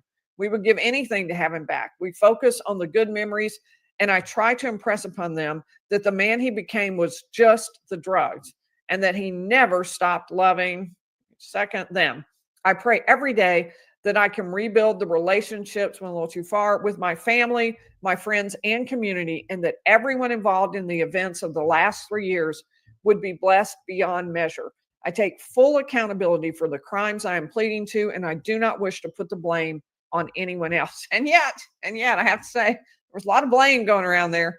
The most important thing in my world are my 2 amazing kids, their health and their safety. As a single mom, I hope to be afforded the opportunity to raise them, to learn and grow from all we've been through, and to become better adults for it. During the last 19 months on home incarceration and then home confinement, there have been many tears shed by Nicole, her son, and me. Every missed event, every missed practice, first day of her high school was monumental to them. I will now most likely miss my daughter graduate. I will miss her play tennis, go to prom, and the honor that she was bestowed to attend Yale University this July. I believe she did not attend Yale. She mentioned what school it was. I don't think that was it.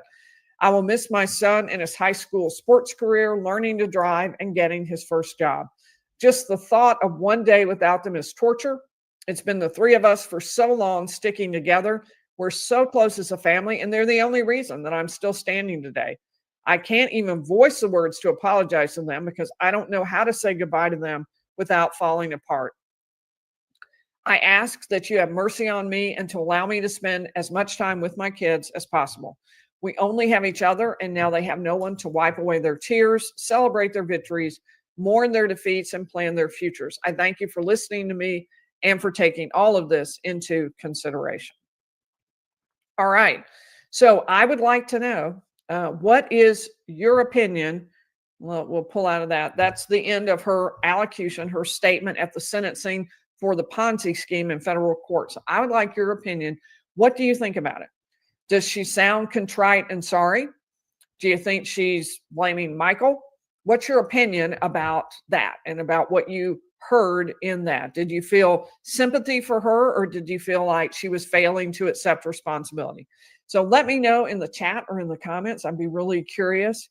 Also, would you let me know what your thought is about the lunchtime live? Did you enjoy that? Was it nice to have a little something to do during the break? If you were watching on one of the channels that's broadcasting it, Court TV and Law and Crime are both broadcasting it. So anyway, I would be very curious what you think about all of that. I do want to give a special shout out to Court TV, which was there from the very beginning and has been broadcasting that. It's very much appreciated. I think it's a great public service and something that we all benefit from. So I do want to thank them for that. And Breakfast Live, oh my goodness. I don't know about Breakfast Live. I think Lunchtime Live would be about the most I could do. But I'm curious if you enjoyed it and what you thought about it and if it was helpful to you. Tonight at 7 p.m., we will be doing a live stream based on what happened today. And I will tell you already, it was a huge day for the prosecution because I feel like the defense not only missed a great opportunity, but I think they may have hurt their case to some degree by what went on this morning. Who knows what will happen this afternoon? There's more to come. We know, at least I believe they have at least one more expert. And Natalie Cochran is supposedly going to take the stand. It's going to be absolutely wild. So I need to say a thank you to Lynette for the super sticker. I may take a couple of questions. Rue is saying that Rue just found out about this case. Thanks for covering. It is it's crazy. It's wild. It's a very, very fascinating case. I have a playlist, which I'll link at the end once YouTube processes this. It is fascinating. You can go back and catch up pretty quickly, and it's worth it. Really, really interesting case. So I'll take just a couple of questions. I want to keep us to about an hour, and I also want us to, they haven't started yet, have they? I don't think so. Let me know if they have. No, I think they're still playing the, oh, great. Irish Amy loved the Lunchtime Live. I'm so glad. Oh, good. More like a breakfast live stream for Sunset Gazing. Okay, I get that now. You're saying for you, it's breakfast. Okay, yeah. For me, I'm not sure I want to get up and immediately begin talking. I'm not sure I really could do that. So, okay. Just a couple of questions. If you have one, put it at the beginning with question marks, and we'll talk about that. But I'm not going to stay on but another minute or two. I want everybody to get back to watching the court case if you want to, or you can just use this to catch up on extra things. And tonight we're going to cover it all. 7 p.m. I'm going to be discussing what I think was the big mistake, how I think it will affect the case, and I'll let you know what happens this afternoon. Even I don't know. I have no idea how it will go yet. So we will find all that out soon. There are a lot of people not feeling like that shows a lot of remorse. I'm seeing that. So if you have a question, you have to put those question marks at the beginning. And Irish Amy's question was she loved the Lunchtime Live. So I'm glad, and I appreciate your saying that very much. So anyway, well, I think people are enjoying this case. I don't see a lot of questions. So what we'll do, I'll end the live stream, but I will see you at 7 p.m. Eastern tonight. Okay. Here we go. We're back. Let me delete that. Hello, Colleen. Hello, Zach. How are we doing? Not sure if the cheaters are back or not yet. Hey, the main cheater's back. Yeah, she is. The main one, Spacey Stacy. Right, let me get this caught up here. Hey, hey, hey, hey, hey. Here we go. Right, I'll put that there. So I did not watch that. I don't know what she said, to be fair, but because I had a lasagna for dinner. Lovely jubbly. I know a lot of people went over to watch EDB. I'm not sure what she said, but I think Turtleboy retweeted somebody with a clip of EDB saying something about, just the same as anyone with a bit of common sense, that this shouldn't be even going to trial for can't read. But yeah, I think that's the obvious.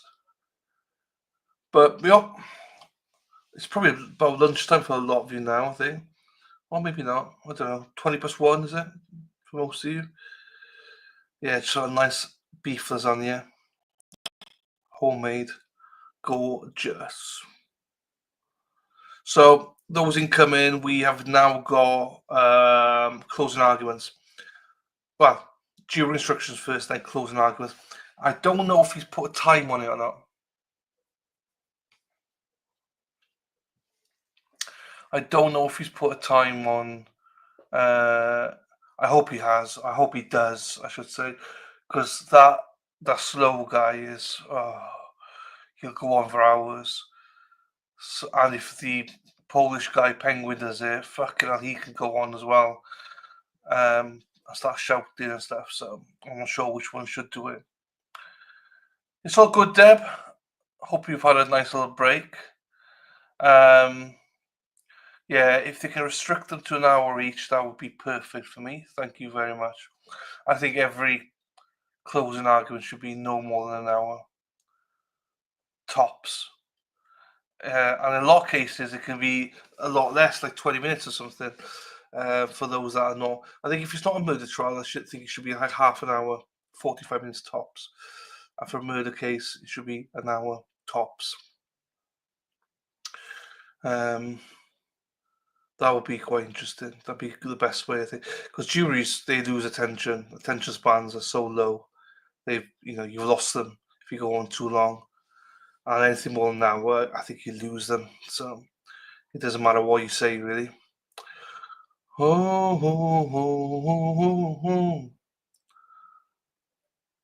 You and me were meant to be, walking free in harmony.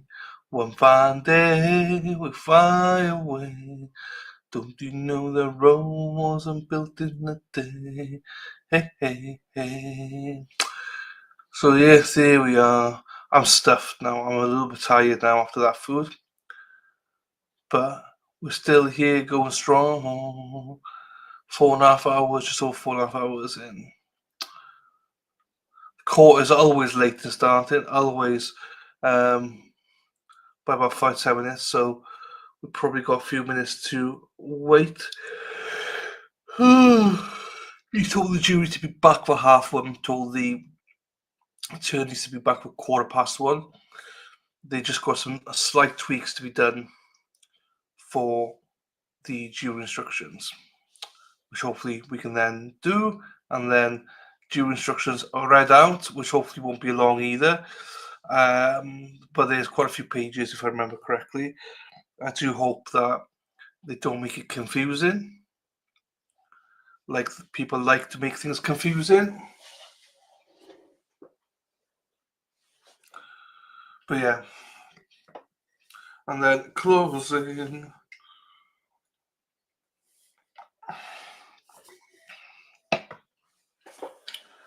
Oh. Ba ba ba ba da da. Yeah. The moment we walked in the joint, ba. Chat is very quiet today. EDP must still streaming. Da da da da da. Bam ba ba. Oh.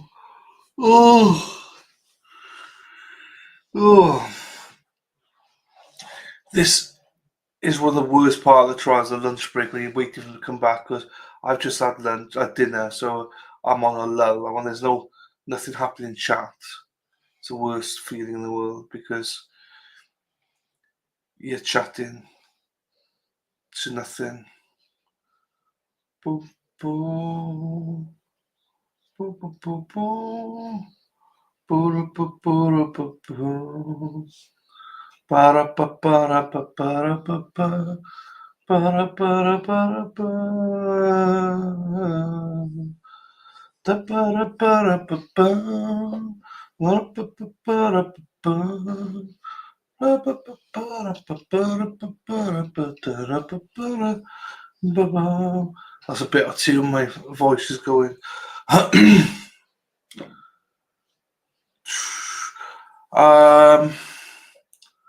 Then the other trial we're thinking of covering, they're still trying to pick a jury. I'm still waiting for confirmation. Hang on, let me look again to see if they're streaming it. For the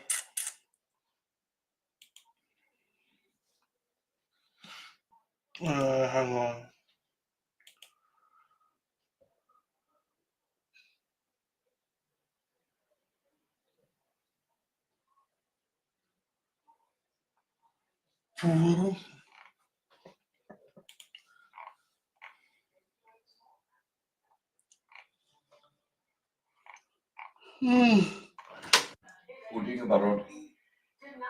Right, we want to stream that.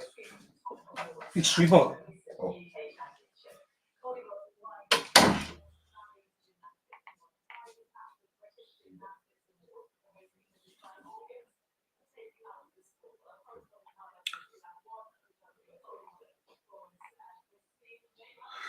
Just check and see if Colin Griffith is being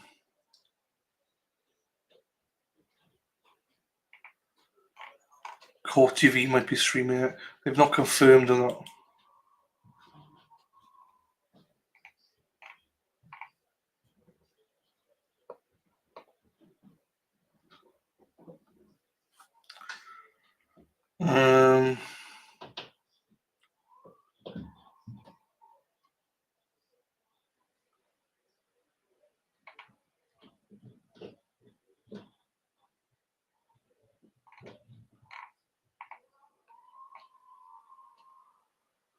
Doesn't really say.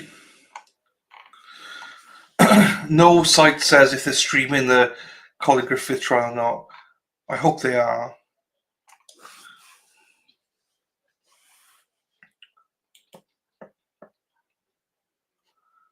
What's this now? Let me play this then for a couple of minutes whilst we wait. This is literally just been posted on Court TV.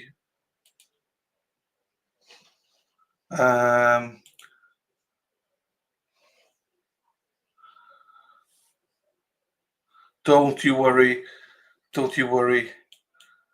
Lady Di. I think it's just you, me, and Deb. Right, this is Court TV about Karen Reid, just posted now. McGee case in just a minute, but we want to first get an update on that other case in that courtroom. Of course, the retrial of Karen Reid. That's right. Her defense is now making new efforts to get her retrial dismissed.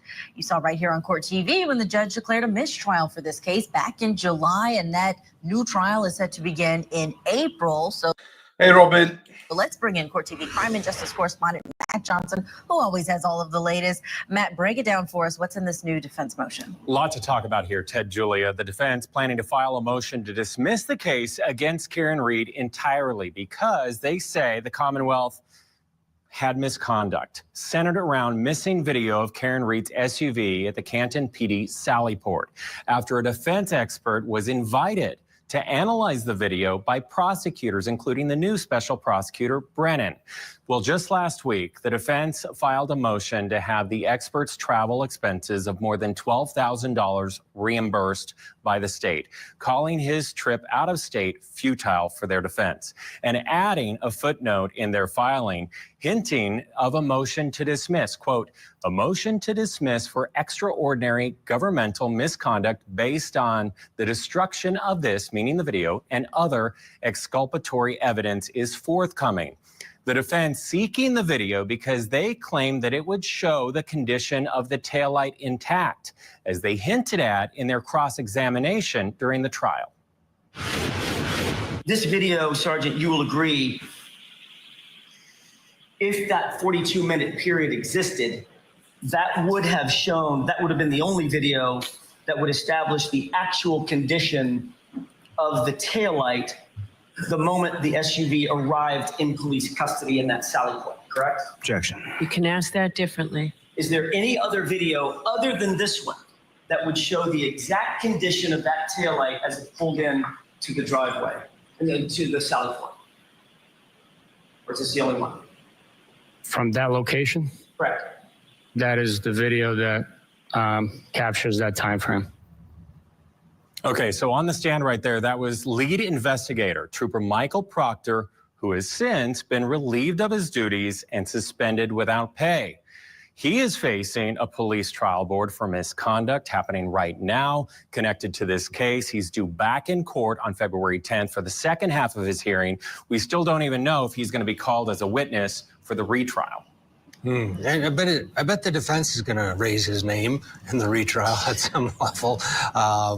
That's not something you just totally get away with. All right, so what is next here, Matt, in this case? There's a lot. Okay, so Karen Reed is due back in court for another Daubert hearing on Friday, this Friday, as prosecutors try to exclude testimony from another defense expert. This expert who said that the Google search happened at 2:27 a.m. Digital expert Richard Green claims that Jen McCabe made the search "How's Long to Die in Cold" before John O'Keefe's body was found in the snow in front of the Alberts home. Take a listen. We found a Google search that happened. First of all, the search was "How's Long to Die in Cold," and it happened at or before 2:27 a.m. In what state did you find that artifact? Yeah, so the specific artifact, or it comes from a record, and the record number on this is 4028, I believe, and it was in a deleted state. Prosecutors say that Green's findings were debunked by state experts and an expert from Celebrite, and he would only confuse the jury if he testified. So that's what's going to be argued on Friday. Recently, Judge Cannoni ruled that she will allow the defense dog expert, the dog bite expert, Dr. Marie Russell, to testify at a retrial, which is set for April. That was after the last expert hearing, the Daubert hearing. Oh, so much to anticipate in this retrial. Matt Johnson, thank you for that report. So there you go. There you go. This come out, which is, we knew it was coming anyway. So they filed it, which is good.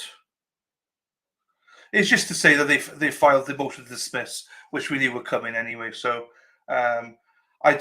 she's never going to dismiss the trial. But it just highlights more shadiness. I mean, who gives a fuck about Green and the ARCA guys when all this stuff is happening? It goes back to, I think, what Andrew said, that they're going to go, this is, playbook stuff. You've got to go hard for the motion to dismiss with the hope that there's then an instruction to inform the jury that things were deleted and they are missing, things are missing and stuff like that. That is the end game. That is what they want. They know they're not going to get dismissed.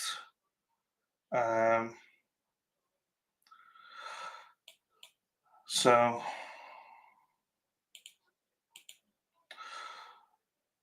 Manuel, I don't know. I'm good. I'll probably watch a little bit of Peter Trigos on it for a recap. But yeah, I know what he's going to say about it anyway. It's just the only thing I don't know is what detail. Well, they covered a bit of the details there, I suppose. They are right though in what they're saying. Is there's 42 minutes missing.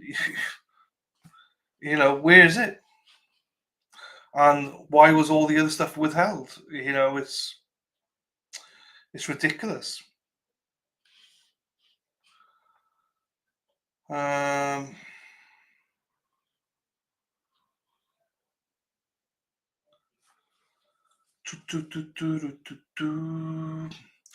Right, this is live. I don't know why it's not. Why are we so late starting back? I don't get it.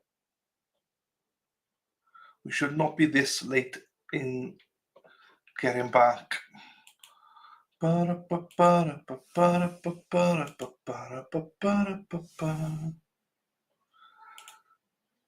Oh.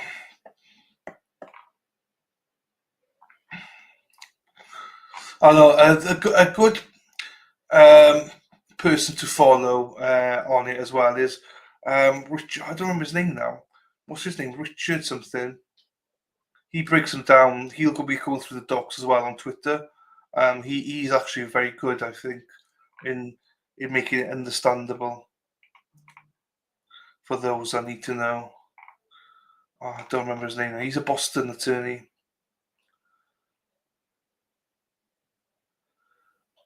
See if I can find his.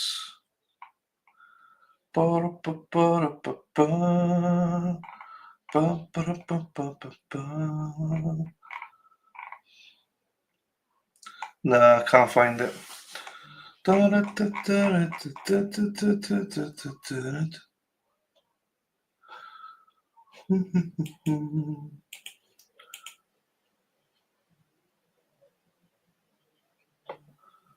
Court TV again.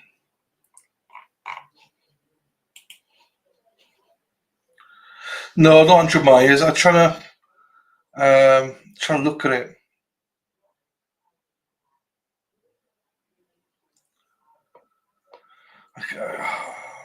I don't. Is it Richard or something? I don't remember. Can I see on who I follow? Because actually, he's one of my go-to people now.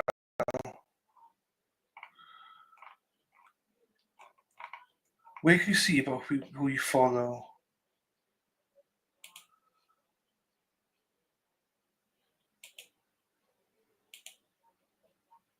Settings.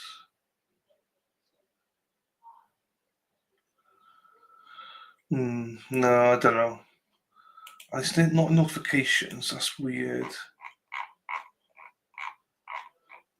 I'll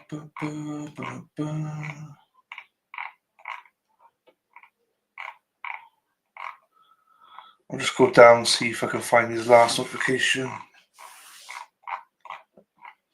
Fucking Jessica Machado, she's fucking posting like fuck. I need to unfollow her. Not unfollow her, but I follow them to have fucking hell, Jessica. There's like 90 fucking messages there. I'm gonna unfollow, not unfollow. She's not gonna be one of my pings.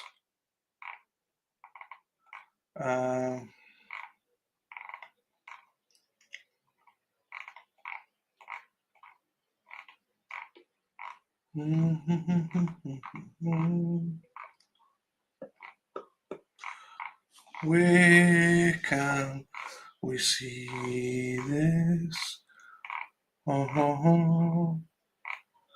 Unless he's just fucking left Twitter because there's nothing here. Richard, there we go. Richard D. Vetstein. Richard Vetstein. He's really good, I think, at breaking it down. Hey, Sandy. That's the one. How are we doing, Sandy? Hope you're well, my darling.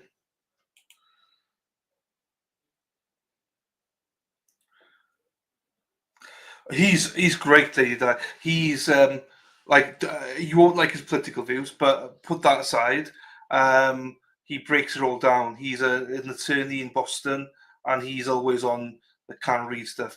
His motions dissection on Twitter is great.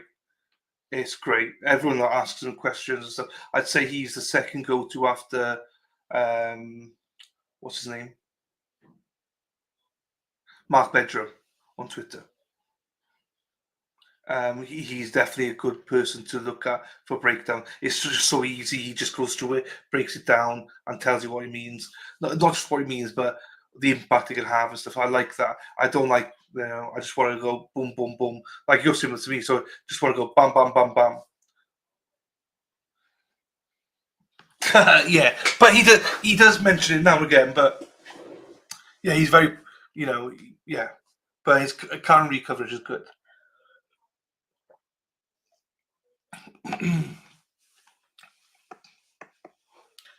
There.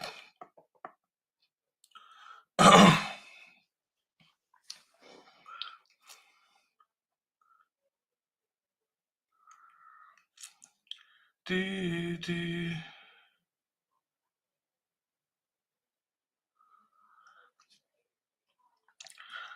Come on. Where is this trial? Come on. Come on, Eileen.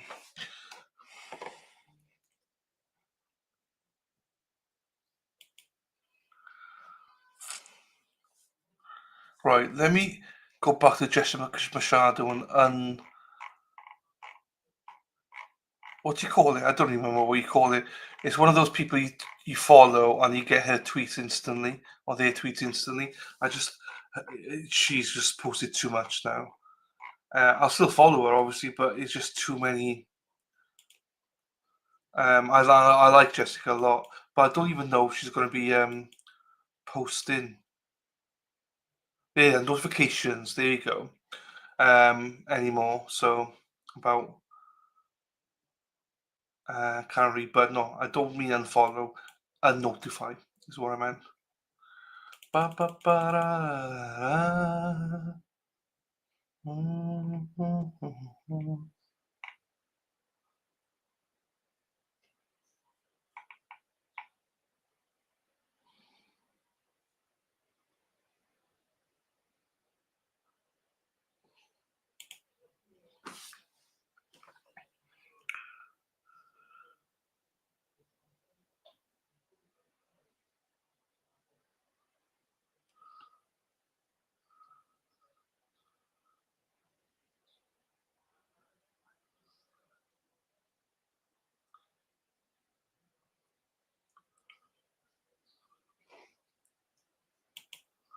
Okay, hang on.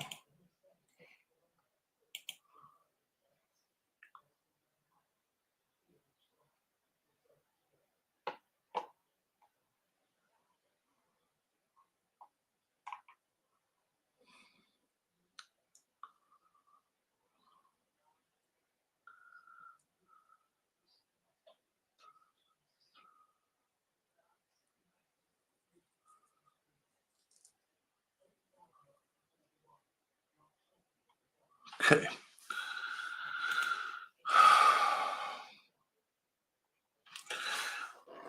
Yeah, I'm not sure what was left in the Lawyer Lee. I think she was just going through some stuff. I don't think it was from yesterday, I suppose. So it's caught so slow.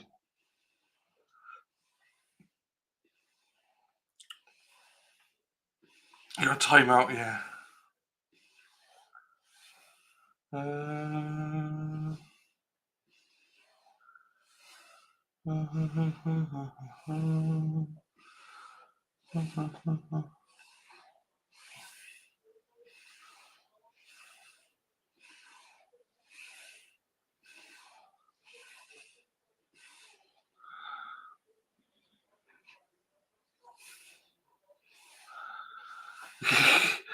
Yeah, I don't get it. It's like I thought we'd be back in court by now. Do you know what I mean?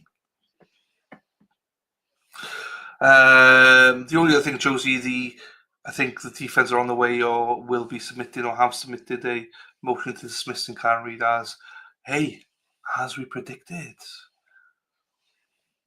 Well, as everybody predicted, to be fair. So we watched a little bit of court TV.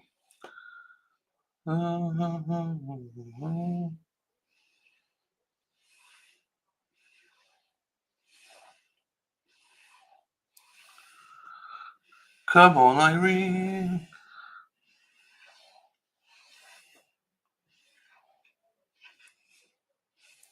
Oh, I got a vinted order. Hang on. What is this vinted order about? Oh, I think I know what it is as well.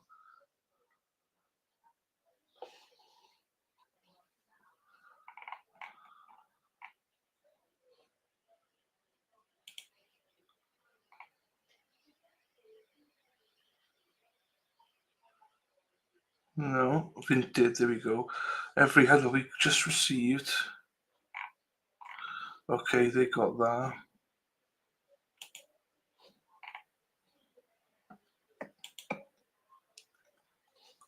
Ba-da-da-da-da-da.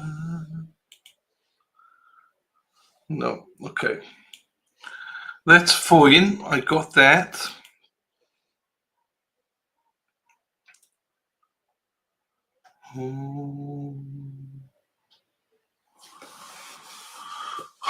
I still don't know if the Colin Griffin trial has been streamed. I think it is, but I've not seen any confirmation of it yet.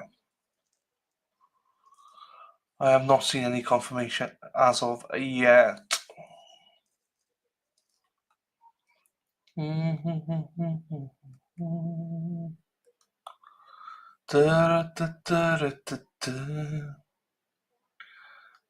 I'm tired now because I just, when you have such a large lunch or dinner for me, beef lasagna, and now I'm like, I did not expect me having to speak here for so long. I thought we'd go straight into the trial and whatever instructions. I'm not sure if anybody remembers. Did the judge give them what do you call it? A time limit? I'm hoping he did, but I have no recollection of it.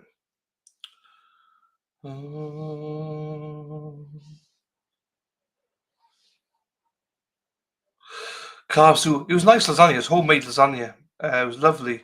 I ate too much of it, but then I'd not eaten much today. I'm been to the gym and everything, so yeah. I only had actually I had toast for lunch, so actually more carbs, I suppose. But yeah, I only had 2 slices of toast for lunch after my workout. Erin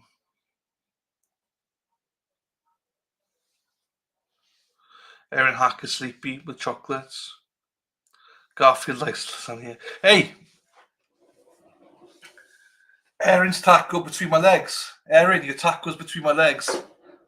I thought about it the other day when I was thinking about you. I was like, Erin Hack, she's between my legs. No Garfield because of fucking Paddington and everything.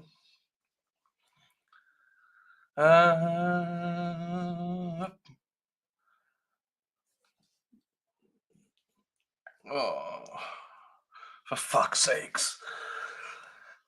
Your taco is in a good place, Erin Hack. Nice place.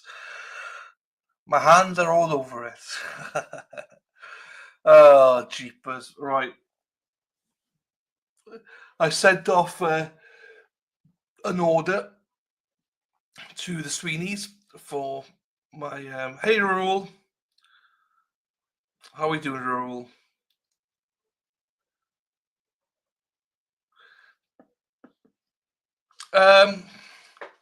Whether Natalie was no longer working as a farmer. Yes, not today, but I think in other days. I think the children said that he wanted her to. Michael wanted her to be like a stay-at-home mum type of thing and look after the business. So yeah, as the Di says, her husband made her or something. Yeah, it's like wanted her to be home. Yes, hands all over it. Robin G. Yeah, Hackster, you missed it. Yeah, missed it, you girl. You were in the weeds somewhere else. You were. I think the daughter said that. I think it was the daughter that said it. That she was made to stay home by her husband and to help with the business, but he didn't allow her to help with the business type of thing. Nice one, Rule. Nice. Yay, we're back.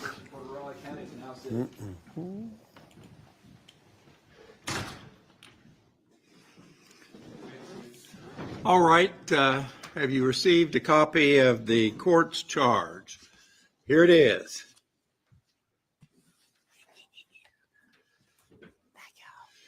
And I've realized that one thing we failed to discuss was the jury verdict form.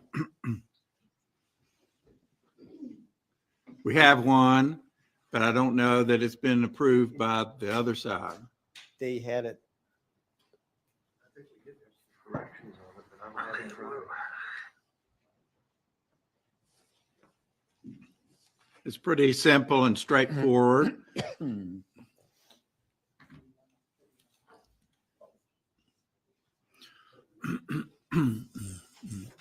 Thank you for the list, Angie.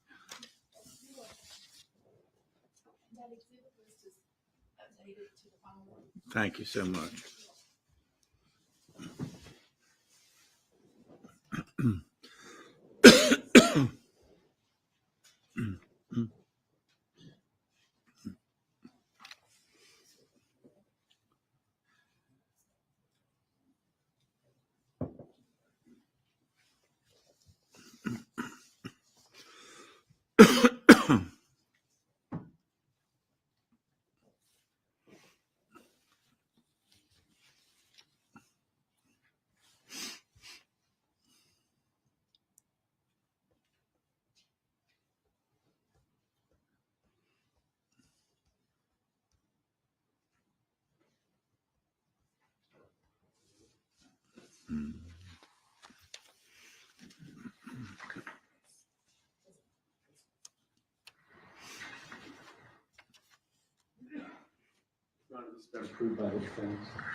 All right.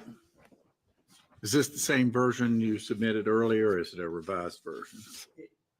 The one submitted this morning is that one. The original one I submitted a couple weeks ago was Okay. That one's been revised. But this one has been approved by it includes the lesser included. Okay, I'm going to have this stapled. You may have to take it in the other office to staple it.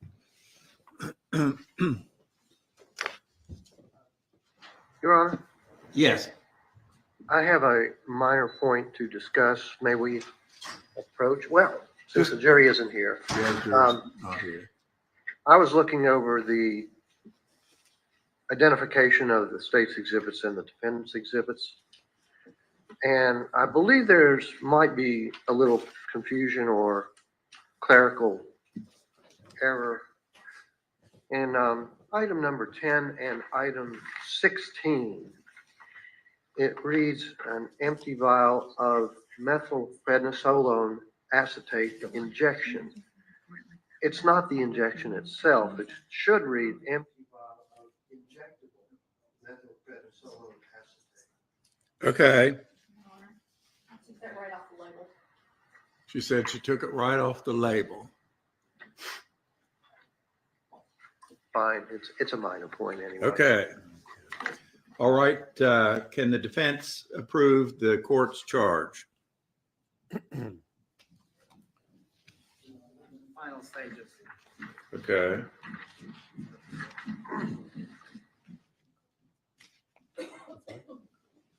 Oh, yeah.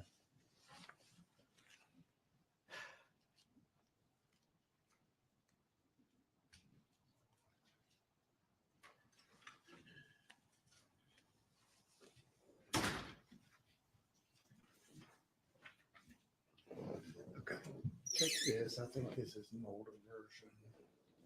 I don't think that's the most recent one. I think this is the most recent one. You don't want to get confused.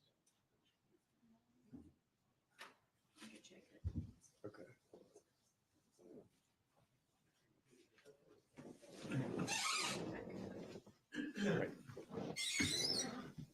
All right, let me ask counsel, how much time do you require or request for argument? Your Honor, we'll defer to the defense.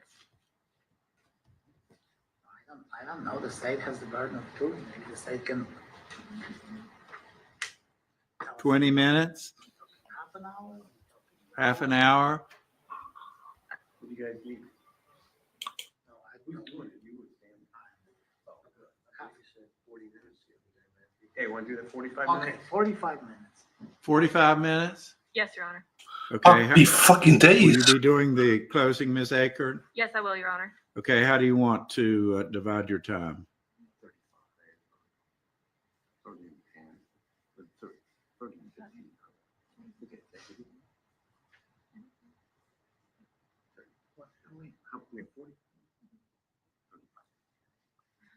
35 for closing and 10 for rebuttal, Your Honor.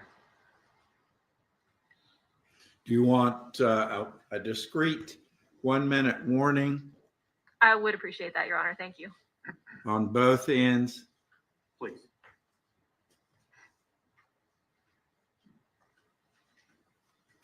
That would give the defense the full 45 minutes if you wish to take it.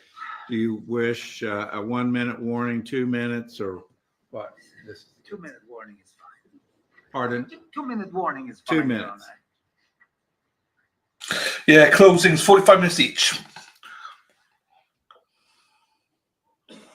I was saying earlier on. All right, here's the final question I have for you. It's going to take me a little while to read these instructions because it's 18 pages. Do you want to take a brief recess between the court charge and the closing arguments, or do you wish to go on through? It's up to you. Judge, the only thing about the instructions, I thought we were placing the involuntary manslaughter before the instructions dealing with malice. I thought that's what we did. Yeah, I thought so too, but it's not the case.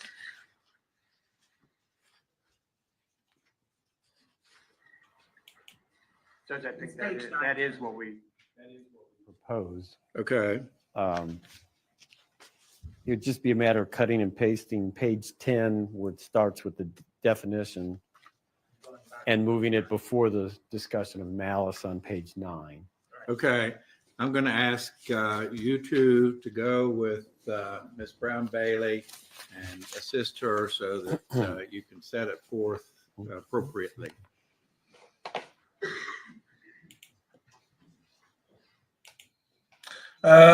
Okay. So 45 minutes, which is reasonable. Closings should never, in my opinion, be over an hour. And the amount of research that's been done on closings and stuff like that, if it's over an hour, you've lost the jury completely. Have I frozen, have I?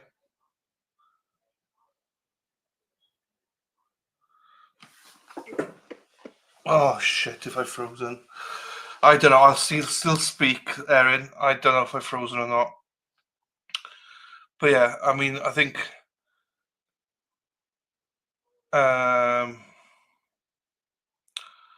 in this case it's good for the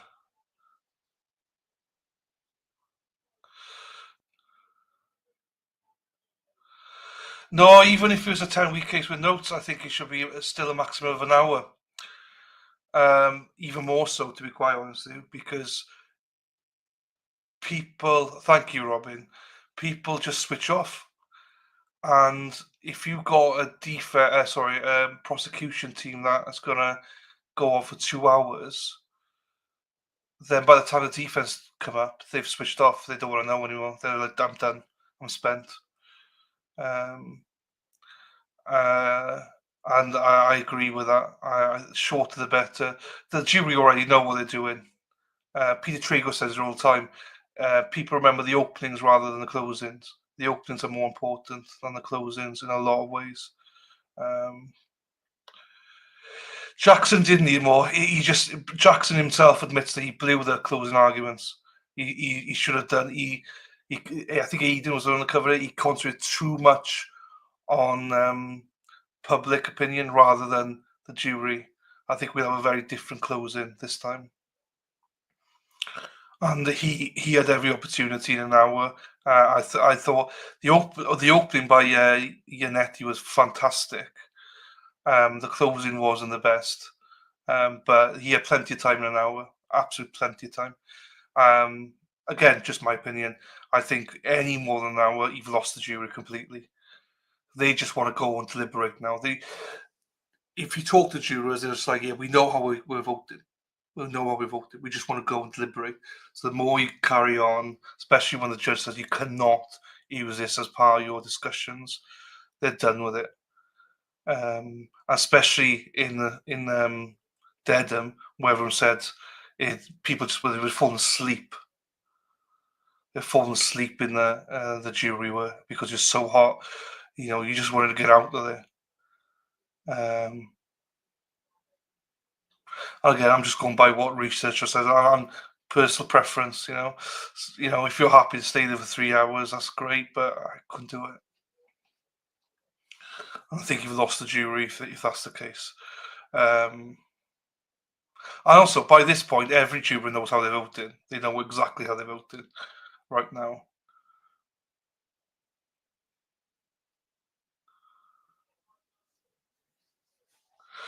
The court will also spend more time defending the witnesses than proving character. Yeah, absolutely. The Lally was shit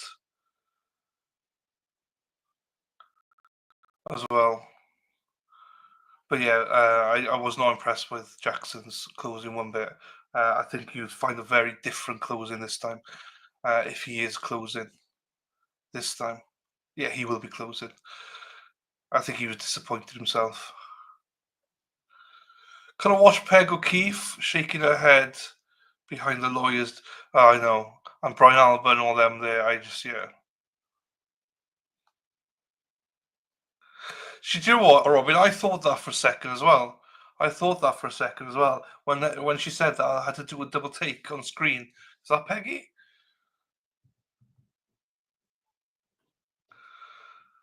Anyway.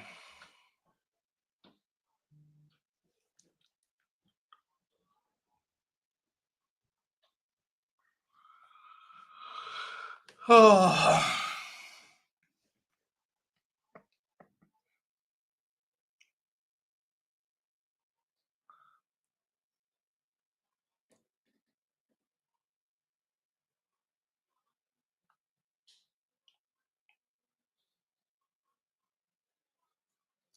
I wonder what's going through her mind.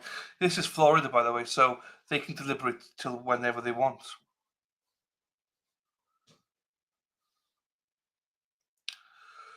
It might be 2 o'clock. I'm not sure. Maybe court specific. This judge might be like, no, you know what? I'm not going to allow you to. Oh, no, fuck, it's not Florida, is it? Shit. I was thinking the other one. West Virginia. Oh, Rebecca's not here. I was going to ask Rebecca, how do they do it in West Virginia? Are they allowed to stay on? Are they not? Do they leave it to the jury? I prefer when they leave it to the jury personally, but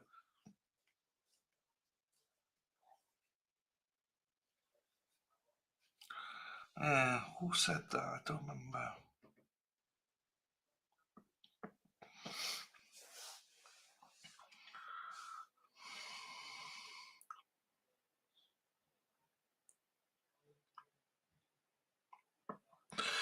It's so.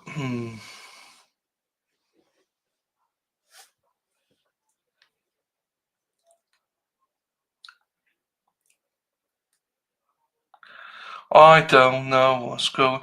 So they're just changing the jury instructions. I think there's one bit they want to change. That's all there is. So.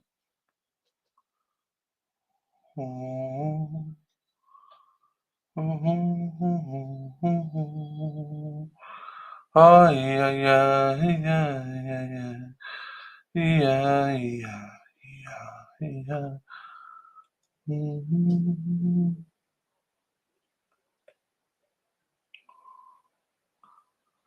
It's just dragging in it. Do you know what? This should have all been done before lunchtime today. If they started at 10, done by 11. Oh, actually, yeah. Due instructions till 12, say. Then maybe a short hour break and then come back and do closing. 2:30 done. We're now at 2 o'clock. We're still not. Robin says, I'm so glad I've leftovers for supper tonight. I can watch ML's live going now. People in those who shall not be named chat is saying Meatball is going to lose his shit when he reads it. Is that one of the wankers that we do not like?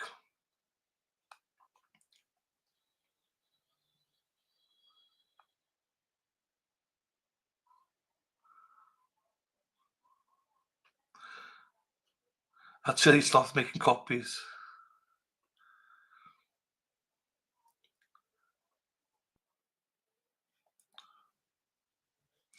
No, someone you don't. Happy days. That's fine. I don't know many creators, Robin, so I don't. Do you know what I mean? I only know ML, obviously, and EDB, and Lloyd. Know a few others. I don't actually know. I'm shit.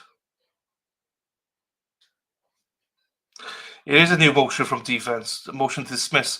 I think they want to argue it tomorrow.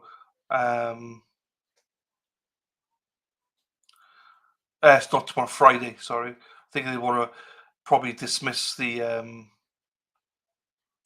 Who gives a fuck about Green? They probably want to either do it to Friday or next Thursday, I imagine. I don't remember what is.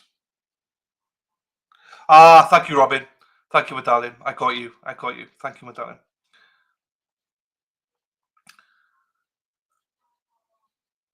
Diabolics. My bad. So there's a new motion, obviously dismissed, but oh shit, sorry, fuck, he's back. Sorry.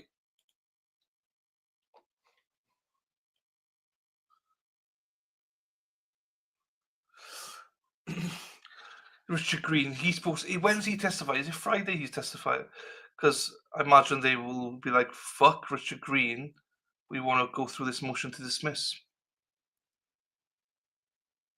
Is the motion out then, Robin? Is it out and about? I've not looked for it. I've not had any Twitter notifications. That's the only reason I'm asking. Review of the court's charge, I see that we have switched the elements for involuntary manslaughter with the definitions of malice. Is that correct, counsel? Correct. Yes, sir. And we haven't changed the wording of anything. We've simply moved those segments around as indicated. It was a cut and paste. Yes, sir. Yes, sir. All right. That's agreeable, certainly, with the court. That's what we discussed. One more thing. Do either of you wish to have the podium set up in front of the jury box? Yes, Your Honor. All right. I'll ask the bailiff to do that, please. And Your Honor, while we're doing that, after some reflection, I'm thinking I might need a little more time for closing. If we could have an hour total, I won't need that long, but I think mine will probably run about 45 minutes on its own. All right. So you'd like to have an hour altogether? Yes, Your Honor. And how do you want to divide that? 45 and 15. Sure. 45 and 15, Your Honor. You still would like to have the 1 minute warning? Yes, please.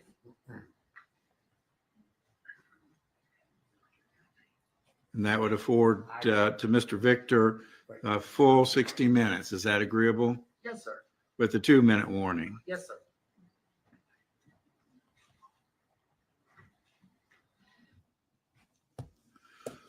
All right. Are we ready for the jury? Yes, sir. Bring in the jury, please. And Your Honor, the state does think that it would be appropriate to take a break between the charge and begin closing, given the length of the closing. Okay. I think that's probably a good idea.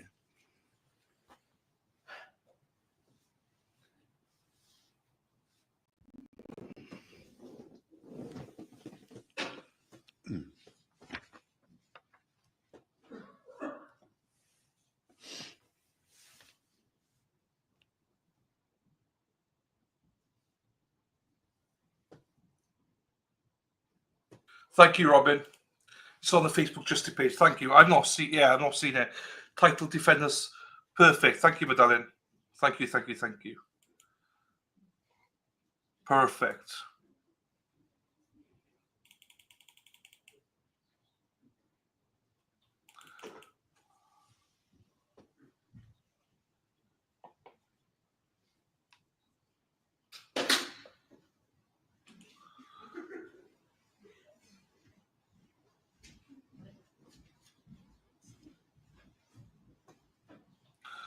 Oh, fucking hell. I'm having to unfollow so many people on Twitter because of all the fucking drama that's going on. I'm unfollowing shit tons of people now. It's fucking ridiculous.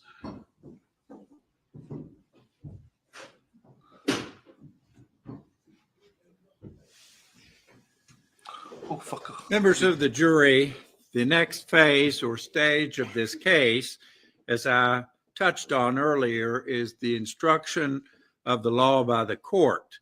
I can tell you that this is a very boring and tedious part of any trial. And perhaps some of you who have served as jurors before know that very fact. Sadly, you must pay strict attention to what I tell you. Your oath requires you to apply the law that I will state to you to the facts you determine from the evidence. So this is a very important stage or part of any trial. Members of the jury, you have now heard and seen all of the evidence in this case. You are the sole judges of that evidence and the facts that it establishes. It is your sworn duty to determine and base your verdict only upon that evidence. In doing so, do not be influenced by sympathy, anger, passion, prejudice, or public sentiment. It is now my duty to inform you about the law that applies to this case. You have no right or privilege to disregard these instructions or to form a different opinion about what the applicable law is or should be. All of these instructions are important. Do not pick out one part and ignore other parts. You are to draw no inference from the order or manner in which they are given, and they are to be considered by you in their entirety as a whole. The indictment in this case is merely an accusation, and it is not any evidence of guilt. The burden is on the state to prove the guilt of the defendant beyond a reasonable doubt. The defendant is not required to prove her innocence. Our law presumes a defendant to be innocent of crime. So the defendant, although accused, begins the trial with a clean slate with no evidence against her. And the law permits nothing but legal evidence to be considered in support of any accusation. So you see, the presumption of innocence alone is sufficient to acquit the defendant. You must determine the facts of this case from the evidence only, that is, from the testimony of witnesses and exhibits. Disregard completely testimony to which an objection was sustained or exhibits ordered stricken out of the record. Absolutely nothing that I have said or done during this trial is to be considered by you as evidence or as any indication of an opinion concerning the weight of the evidence, the credibility of the witnesses, or the guilt or innocence of this defendant. Nothing that I, as judge, said or did at any time during this trial is to be considered by you as evidence of any fact or as an indication of any opinion as to any fact or evidence, or as a measure of the credibility or truthfulness of any witness who testified, or as to the weight you should give to such testimony, or as to what your verdict should be in this case. For you are the sole judges of such matters, and I am only the judge as to the applicable law. The evidence from which you are to determine and base your verdict consists of the sworn testimony of all of the witnesses, regardless of which side called them as witnesses and whether their testimony occurred on direct or cross-examination. The exhibits that were received into evidence, regardless of who introduced them into evidence. Any facts which I have told you were agreed upon by stipulation or otherwise, and any fact which I took judicial notice of. However, if you do not agree with that fact, you are not bound to accept it. Members of the jury, there are two basic kinds of evidence, direct and circumstantial. Direct evidence is testimony as to what a witness saw, heard, or did. Circumstantial evidence is indirect evidence, that is, it is the evidence of a fact from which another fact, not directly testified about, can be inferred or found. Both of these kinds of evidence may be considered and it is for you to determine and decide whether or not a fact has been proven by circumstantial evidence by considering all of the evidence in light of reason, common sense, and experience. There is no quantitative difference between direct and circumstantial evidence. The following elements are not evidence, ladies and gentlemen, and you are not to consider them as evidence for any purpose whatsoever. Anything that any of you have seen or heard outside of the courtroom or when court was not in session. Do not consider or be influenced by any testimony or evidence which has been excluded and not put into evidence, and do not consider or be influenced by any testimony, evidence, or any other fact or subject that I instructed you to disregard and not to consider as evidence.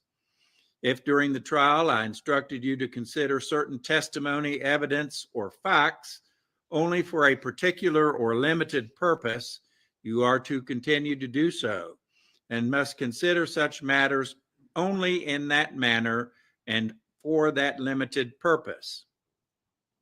Do not be influenced by or draw any inference from any objections that were made by the lawyers during this trial or my rulings upon such objections, for such matters are not evidence. As I have explained to you throughout this trial, statements or arguments made by the lawyers are not evidence and are not to be considered by you as evidence, for the lawyers were not and are not witnesses.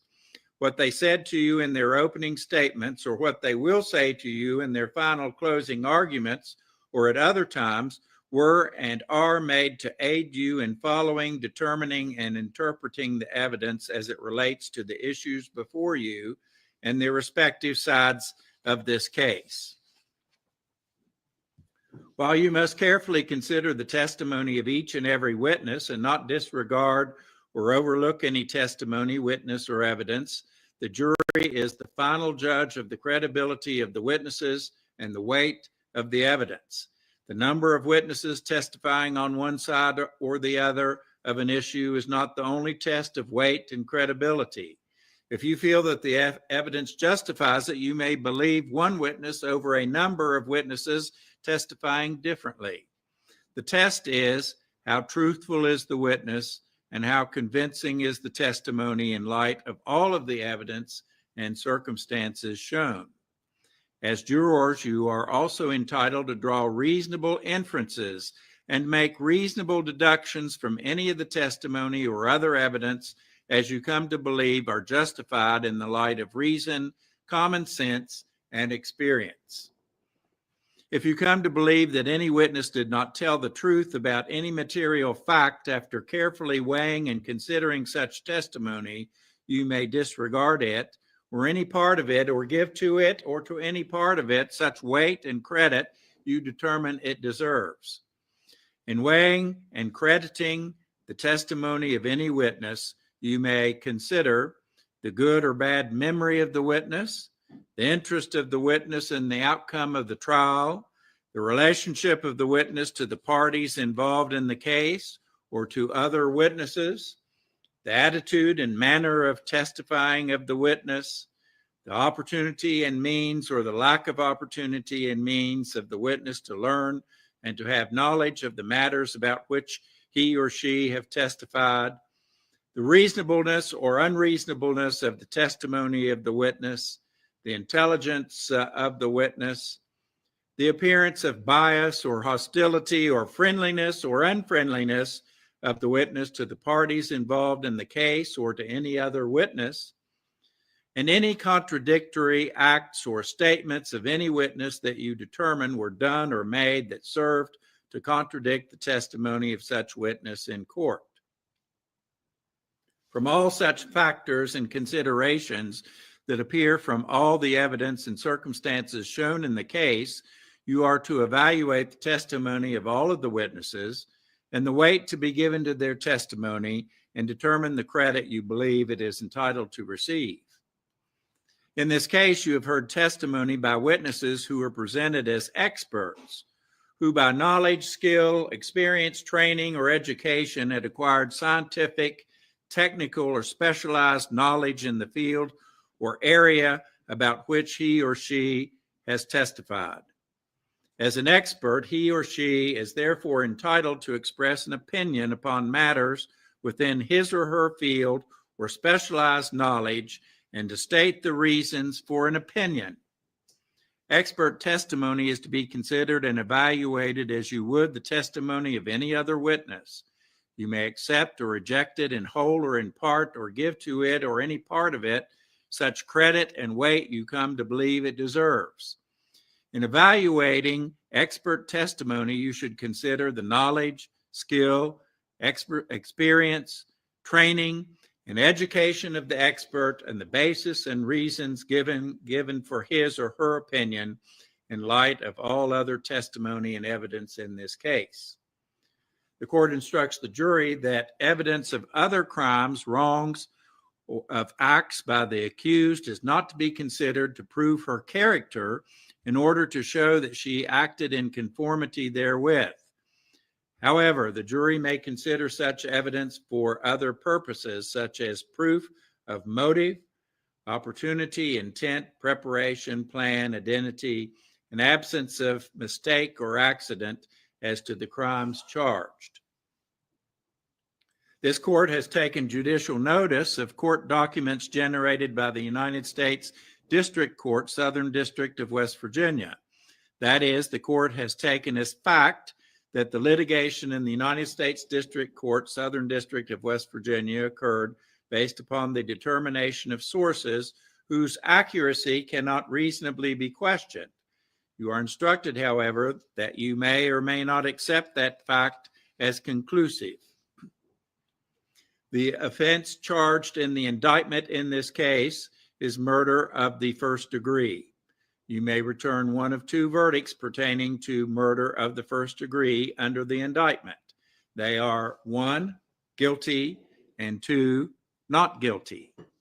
Murder of the first degree is any felonious, willful, malicious, deliberate, premeditated killing of another person.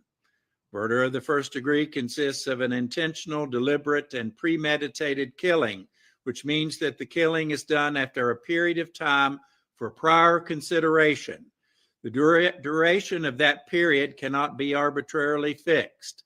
The time in which to form a deliberate and premeditated design varies as the minds and temperaments of people differ and according to the circumstances in which they may be placed. Any interval of time between the forming of the intent to kill and the execution of that intent, which is of sufficient duration for the defendant to be fully conscious of what she intended, is sufficient to prove a deliberate and premeditated killing and to support a conviction for first-degree murder.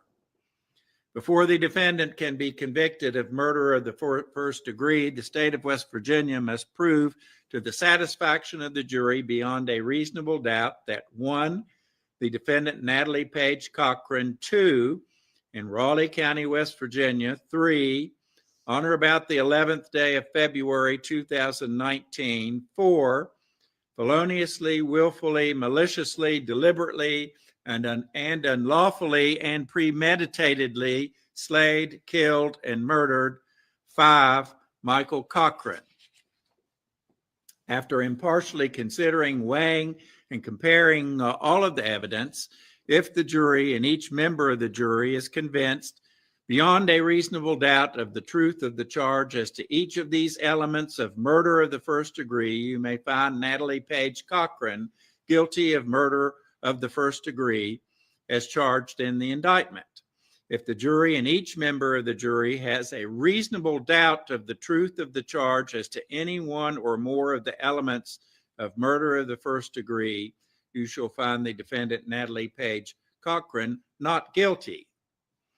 Involuntary manslaughter is committed when a person caused the unintentional death of another person. This court instructs the jury that the absence of an intention to kill or to commit any unlawful act which might reasonably produce death or great bodily harm is the main element of involuntary manslaughter. A person is guilty of involuntary manslaughter when a person commits an act in a reckless or grossly negligent manner and unintentionally causes the death of another person. Therefore, in order to find the defendant, Natalie Page Cochran, guilty of the offense of involuntary manslaughter, the state of West Virginia must overcome the presumption of innocence and prove beyond a reasonable doubt each and every one of the following elements. 1, that the defendant, Natalie Page Cochran, 2, on the 11th day of February 2019, 3, in Raleigh County, West Virginia, 4, unintentionally, 5, caused the death, 6, of Michael Cochran, and 7, against the peace and dignity of the state. If each and every juror is not convinced beyond a reasonable doubt that the state of West Virginia proved beyond a reasonable doubt each and every element of the offense of involuntary manslaughter, the jury must find the defendant, Natalie Page Cochran, not guilty. Malice is a subjective state of mind of the defendant. It may be proven by evidence of circumstances surrounding the crime, such as words or conduct of the defendant before, during, and after the event, or evidence of ill will or a source of antagonism between the defendant and the deceased. Also, malice may be inferred from a deliberate cruel act, indicating a heart disregarding social duty and fatally bent on mischief. Malice and intent also may be inferred from the defendant's intentional use of a deadly weapon under circumstances which the jury does not believe gave her legal excuse, justification, or provocation for such conduct. Malice may be expressed to include not only anger, hatred, and revenge, but other unjustifiable motives. It may be inferred by you from all of the evidence in this case if you find such inferences reasonable from the facts and circumstances in this case, which have been proven to your satisfaction beyond a reasonable doubt. Malice may be also inferred from any deliberate and cruel act done by the defendant without any reasonable provocation or excuse, however sudden. Malice is not confined to ill will toward any one particular person, but malice is every evil design in general. It is not necessary that malice must have existed for any particular length of time, and it may first exist at the time of the killing or at any previous time. As a defendant is presumed innocent of the charges brought against her, she does not have to prove herself innocent and is not required to call any witness or produce any evidence. She is also not required to take the witness stand and testify, for she has a constitutional right not to do so. The fact that the defendant did not testify is not any evidence against her, and you shall not consider that she did not testify or draw any inference from that fact as to the guilt or innocence of the charges brought against her. You must entirely disregard it and not discuss it. The court reminds the jury that throughout this trial, the state maintains the burden of proving the defendant's guilt of the crimes charged beyond a reasonable doubt. From time to time during this trial, it was necessary for me to talk with the attorneys out of the hearing of the jury, whether by having a conference at the bench when the jury is present in the courtroom or by calling a recess. Most of these conferences involve determinations as to whether evidence is admissible under the rules of evidence. It is appropriate to take these matters up outside the presence of the jury. If I concluded that a more prolonged discussion was necessary, I may have excused you from the courtroom. You've heard evidence concerning alleged conduct or other acts of the defendant, Natalie Page Cochran, which are not charged in the indictment. You are instructed that such evidence is not admitted as proof of the defendant's guilt on the present charges. This evidence is admitted for a limited purpose only, and it may be considered by you in deciding whether a given issue or element relevant to the present charge has been proven. Accordingly, this evidence may be considered by you only for the limited purpose for which it has been admitted. In this instance, the evidence of the defendant, Natalie Page Cochran, alleged criminal acts of the, quote, Ponzi scheme, unquote, may be considered only for the purpose of determining whether the state of West Virginia has established the motive to perpetuate the first-degree murder. You are instructed that upon the trial of this case, if reasonable doubt of any fact necessary to establish the guilt of Natalie Page Cochran, the defendant, as charged in the indictment, be raised by the evidence or lack of evidence, such doubt is decisive and the jury must acquit the defendant, Natalie Page Cochran. You do not have to believe that the defendant, Natalie Page Cochran, is innocent of the charges against her in order to find a verdict of not guilty. Your verdict of not guilty only means that the state of West Virginia has failed to prove to you the guilt of the defendant, Natalie Page Cochran, beyond a reasonable doubt. The jury is instructed that the mere presence of the defendant at the place of the alleged crime or crimes does not in and of itself indicate participation of the defendant in the criminal act or acts. The defendant's mere presence at the scene of a crime or mere knowledge that a crime is being committed is not sufficient to establish that the defendant committed the crime charged in the indictment unless you find that the defendant was a participant and not merely a knowing spectator. The state of West Virginia must demonstrate to the jury beyond a reasonable doubt a nexus between the defendant's presence at the scene of the crime or crimes at the time or times of the alleged crime or crimes and her participation in the criminal act or acts. In relation to any and all charges contained in the indictment in this case, if each and every member of the jury is not convinced beyond a reasonable doubt as to each and every element of the offenses charged, the jury must find the defendant not guilty. If the jury has a reasonable doubt as to the grade of the offense of which the defendant, Natalie Page Cochran, may be guilty, the jury shall resolve that doubt in favor of the defendant, Natalie Page Cochran, and find her guilty of the lower grade. If the jury has a reasonable doubt as to whether the defendant, Natalie Page Cochran, is guilty of any offense, the jury must resolve that doubt in favor of the defendant, Natalie Page Cochran, and find the defendant not guilty.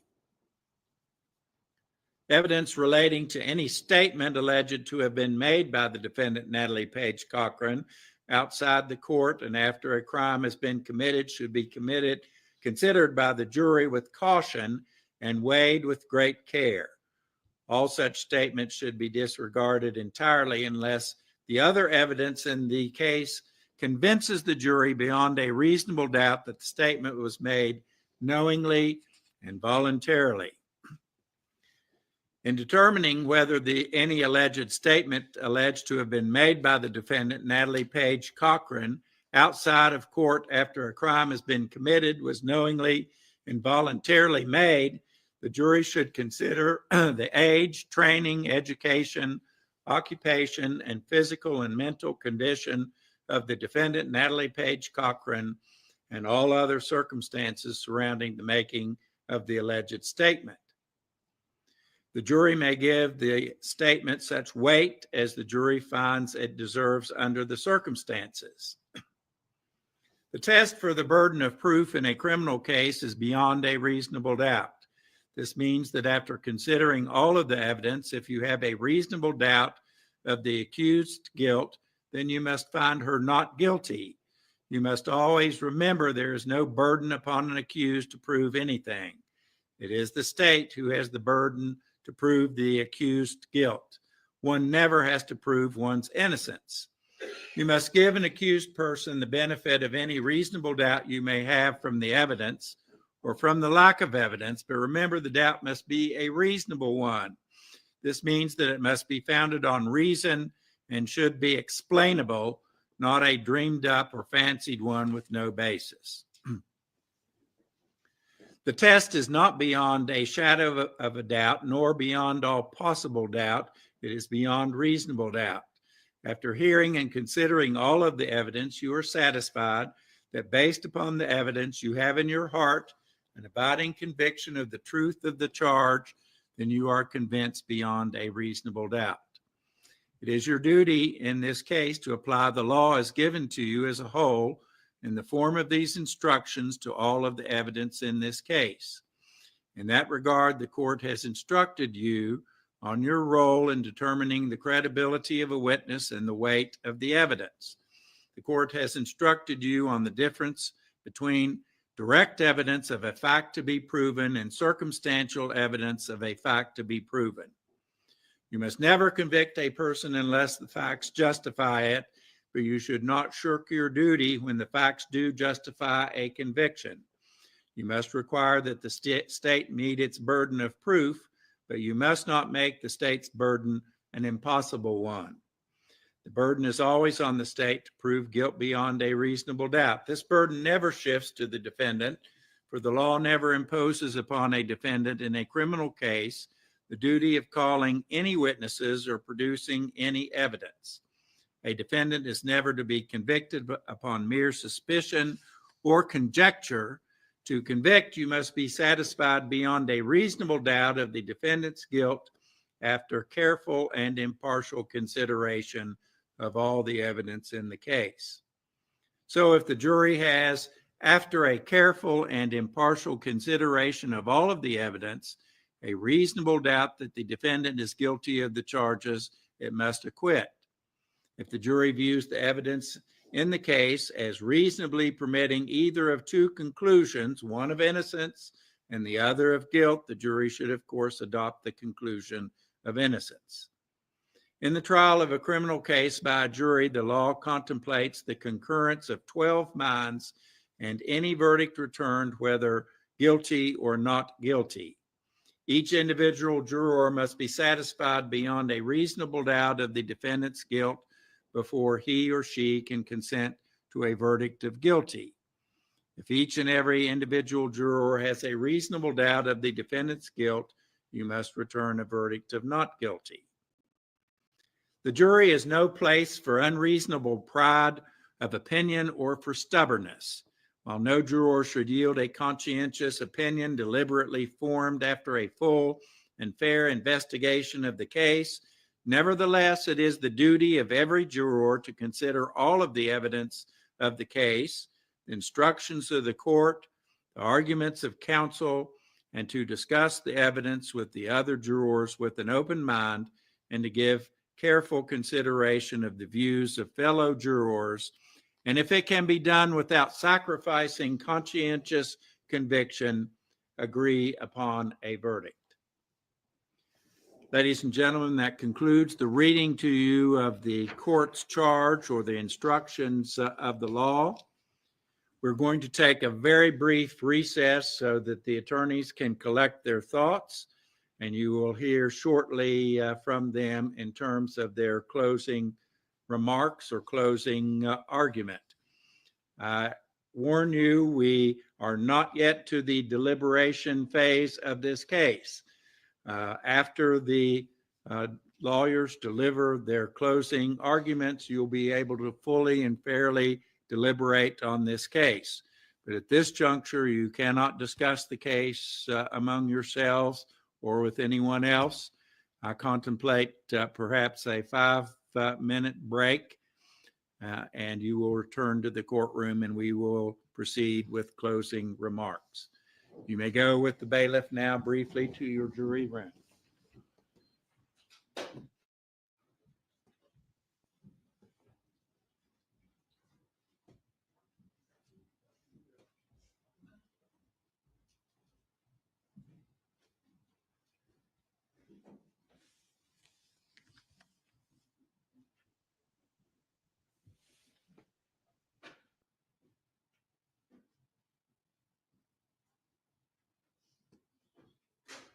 We'll take a bathroom break for 5 minutes.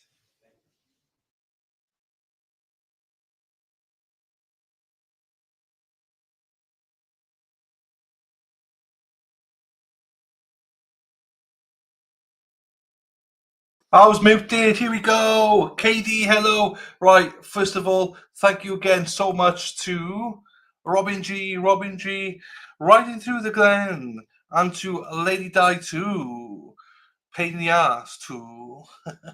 Thank you to you both very much for the gifted memberships. I appreciate you both. Thank you so much.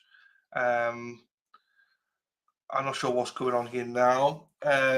Are we still? Yes, jury instructions. I have to go check. Yeah, ASAP, Rocky. Yes. Whoopie daisy.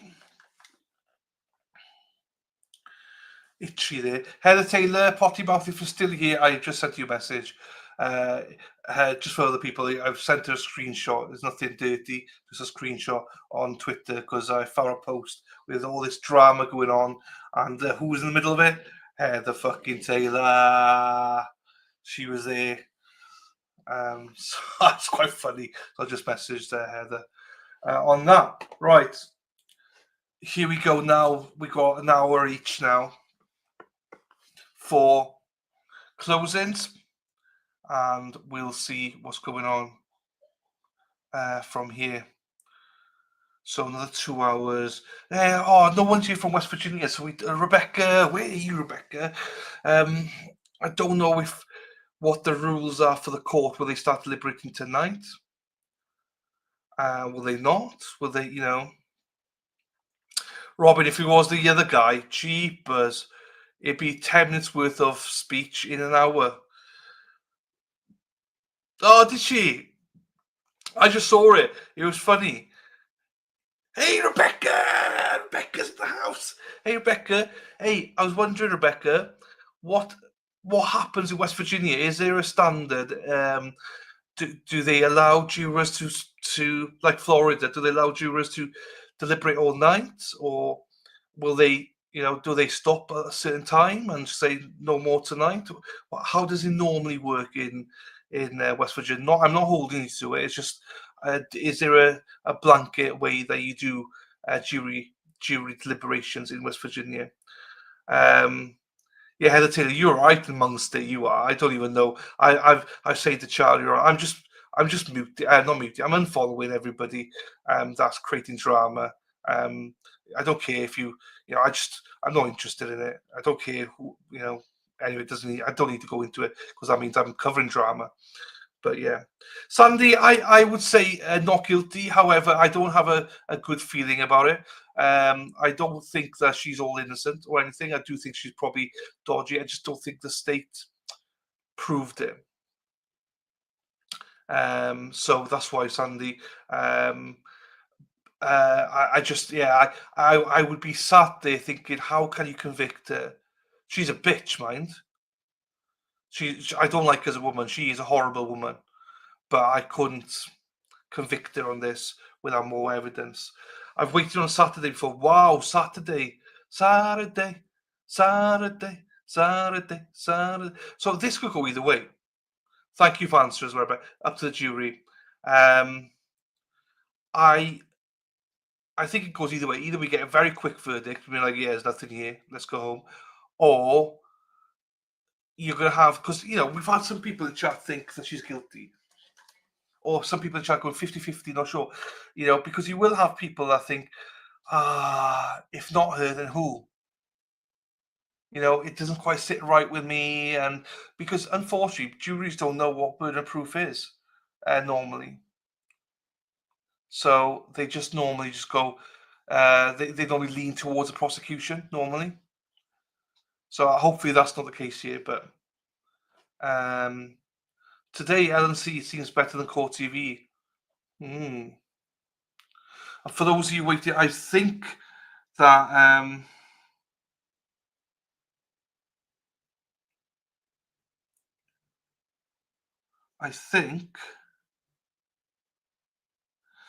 the Conor, whatever the Griffin one is, they're still waiting for to sit the jury. So I'm hoping that we get something today so we can stream tomorrow. If not, Well, I'm not sure what happens here. That's why I asked the question: do they stop at 5? Ideally, they stop at 5 people, because I ain't staying up tonight. It's 6 hours now. Do you know what I mean? And that means another 2 hours. That's 8 hours. I'll be honest with you. I'm not going to stay up. I'm going to end the stream, and then if it comes back as a verdict tomorrow, I'll stream it tomorrow, or tonight. I'll stream it tomorrow. I got to look after myself. I can't do more than 8 hours or 8.5 hours. Because I don't know when they're going to come back. Do you know what I mean? And if they're going to deliberate till midnight or something, so. Poor me, you know. And I got to get up early tomorrow. I got delivery tomorrow. No Miss H. Gold. I think she probably just got another channel or something. Heather, she was in and out anyway. So, and if she's not responding to you on social media, that means she probably has disappeared or something. So don't take it personally. It's not you. I think that she just maybe wants to take a break from everything, or just wants to go away from everything. Some people want to. Do you mean I'm not on a break on Twitter, but people piss me off on Twitter, so I'm hardly on it. So maybe she's the same. So for once, I'll be nice to you and say it's not you. Well, it probably is you. Do you know what I mean? I'm joking. Thank you, Robbie. You have this. Yeah, it is. I don't want to push myself. I'm enjoying streaming, even though we've got low numbers, right? I'm enjoying it with you guys. And it's like, an 8-hour mark is just right. I think if you start going 9-10 hours, I think I'm going to struggle. And then it hits me for the rest of the week. So thank you, Deb. I will try to, my darling. Yeah, you've not been... Anyway, it's not a break that you had to. You had to take a break because you're banned. Her leaving him on the floor and then the couch and refusing a timely ER visit is troubling. I don't know. Yeah, it is troubling. But again, it's not murder. Do you know what I mean? I agree with you. I just, that to me doesn't equate to anything towards murder. Is she a fucking bitch? Yes. She's a horrible person. Do you know what I mean? But yeah, that's not, because there's other people around, and yeah, I don't know. There's mixed messages. If you love this, I know it's my fault. All right. Are there any matters that we need to raise and discuss out of the presence of the jury at this time? I do have a tendency to lose been people. brought up by the defense, Your Honor, and that is the indictment says February 6th.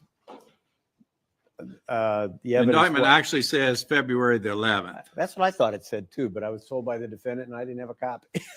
Well, I've got a copy because I heard the same suggestion that you did, and it says on or about the 11th day of February 2019. Blaine Selden, he came up with it. Just the point I brought up, and it's probably too late to address it. The murder says February 11th. The alleged act occurred on February 6th. That's when the alleged act occurred. The death of Cochran occurred on February 11th. I don't know what we can do about it or anything of that nature. It's on or about. There's nothing to do about it. I don't think there is anything we can. Oh, we didn't have a court reporter. Well, I thought you were down there, Joanne. I'm sorry. No, you didn't do anything wrong. You didn't do anything wrong. All right. I think we can go forward. We can change the instructions and I can read them all over again, but everybody's moaning and groaning and nobody wants to hear that. With a big sign that says, "This is Selden's fault." Right. Just for the sake of the record, I brought to the court's attention, the indictment says that the murder occurred on or about February 11th. I just brought to the attention of the court, the alleged act occurred on February 6th. The passing of the deceased occurred on February 11th. I don't know how that impacts anything. I don't think it impacts anything. It's on or about. No objection was raised. You all approved the jury charge, and we're going forward. Thank you. All right. Are you folks ready to deliver your closing remarks? Yes, Your Honor. Bring in the jury, please. Yeah, Erin was a troll on the LNC. Bit of a troll. Do you know what I mean? I've had a warning on LNC before because I dropped in my link to my channel once. I had a warning.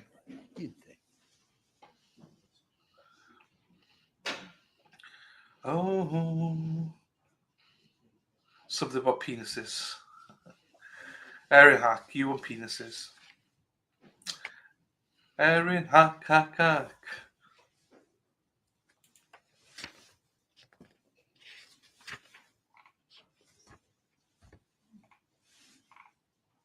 Erin Hack, she drives a bus, yellow bus, yellow bus. Erin Hack, she drives a bus all day long. Ole, ole, ole, ole, ole, ole, ole, ole. Erin Hack, hack, hack, ole. Erin Hack, hack, hack, ole. Let's go, Erin Hack, hack, hack, ole. Erin Hack, hack, hack, ole.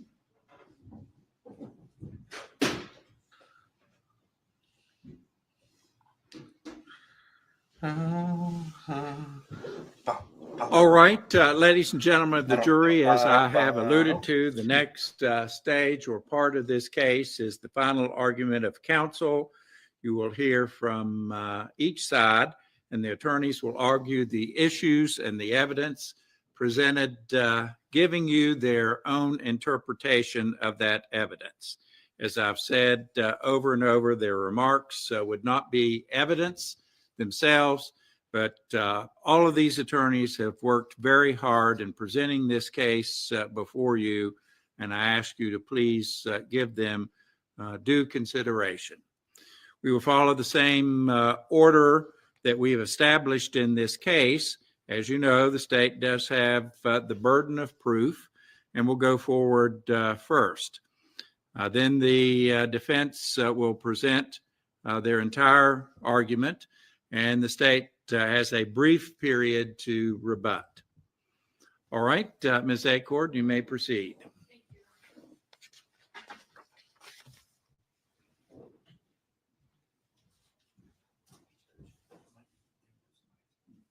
Okay.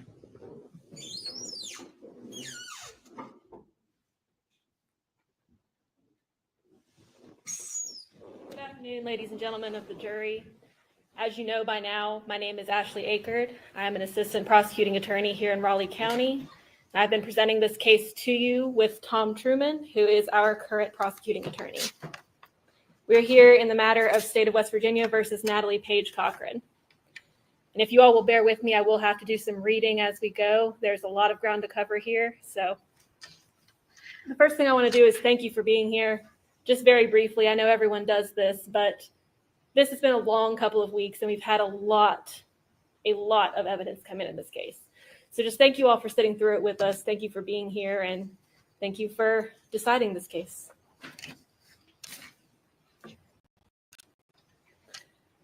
Now, at this point, you all know why we're here and what we've been doing for the last few weeks. My job today is to prove to you beyond a reasonable doubt that this woman, Natalie Cochran, feloniously, willfully, maliciously, deliberately, and with premeditation killed her husband, Michael Cochran. This entire tragedy can be summarized into 3 different blocks of time. September 29th of 2017 through August 26th of 2018, September 1st of 2018 through January 30th of 2019, and January 30th of 2019 through February 6th of 2019, the week that Michael falls ill for the last time. Now, Michael Cochran was 38 years old at the time that he died. He was a father, a husband, and a son. He was a very fit and healthy man. He cared a lot about what he looked like and a lot about what people thought of him. He lived and worked here in Raleigh County. As you've heard, he worked in technology. He also worked with Workforce West Virginia. Ultimately, he was a minority partner in the Business Tactical Solutions Group, in which his wife, Natalie Cochran, was the 51% majority owner. And we'll just briefly talk about TSG. We don't have to get too far into it, but I feel like we need to cover that ground again. TSG is represented through its website to be a leading supplier to the Department of Defense, national security agencies, federal civilian agencies, prime contractors, and nonprofits worldwide. And we've heard a lot about how the business ended up not being super legitimate. In fact, it wasn't at all. But it originally was set up that way. They had filed with the Secretary of State, it had a business license, and it actually was registered with the federal government to bid on government contracts and to be awarded those contracts. It was held out to be a woman-owned small business, which gave it priority in getting contracts. But a business like this required one thing: startup capital. There was two ways that the business obtained startup capital, and that's the money that's needed to get it off the ground and get things running in general. The first way was through investors. And what would happen was Natalie would go to her friends, her family, people in the community, ask them to invest in this company. They were promised a return on their investments when contracts were ultimately fulfilled. They'd get more money back than what they put in. And sometimes when the money would come back, she would ask them to invest again so they could get an even higher return on their original investment. So some of these people were putting money into this company over and over and over again and seeing very little payout, if any. The other way that TSG gained startup capital was through loans. She would apply for small business quick capital loans. And what that means is these were rescue loans. These were for companies that were in trouble. They would have a very high interest rate and you would have to pay back on them daily. And now I'm not saying that Michael didn't know about investors and didn't know about loans. He knew people were investing. He knew there were loans. But they weren't what he thought they were. Some of the loans, he was told, were SBA grants. What's so special about a grant is that you don't have to pay the money back.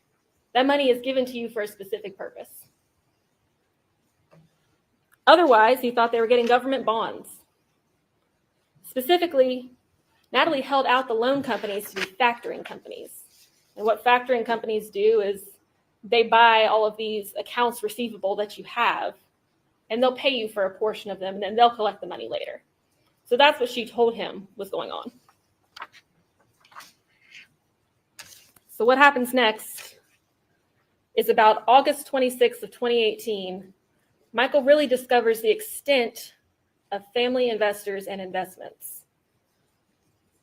You heard that he got into Natalie's phone at one point and read her messages, and that's how he found out.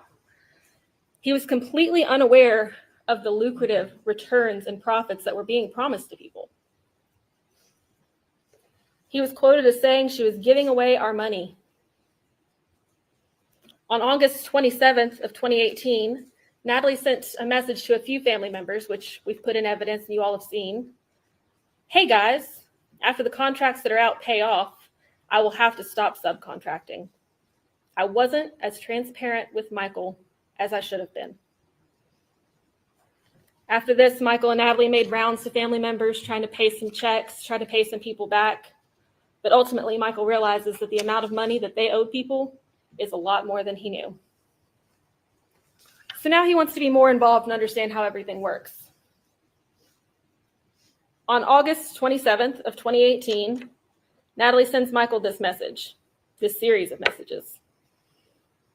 3.45 million should post tonight at midnight. 300,000 should post Wednesday. 1.25 million on Thursday. 724,000 Monday of next week, and 2.56 million next Friday.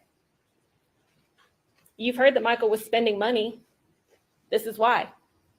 This is why he was so charitable. You heard that he donated a weight room to a middle school. He bought uniforms for youth sports. He bought a house for a youth pastor who had nowhere else to go, and later rented that house out to Chris Davis's recently widowed aunt. He was trying to give to people. And he'd been led to believe that this legitimate business was thriving and all of this money was due to them.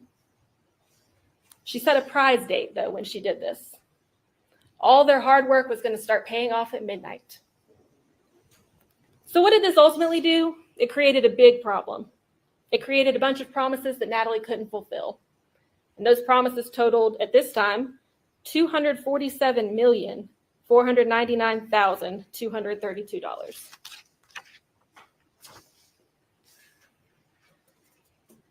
So in our next time frame, Natalie starts to claim that the government is conducting an audit of TSG. And she uses this as a reason that they can't pay money to investors, a reason they can't get contracts, they can't get paid on outstanding contracts, and the reason that they're not seeing any returns. So she solicits 2 more investors. One of those was Chris Davis. He told you about that. She obtains 3 more rescue loans. On October 25th, Natalie tells Michael the audit is complete. We're going to have our money October 29th.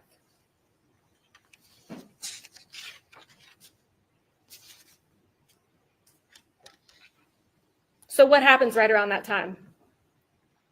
October 31st, Michael goes to the hospital.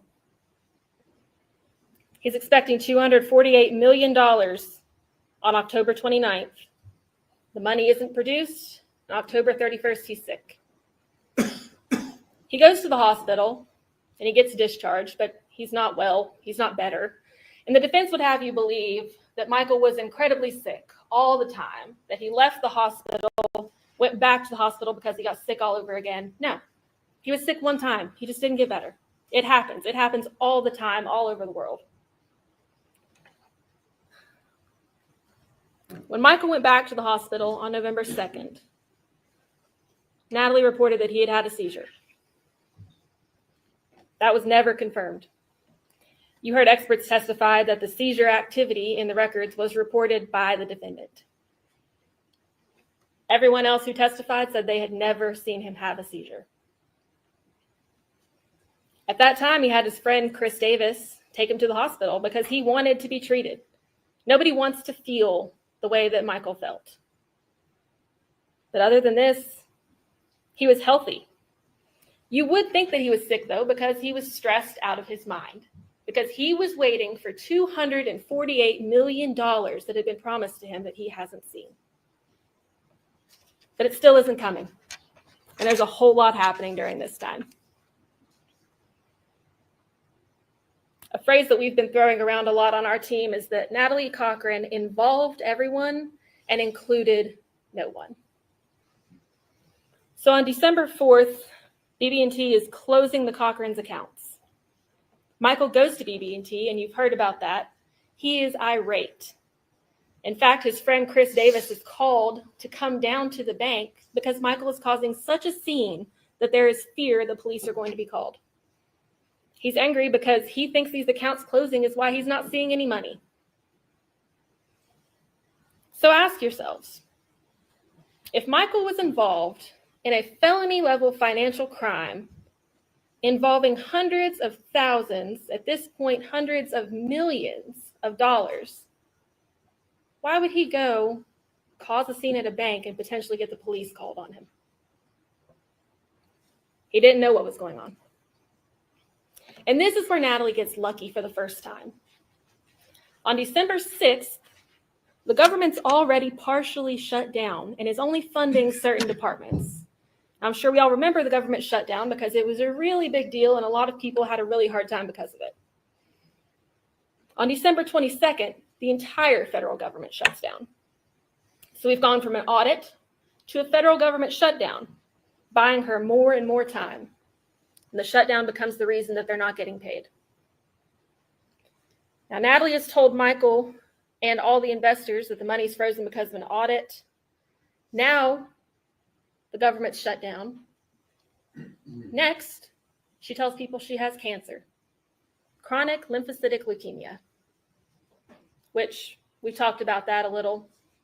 We've never found anything that indicates that that was real either. She now has to deliver. So she tells Michael and she tells the investors, on February 1st, The federal funds will be released because the shutdown has ended. So why does the money come in on February 1st? It's January 30th of 2019, and we have entered the week of Michael's illness and ultimate death. So here is where she gets sloppy. Her motive to kill him becomes very clear because he is very quickly catching on. It becomes very obvious who's been running the company, that Michael has no idea about the Ponzi scheme. And more importantly, we're seeing that Michael's about to discover the truth of everything that's been going on. So she has two choices. She can come clean, or she can go into self-preservation, which requires that she take him out of the equation and make sure he never finds out what was happening.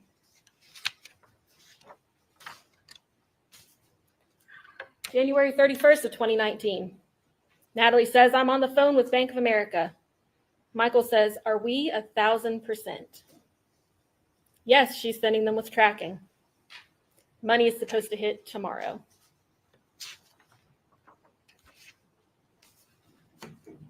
February 1st of 2019, the fund release date told to investors and told to Michael, no funds hit any accounts. This was a Friday. So Michael knows at this point, Monday is the next day he can do anything.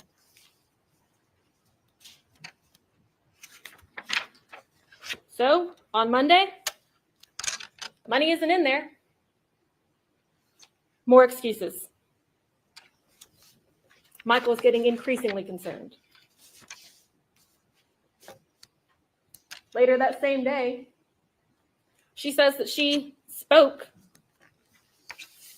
with the wire department. All of this money is about to come through. 4.8 million in the morning, 23.8 tomorrow sometime. Michael says, shit, can't do anything today.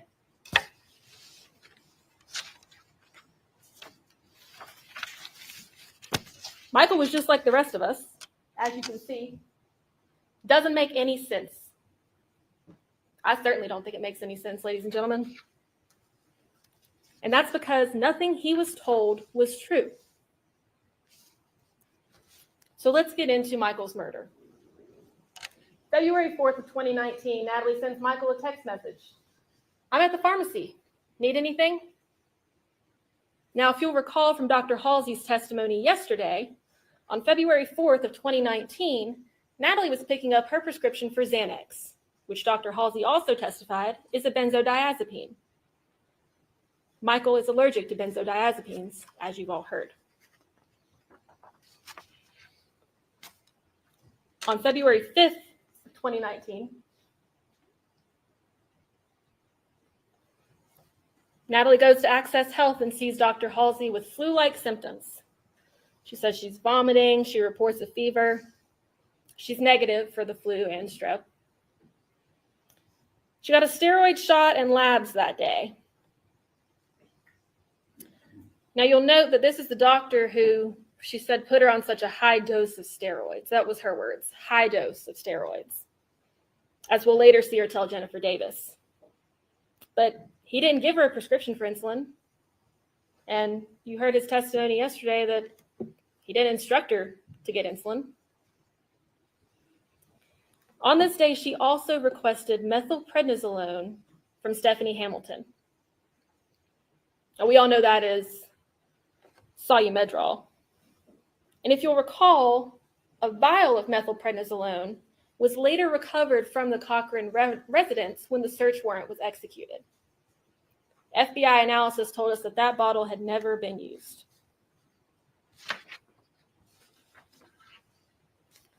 The same day, Natalie reaches out to Albatross Air, the Kearns family, and schedules a flight for her and Mike to take the following day to Lynchburg, Virginia. We've heard a lot of talk about that flight. You heard from Court Nixon, who is a former Bank of America employee. And he told you that the Cochran's account was never funded. There was never money in their Bank of America account. Mike couldn't understand why. So sure, they were going on this trip to fill out signature cards and things like that. But they were also going to find out why contract funds weren't posting to this account, why all of these wire transfers we've heard of were not coming through. And if they went on that trip, it would have changed everything. So on February 6th of 2019, the last day that anyone sees Michael Cochran conscious, 6:34 a.m., Natalie Cochran texts Chris Davis. She tells him she can't go to Lynchburg because she has a fever of 103 degrees. Now you'll recall she asked Stephanie Hamilton to bring a thermometer over because she apparently didn't have one. 6:35 a.m., Natalie texts Josh Kearns at Albatross Air, cancels the flight to Lynchburg because she has the flu. Mike tells Natalie to tell Court Nixon and his boss that they won't be there today because she's sick and they'll come tomorrow. But if they still need him to come today, Mike will go and he'll take his friend Chris Davis with him. They'll come back and get her signature card notarized.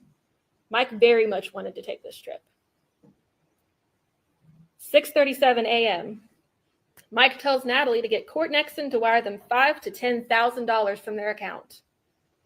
The account that is still sitting empty at Bank of America. Natalie tells Mike she's already canceled the flight and he tells her to reschedule it for the next day. And this, ladies and gentlemen, is the text canceling the flight to Lynchburg, wherein Natalie says that she's been up all night with the flu, which we all know she was never diagnosed with. Later on February 6th, she sends this text message to Michael. I'm in the doctor's office getting swabbed again, getting a Prometh shot, getting you and I both meds. Now, Mike is currently out and about in town. He goes and gets some Starbucks at 8:37 in the morning. Natalie arrives at Access Health at 8:10. She says she's getting them both meds. Now, you heard Dr. Halsey testify yesterday. He didn't see Michael that day, and he did not prescribe anything for Michael that day. In fact, the only medications that Natalie was prescribed that day were promethazine tablets. Promethazine, which Michael is critically allergic to. So what did she tell him that she got him? And isn't it interesting that Natalie Cochran runs straight to the doctor at the first sign of trouble? Frequently. But let Michael Cochran lay on the couch for 6 hours, unconscious. And let's ask ourselves how Michael was feeling around this time. Well, you remember Jason Bowen telling you he, quote, felt like he was being poisoned.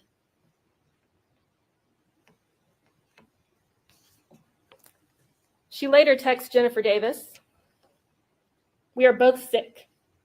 So they put me on such high dose steroids, I have to start taking small insulin shots. Gonna have to order a vial.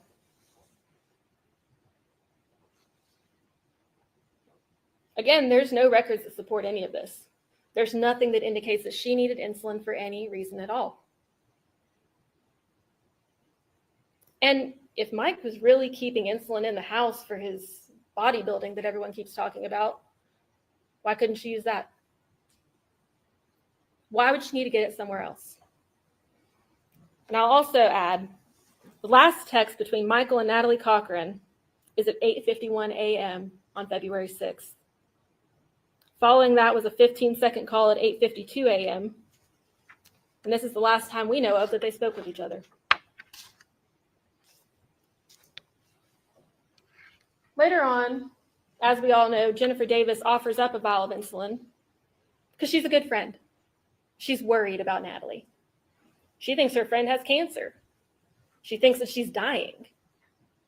She's doing everything she can to help. So she offers up her own son's vial of insulin. Natalie sends another text to Jennifer Davis. Mike's sick today too. He didn't get anything prescribed for him. He didn't go to the doctor. All that we've heard is that he laid on the couch for a couple hours.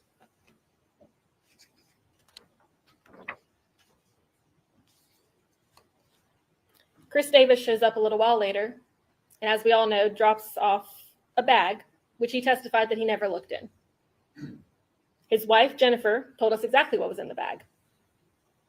Some Propel a Diet Coke that Natalie asked for, and a brand new unopened vial of Humalog insulin.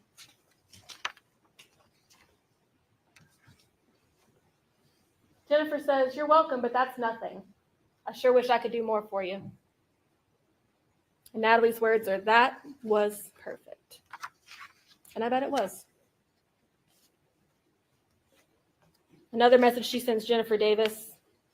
"Mike was so mad this AM about not being able to go today. He had to take 2 of my blood pressure pills."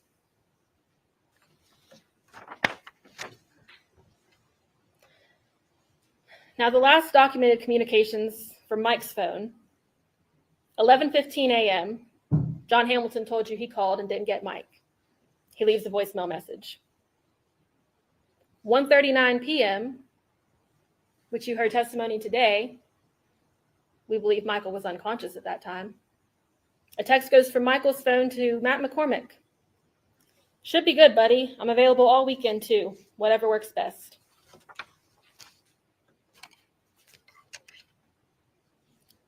"12:29 on February 6th of 2019, Natalie Cochran takes this photo of her husband Michael laying in their kitchen floor. Now, ladies and gentlemen, I don't know about you, but if my husband had a serious medical event and was lying unconscious in my kitchen floor, I wouldn't be taking pictures of him.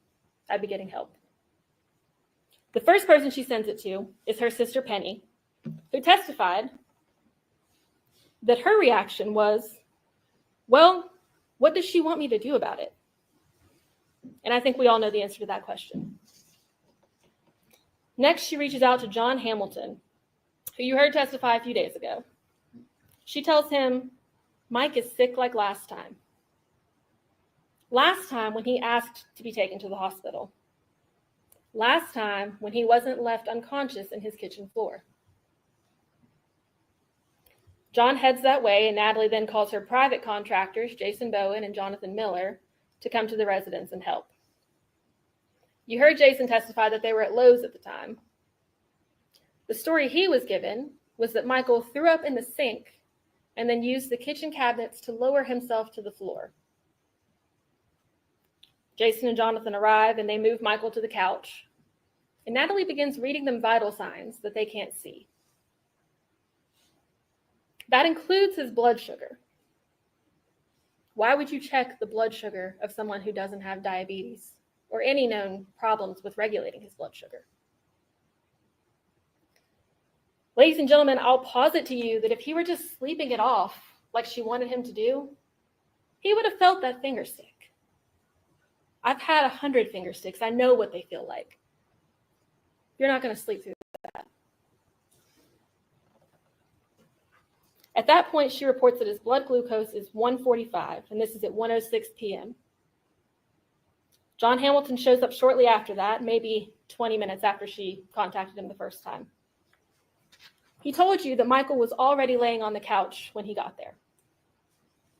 He immediately asks, "How are we going to get Michael to the hospital?" Natalie's response is to let him sleep it off. She now tells him that Michael was sick and had a seizure.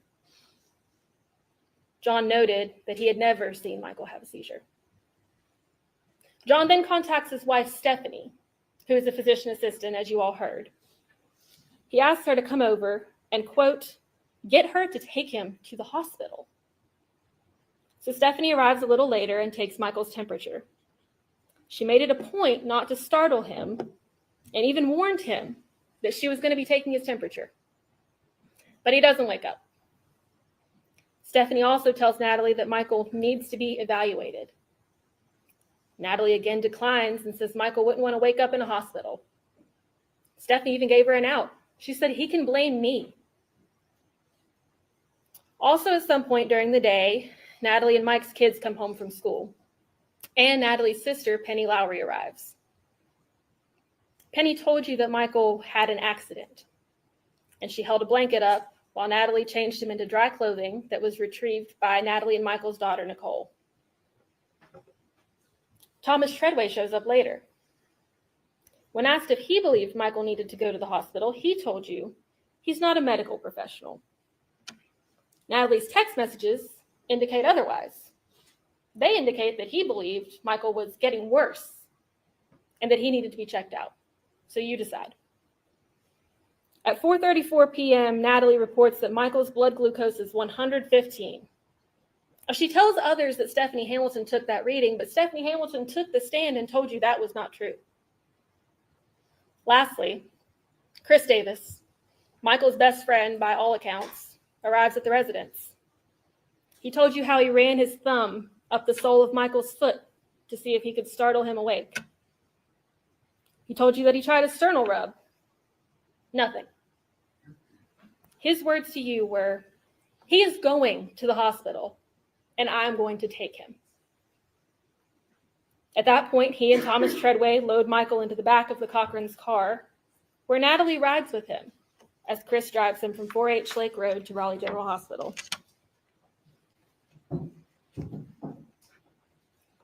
When Michael arrives at Raleigh General Hospital, his blood glucose was 21. That's a far cry from 145 and 115. Seemingly, it's plummeted out of nowhere. You heard from Dr. Uribe and Dr. Krieger. The only reasonable explanation is exogenous insulin administration. And ladies and gentlemen, the defense has posited to you that if Natalie Cochran injected Michael with insulin, whoops, dropped the needle. Here's the good news, I brought it back up. He would have felt it.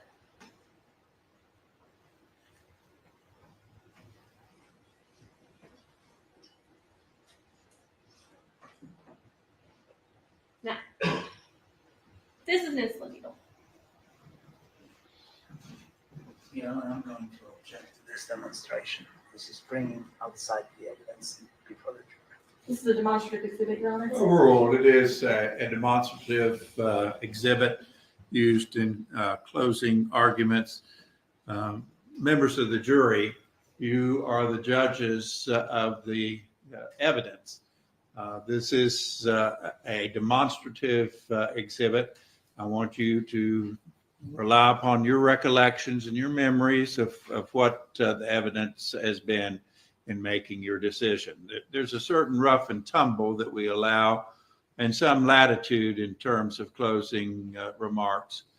I'm going to, as I say, overrule the objection and permit counsel to proceed.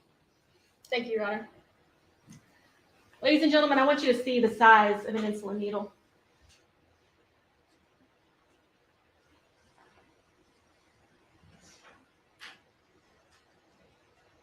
That needle I just showed you holds 30 units of the kind of insulin that Gavin Davis was prescribed and that was received by Natalie Cochran from Jennifer Davis.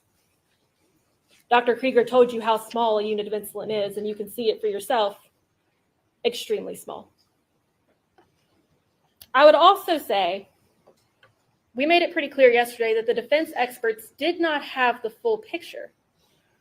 They had incorrect and incomplete information, so how could they make an informed opinion?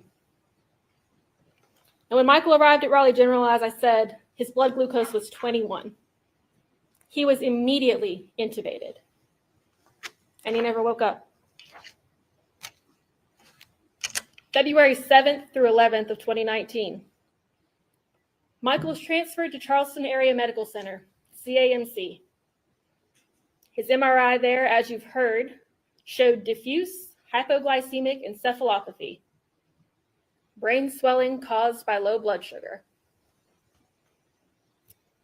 February 10th of 2019, Michael is transferred to hospice care at his wife's request.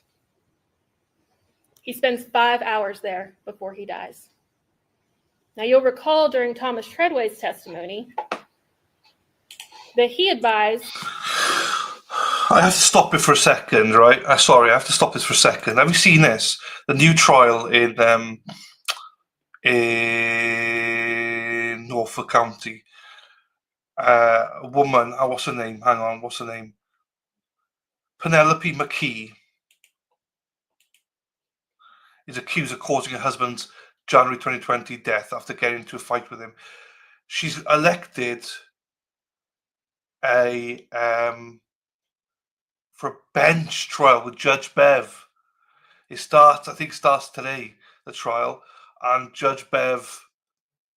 There's no jury. It's just Judge Bev decided. Oh fuck! I want. That's in the same courtroom. I just spotted it just now. Court TV are covering it, but only bits of it, not live. So they've done opening statements with first witness, but they only do bits of it. You know, not the whole trial. Fucking hell! Good luck to her. She's gonna need it. That's the one, people. Yes, that's the one, Robin G. That's the one. You got it. Right, sorry. I just thought I'd share that. Back to the trial. Natalie needed to remember that she took his vitals that day, and that she needed to make a timeline of the events leading up to Michael's death. Why? Here's some of the different stories she told. Michael was sick in the sink and fell. Michael was sick in the sink and lowered himself to the floor. I heard him hit his head, and when I went in there, he had fallen. She also said he was vomiting in the sink, had a seizure, and then hit his head.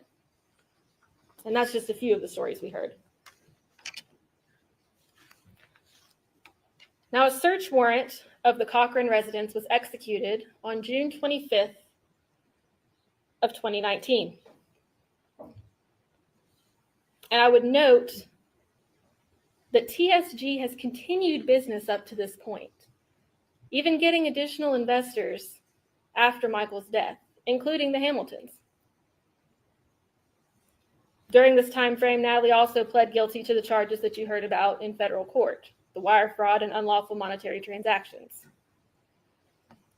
During the execution of that search warrant, a lot of things were found and taken from the Cochran residence. Of note for us was the unopened methylprednisolone vial and the insulin that she kept in her refrigerator. Now, if you remember when Lieutenant Bledsoe testified, he told you that when he reviewed the property receipt from the search warrant with Natalie Cochran, she flipped through it and immediately went to the insulin. And she said, "I keep that for my neighbor's son who has diabetes."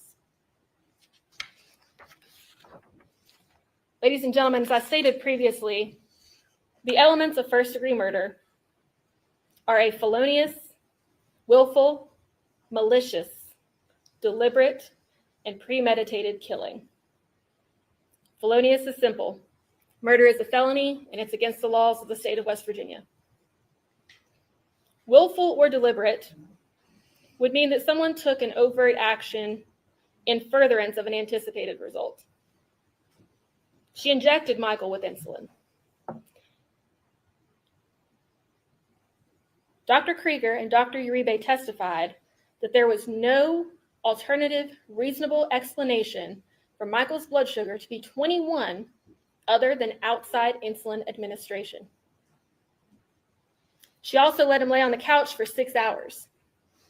She brought in all this help over and over just to refuse it. Malicious, showing or having a desire to cause harm. Natalie was a diabetic counselor and a pharmacist. She knew that injecting insulin into a non-diabetic would cause harm. She chose over and over, after repeated pleas from friends and loved ones, to leave Michael on the couch, laying in his own urine. She also showed a complete indifference for human life when she continued to work on contracts and make plans for bingo while her husband lay dying in the hospital. Premeditation. She obtained the murder weapon in advance from Jennifer Davis. And poor Jennifer had no idea what she was getting herself into when she did that.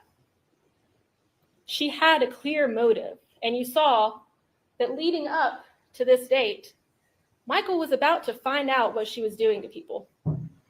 Do we know what he was going to do with that information? We never will, because he won't have the chance to tell us. Michael was killed because following the actions of the defendant, he was admitted to multiple hospitals and ultimately passed away at hospice. Well, there's a couple of defense theories that I just want to go ahead and debunk while we're here.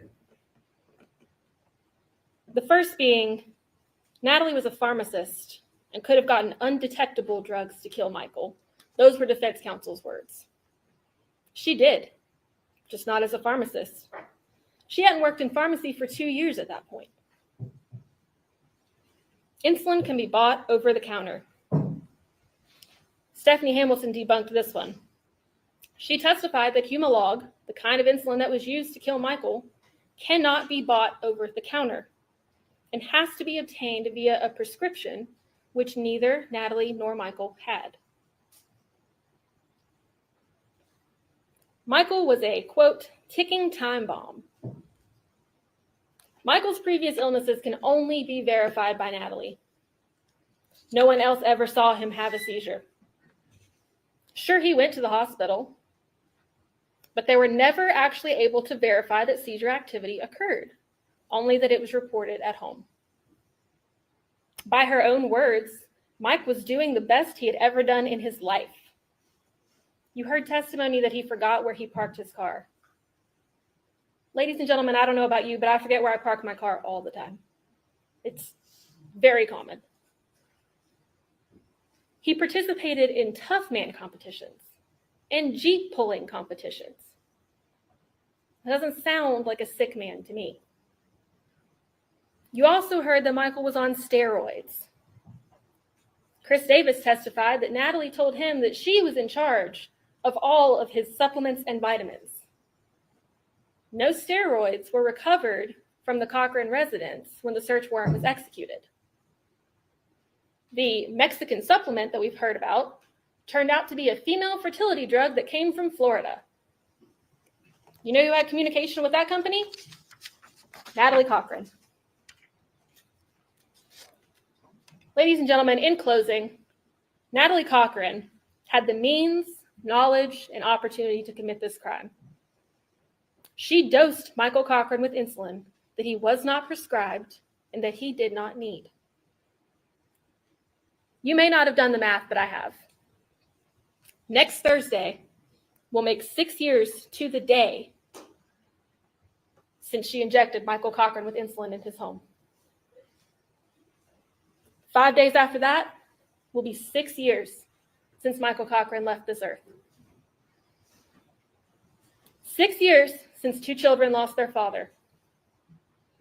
6 years since this woman, Donna Bolt, and this man, Ed Bolt, lost their son. 6 years since they were able to see him for the last time.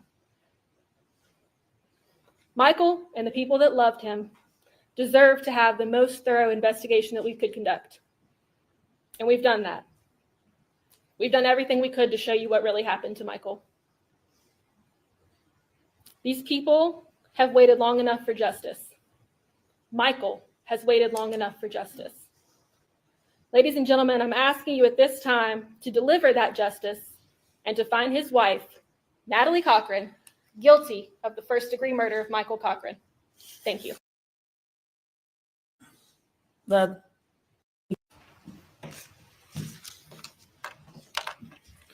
About 2 weeks ago, when I stood in front of you, I told you a couple of things about this case. And one was that Natalie Cochran was guilty of financial fraud, of financial shenanigans, and that she was indeed guilty without any reservation. But we're not here today to retry that case. And everything that the state is telling you about Natalie Cochran, yes, let's shed some light. That was me, sorry. Thank you, Judge. Everything that we've heard about this financial case from Natalie's standpoint is true. She was convicted. She was a participant in the Ponzi scheme. But we're not here to judge her yet again on the financial crimes. We are here to judge her on a murder of her husband. And the state cannot prove first-degree murder against her beyond a reasonable doubt. The state cannot prove three things. The case cannot prove what, the case cannot prove how, and the state cannot prove why. First question, what was Michael Cochran killed by, or what killed him? And you've heard the evidence over the last 2 weeks that we don't know. The experts that the state brought testified to what they themselves admitted, a definite maybe. Maybe it was the insulin shot, and maybe not. The experts that the state brought testified to, we cannot determine the objective factors, the objective anatomical findings, and tangible demonstrative evidence what killed him. They don't know. The state's expert, Dr. Krieger, said, well, the hypoglycemia due to the insulin administration is a strong possibility, but it's just a possibility. Why don't we know what killed Michael Cochran? Well, because they did not perform the autopsy. And by the time all these experts got the evidence, Michael Cochran's body was so decomposed that it is impossible medically to determine what killed him. And you heard the testimony of two defense experts. And you also heard the testimony of my compatriot, Dr.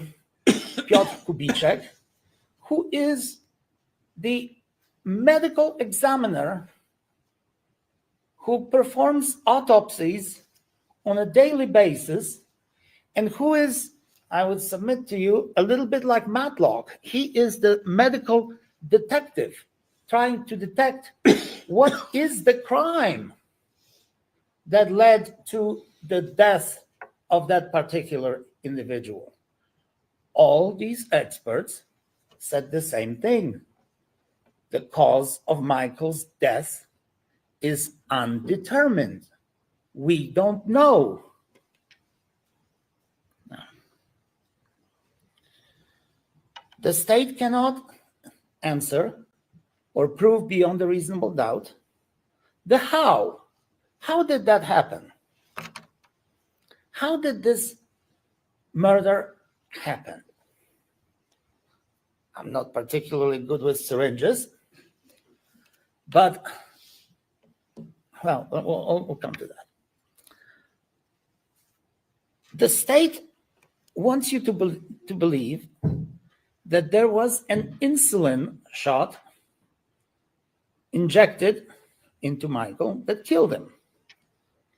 But then the state also tells you that it could have been more than one insulin shot, because when Michael arrived at the hospital, his sugar level was 21. And the experts told you that it's impossible to have that type of sugar level without being pretty much continuously shot with insulin. So how did that happen? Well, let's follow the state's theory. This cold-blooded killer is planning a murder of her husband with the insulin shot. In that regard, she is calling her friend, Ms. Davis, asking for insulin on the day of the injection of that insulin. I might just as well have asked for a gun, might just as well have asked for a murder weapon. Jennifer, I'm trying to kill my husband later today. I need the insulin, and I'm trying to kill him with insulin. I need you to bring me some insulin. Is that the action of a planning cold-blooded killer? She would get that insulin ahead of time, not on the day of the murder, and involve 2 witnesses against her right there and then, who came here to court as predicted and testified that, they gave her the insulin. And then, how on earth did she inject that insulin into Michael? Well, let's look at these facts. Did she approach Michael from the front when he was facing her in the kitchen? And if she had the insulin injection in her hand, wouldn't he have the time to react and say, what is going on? Let's assume for a moment. Then she approaches him from the back when he's standing in the kitchen, and she jabs him either in his back or his rear end. Well, she has to have a couple of seconds to inject this insulin in him. Basic human reaction would be to turn around and face the assailant, be it his wife or be it some cold-blooded killer, a stranger. She wouldn't even have time to plunge in the insulin into his body without him turning around. And he's an athlete. He's this huge guy. And here is his 5'1" or 5'2" wife who's injecting him with insulin, and he doesn't react. That's why I said it didn't happen in silence. My first reaction would be, what on earth are you doing, woman? Or whatever he calls her. What are you doing? And then somehow he drops there in a fetal position in the kitchen. Oh, that didn't happen that way. Of course it didn't. So now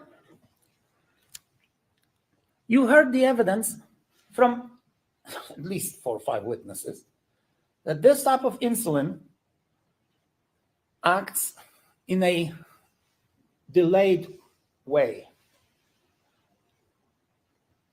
10 minutes, 15 minutes, up to half an hour. If I'm jabbed, even by my dearest wife or by somebody else with a substance, and if she is silent, that's one thing. And if she tells me, this is for you, you son of a gun, I hate your guts, whatnot, here it is, I'm killing you, I would have 10 to 15 minutes, maybe to 20 minutes, to 30 minutes to call 911, to run to the hospital. I told you it was 7 miles from the hospital. He would have been in the, I know it's February, but he would have been in that hospital sooner than you can say hello, sooner than you can slap a tick. He would have been in that hospital asking for help, an immediate sugar reaction or sugar injection to bring that insulin level to some normalcy. He wouldn't have taken it in silence. He wouldn't have just dropped down on the floor. So how did it happen? Well, the state then gives you an alternative, because now they're changing their theory. That may have happened in bed. Oh, that's a novel idea. Inject him in bed, he would not have reacted? Of course he would have reacted. He would have gotten up and he would have done the same thing. He would have taken himself to the hospital. He would have called 911. He would have probably not been particularly happy with Natalie, but that doesn't mean anything. He could have saved himself. So then the state changes the theory again. That may have happened upstairs, or it may have happened on the couch, or he's injected on the couch. Well then, okay, so he doesn't get up. So who takes him into the kitchen and puts him in this fetal position? That didn't happen, ladies and gentlemen of the jury. And how do we know that? He fell in the kitchen because there was one witness, and he hit his head against the counter because there was one witness, and that was the sister of my client, who told you that she saw a dent, a fresh dent in the counter, in the kitchen counter. That's where he hit his head, and that's how he fell on the ground, on the kitchen floor. But not because some insulin injection, but because of some unknown condition that was caused or may have been caused by many, many, many different reasons. Now, then, continuing with the cold-blooded killer's action, she does not do anything but call all kinds of people to the house. Now, wait a minute. You have just decided to kill your husband. He is unconscious, let's assume, and you want him dead. Well, let him die then. Don't do anything. Or maybe put a pillow over his head and kill him. But do not tell me that you want to kill your husband and then you call 2 workers right there to bring Michael onto the couch. The sister and her husband, the state trooper and his wife, who is a medical assistant, and then Mr. Davis. Is that the action of a killer who wants to get away with murder? No. And then, and again, I told you, that's the kicker. Then he dies, and she wants to hide all the evidence. She cremates him. And then all the evidence is gone.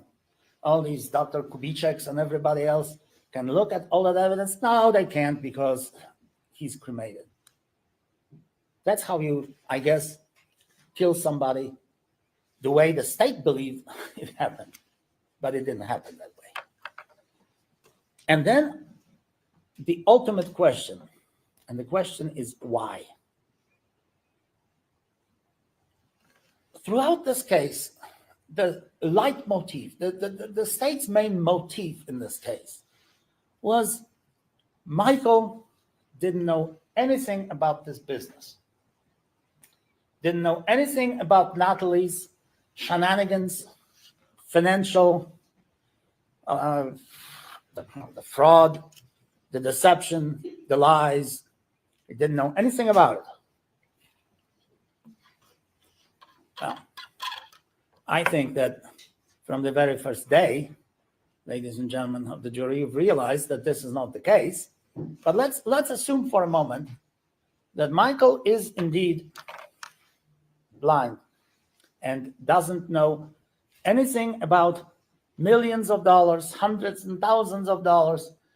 He doesn't realize where all that sudden wealth came from. Doesn't know anything. And then he finally finds out. Let's assume that he finds out. And then the state tells you that he would do what? Well, the state cannot tell you. And the question is, what would he do? What would he do that would be so bad that would require Natalie Cochran to kill him? I mean, scenarios abound. You find out that your spouse is cheating the government, cheating the investors. What do you want to do? Well, you probably want to say, come on, let's get a lawyer. Let's get an accountant. Let's try to work it out. Let's call these investors. Let's try to pay the money back. Let's file for a bankruptcy. Let's maybe even talk to a friendly prosecutor in Raleigh County. Maybe you'll have to do a little bit of time, but not run to the federal government and complain. What, was he going to kill her? Is there any evidence that she launched this preemptive strike against him because he was going to kill her? or that he was going to do something to her, divorce her. What would be her motive to kill him? Why? She may have been afraid that he would be mad, but to kill him, to eliminate him from what? From doing what? From going to the federal government? From complaining that my image is so tarnished now in the community that I want to divorce you and you will be penniless and all of that? There's no evidence of that, ladies and gentlemen of the jury. What triggered this murder? The state cannot answer that question. But if you had any doubts about Michael being involved in this scheme, and if you believe that he was, then the state's entire case collapses. Because she, Natalie Cochran, would have no reason to kill him. Because he, Michael Cochran, was as involved in this conspiracy as she was. And how do we know it? Well, he was working on these contracts daily, on these federal contracts daily. Even when he was hunting with his little son, he had a contract that he was working on. He was working on the contracts when they were in bed. And I'm not talking about anything sexual here. I'm talking about family. She's watching the TV. He is working on the contracts. Their little son with them, sitting between them, realizing that daddy's working on the federal contracts. He signs the checks from the company. He has access to everything, every bit of information that goes through this company, checks, contracts. He has access to all of that. And besides, is he really living on a different planet from Natalie? Ladies and gentlemen of the jury, if I suspected my wife, we are, well, unless I'm in court, we're home. We're together. We spend time together. We communicate. Wouldn't I ask my wife, honey, where is all this money coming from? All of a sudden, I'm not working. I'm this computer tech guy. You're not working. All of a sudden, we're buying 2 boats. Well, the investors, yeah, but now we have 3 houses. Now, we just got back from Paris. Ladies and gentlemen of the jury, you've heard the evidence of incredible wealth, incredible injection, maybe that's a bad word, injection of wealth that Mr. and Mrs. Cochran had in 2018, 2019, maybe even 2017. And that came from the investors. And the investors dealt with Michael individually, just like his parents. They gave him some $44,000. He knew that there were no contracts. What contracts were they? What contracts were there? He didn't have a clue about some of the business, I'm sure. But he had deep, profound knowledge of how much people invested, who was going to get paid for what, federal contracts. He had deep, profound knowledge of it. I'm sure there were some aspects of this business that he may not even know about. And I'm sure that Natalie was involved in this. But she is not here on trial for fraud. She's here on trial for murder. Well, let's look at the state's case. And mind you, the state has a very heavy burden, and the burden of proof, beyond a reasonable doubt. Well, the state brought the evidence of the pilot who says, well, the flight was canceled. Okay. The banker turned mind reader. He had an idea why the flight was canceled. But of course, he didn't. He is mad at Natalie because he had to do all that research for the company, and didn't get paid for it, I'm sure. And for him, time is money. So they didn't fly to Lynchburg. Well, Natalie went to a doctor. She was sick. I think that the state attributes all these nefarious things to her, but isn't it just plain obvious from Dr. Halsey's testimony that she was sick? She was sick on Friday and she was sick on Saturday. And what did he give her? He gave her a steroid shot that increases blood sugar. So she's calling her friend, Miss Davis, to get her some insulin to maybe level off the sugar, blood sugar. What's so unusual about it? No, it's nothing unusual about it because she, Natalie Cochran, had a long-standing relationship with the Davises, who had a misfortune, tragic misfortune of having a child who was diabetic. And Mrs. Davis came here and told you, no, Natalie never had any insulin. Oh, really? But then when we confronted her with the pharmacy records, she said, oh yeah, Natalie could pick up the insulin, but she was bringing it home. Well, what if you weren't home? Yeah, she doesn't explain it. Natalie could keep it at home. That was nothing unusual about Natalie having insulin. And you know what? The state wants you to believe that this insulin, that bottle of insulin that was found, was the weapon, the murder weapon. That somehow it was punctured and she kept that bottle as some kind of sick souvenir of the murder. Is that what the state telling you? I submit to you, ladies and gentlemen of the jury, if you look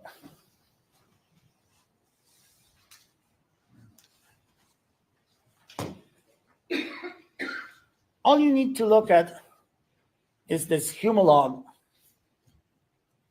that we introduced in the exhibit as an exhibit. I'll submit to you that a blind fool would tell you that this bottle is full. This bottle is full. There is nothing in this bottle that has been taken. There's no bubble, no nothing. The bottle is full. I suspect I know what happened, why there's a puncture. All these FBI gentlemen got that bottle and maybe had taken a little sample of what to determine what it is. That may be the puncture. But otherwise, the bottle is full. We're not going to sit here and speculate. They find a vial of insulin that is full 4 months after the demise of Michael Cochran. And then, that's part of their evidence. Remember Mr. Bledsoe telling you at the end when we finally pressed him, is there any evidence? Is there any evidence that the bottle that you have was the murder weapon? And the answer was no. And ladies and gentlemen of the jury, the lifelong condemnation of this woman versus complete exoneration is at stake. The stigma of conviction for murder versus letting her go free is teetering in the balance, and the state has the audacity to come here with an item that is not the evidence, and they're trying to tell you to convict this woman of murder based on something that is not the evidence. Is that the case that the state has the audacity to bring before you? Well, let's look further. Chris Davis and at least one other witness, Mr. Treadway, and Penny Lowry knew that Michael Cochran was taking all those steroids, whatever, steroids maybe. Maybe they were steroids. Maybe they were not steroids. Maybe they were anabolics. We don't know. Michael was taking substances by the fistfuls. And they can say that, oh, we have isolated one little vial, and that was some hormonal thing from Mexico. No, ladies and gentlemen of the jury. He had a cabinet full of medications.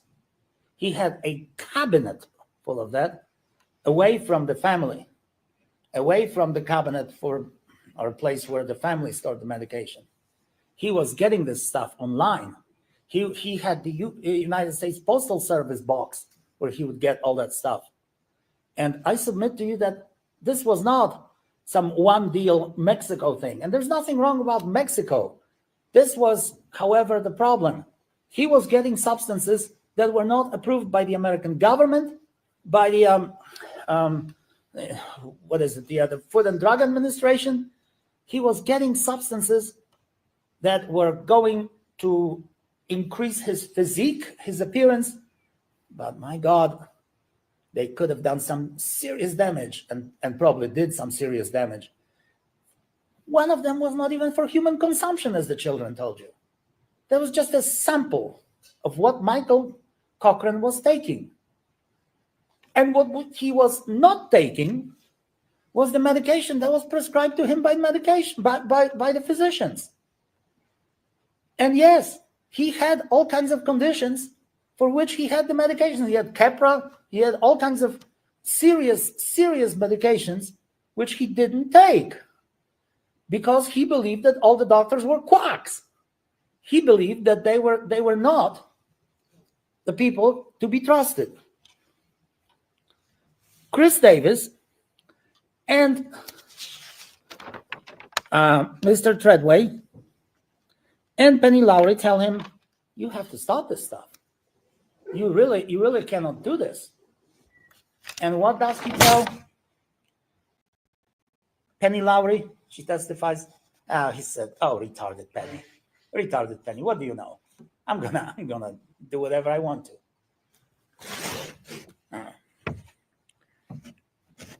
The state makes a big deal out of Michael not being taken to the hospital. But you have witness after witness who told you that Michael not only believed that the doctors were quacks, but he hated going to the hospital. He vowed to kill somebody if he's ever awakened in a hospital. And why? Because he considered this a waste of time. Now, he had all kinds of problems that he went to the hospital with. And within the last 3 months of his life, he went to the hospital 3 times. October 31st. And then he stayed there for a day. I told him he had all kinds of problems. Then he went back to the hospital with pretty much the same conditions that he had now and stayed there for 5 days. And then he came out. You heard throughout this trial that Michael had convulsions, seizure-like activity. He probably had epilepsy. The doctors told you that. He had a brain mass that was later modified into the brain swelling, encephalopathy. Ladies and gentlemen of the jury, those are serious conditions. They are not to be laughed at. Those are very serious conditions. He retained urine. He had an enlarged heart. He had an acute respiratory failure. He couldn't even breathe because he had a chronic sinusitis.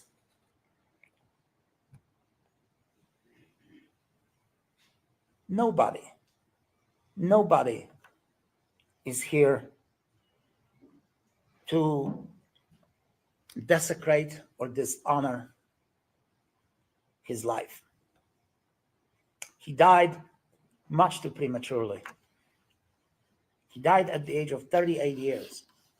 Not for a moment should you think that the defense is taking his death lightly. No. It's a horrible tragedy. Horrible tragedy. But a tragedy, not a murder. It's a tragedy, ladies and gentlemen of the jury. But with all these conditions, Michael was still doing what Michael was doing. Taking supplements, anabolics, substances that God only knows where they came from and who approved them. And he was a ticking bomb. How do we know that?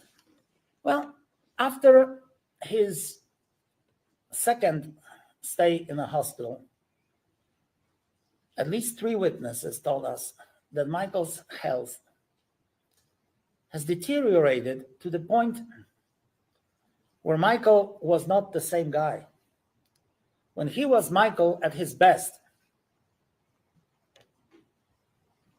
he was generous, gregarious, going to parties, participating in tough man competitions, lived life to the fullest. He was focused. After his second stay in a hospital, Michael could not find his car in a parking lot. Forget that. That happens to me quite frequently. But that was just one symptom. He could not fix a light fixture with Mr. Davis. He felt confused. The children testified he had constant headaches. He was irritable. He didn't know where he was. Mr. Treadway came here and testified, Michael hated going to Panera Bread with a passion. He hated the restaurant completely. And I know that this is not a case about Panera Bread. But if I hate a restaurant, I'm not going to set foot there. And yet Michael went there and could not even recognize the fact that Mr. Treadway was wearing the same hat that he's been wearing for years. He was confused.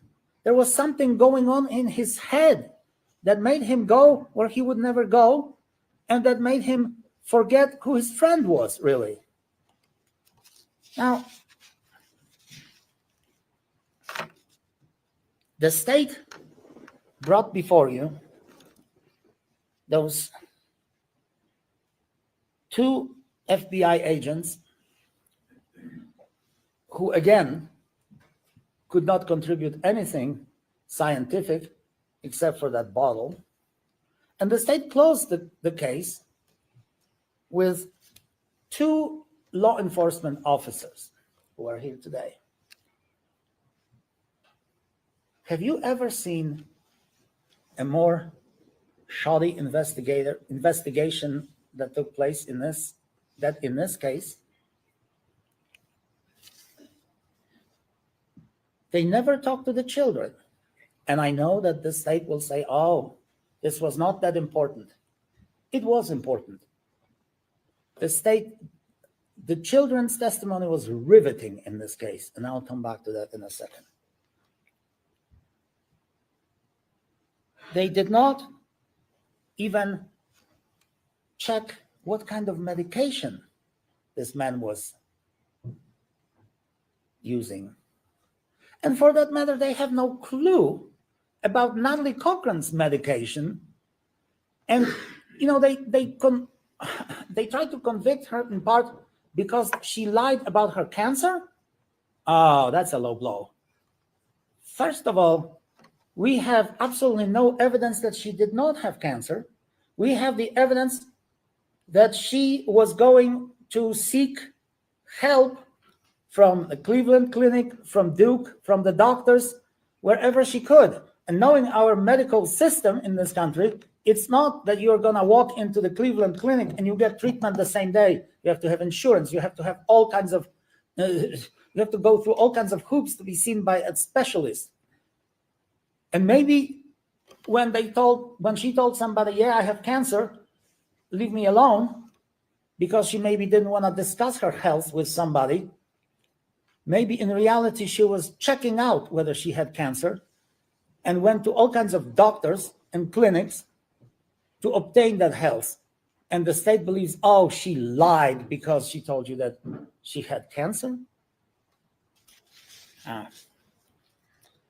The officers ignored the federal investigation completely.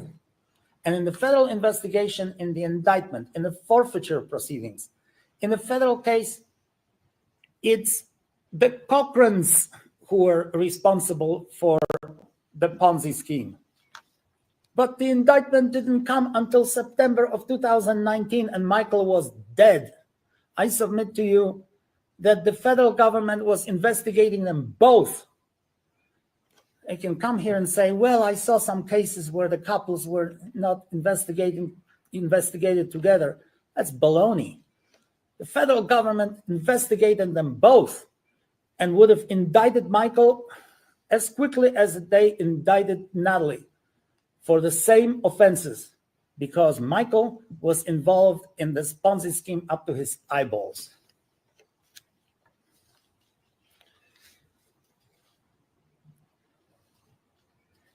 Now, let's see what evidence the defendant presented. Remember Nurse Hawley, if I pronounce it correctly, Hawley, yes,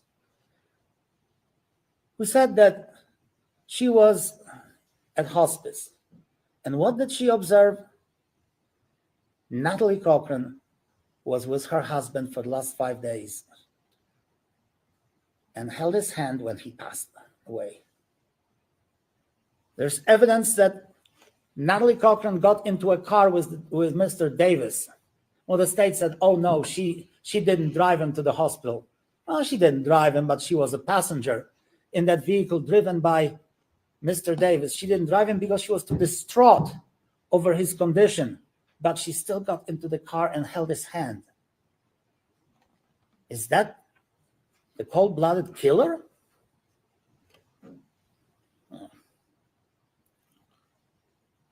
She also testified that Natalie Cochran was a go-to woman, and I think that she may have used that phrase, or maybe I have used that phrase, when it came to the emergency situations involving Mr. and Mrs. Davis's child. So Natalie Cochran would have to have insulin. You don't treat insulin with a water pill, for God's sake.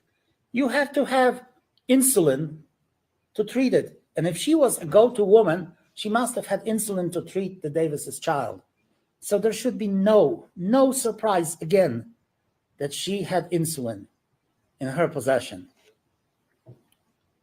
Mr. Treadway didn't want to talk to the police because he believed they were dishonest crooks.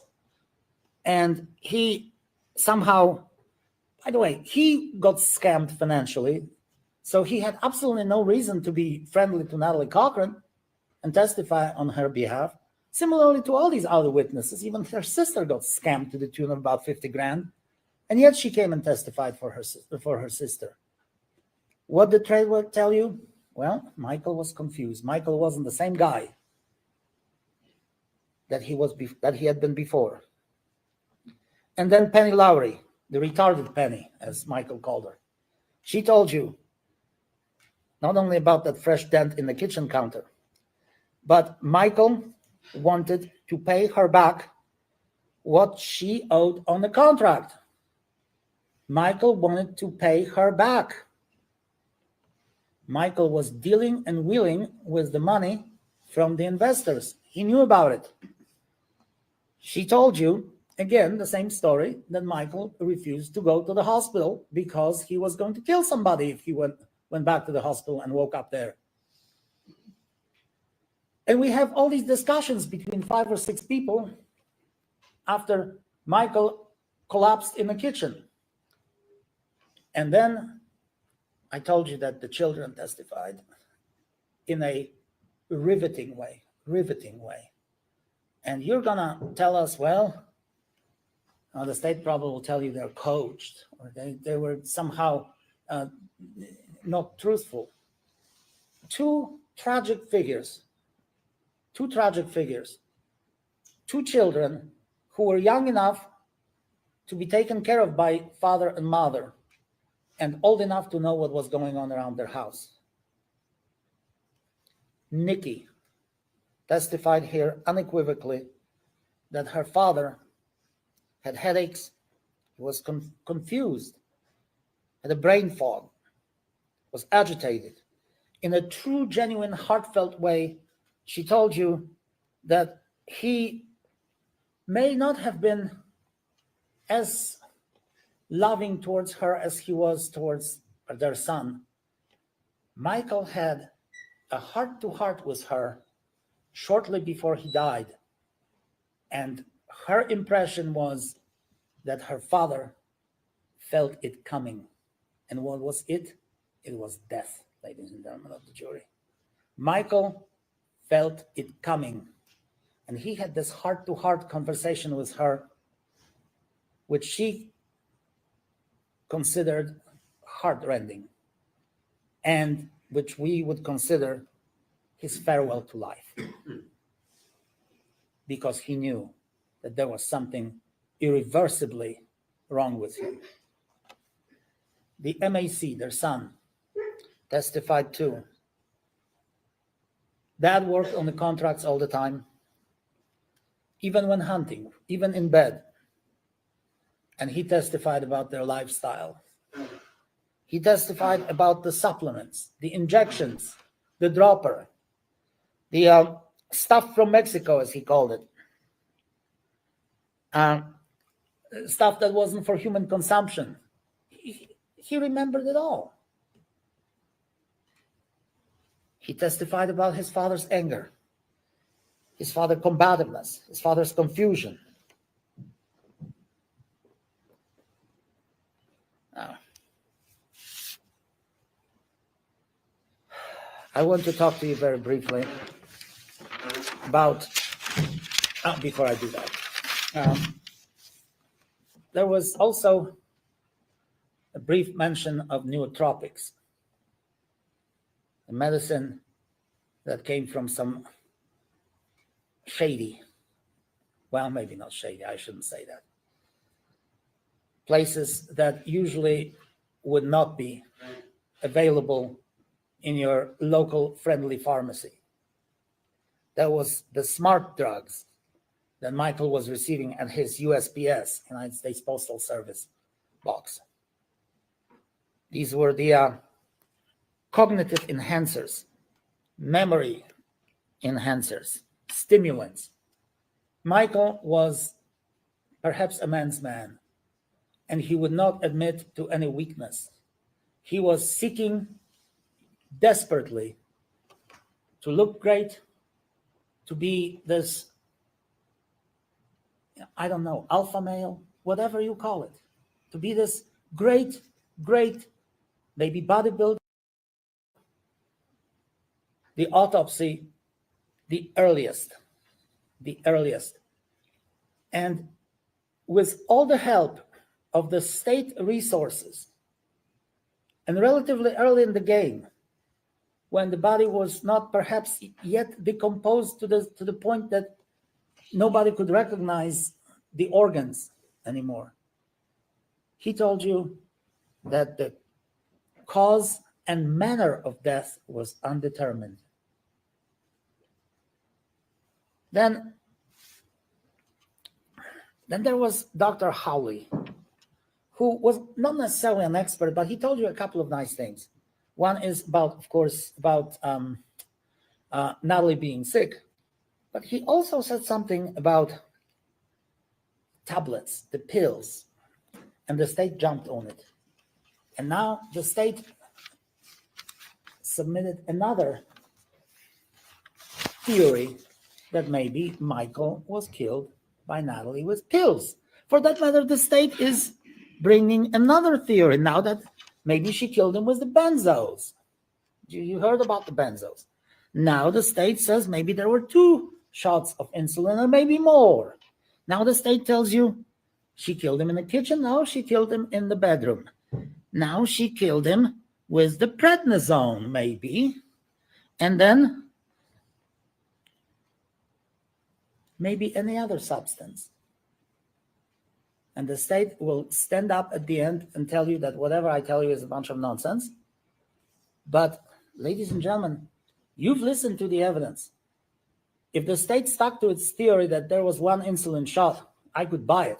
But now the state quietly is telling you, well, we're not telling you that the evidence suggests that the defendant killed her husband with insulin. There may have been pills, there may have been benzos. They're intimating this because they don't have any direct evidence, to which they immediately admitted, but they don't have any circumstantial evidence that fits either.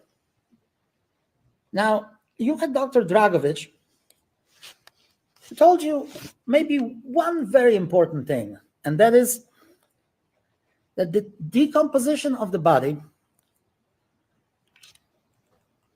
caused the inability of any doctor, for that matter, to assess objective factors, objective anatomical factors, and the findings of any type of specific, concrete reasons for Michael's death.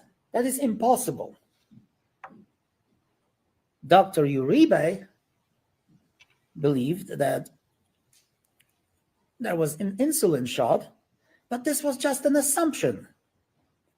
It was kind of a bridge to the unknown, and I think that was his phrase. It was just an opinion. Dr. Krieger said, well, we've excluded maybe all the other options, but it's a definite maybe, as we call it. It's a definite maybe. Maybe there was an insulin shot, but we don't really have all that information upon which we can construe our theory. And then Dr. Banerjee came here, and she said, we don't know. She's our expert. Maybe you expected her to say, oh yeah, that was an insulin shot that was responsible. That was some other reason. She didn't say that. She testified like four other experts that we really don't know. But there are other possibilities. There was something wrong with Michael's pancreas. Remember that? He may have had pancreatic tumor. He obviously had an enlarged heart. Arrhythmia. Maybe there was something wrong. Maybe that was the reason.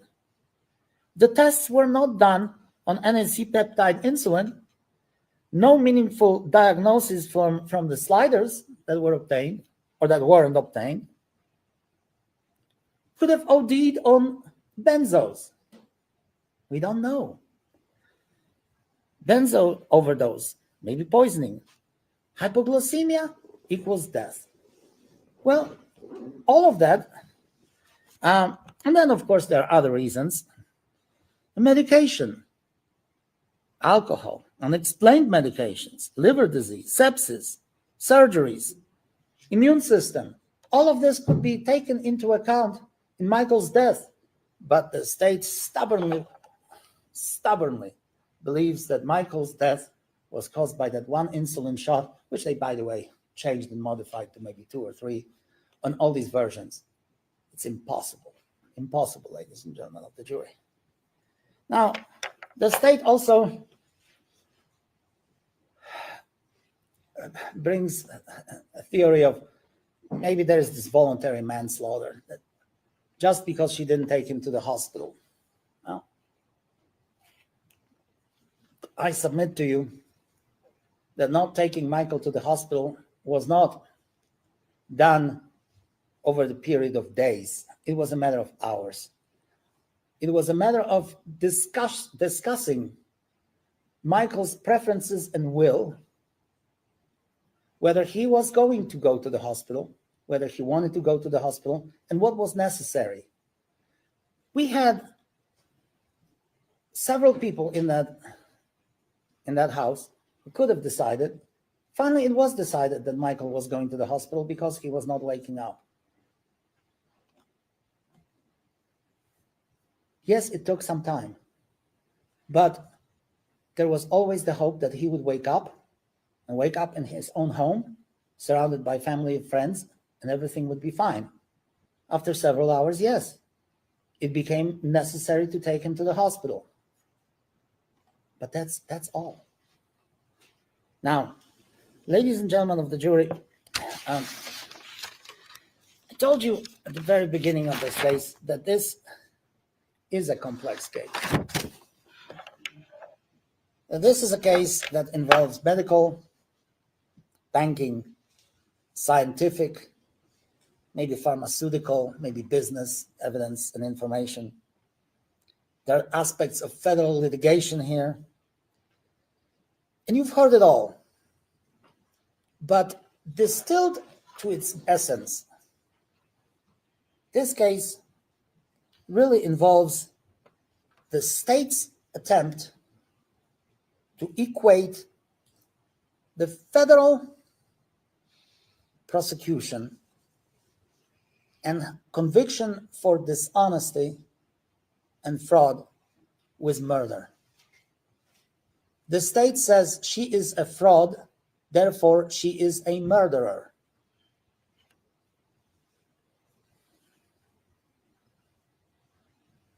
She is a cold-blooded murderer because she is a cheat. That's what the state is telling you.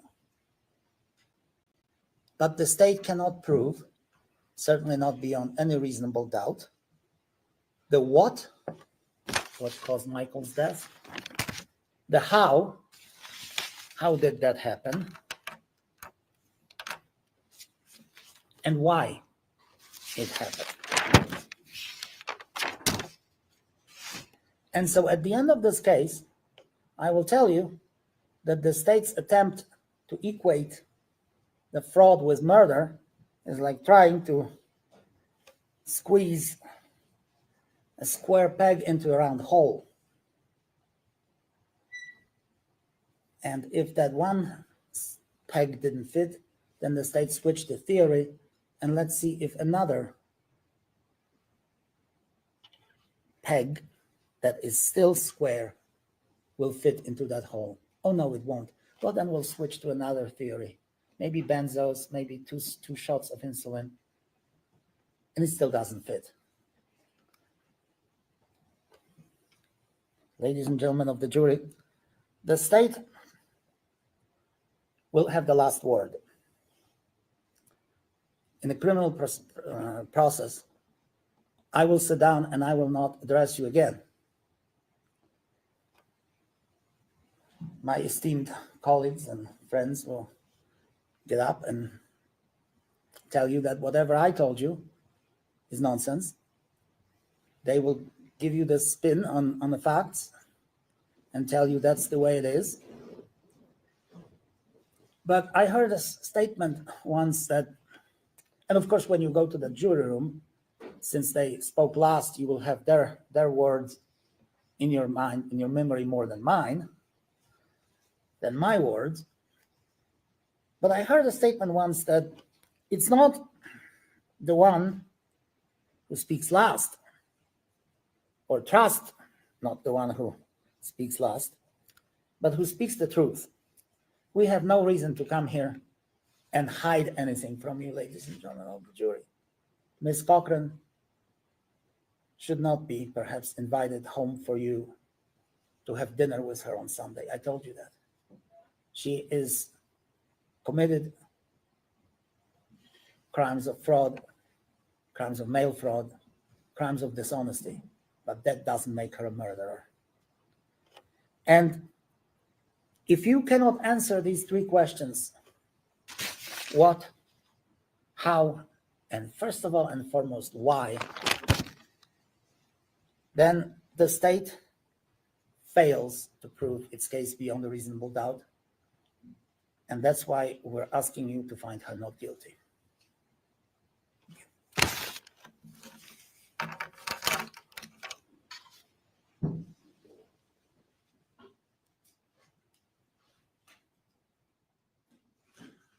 A reply, Ms. Akron. No, it's back to me.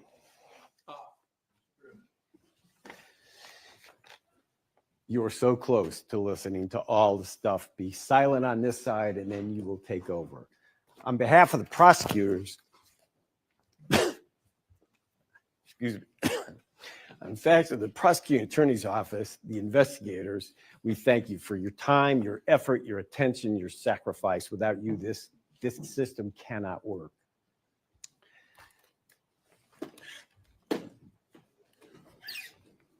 Can I touch your equipment? I should have asked. Do you need to hit this?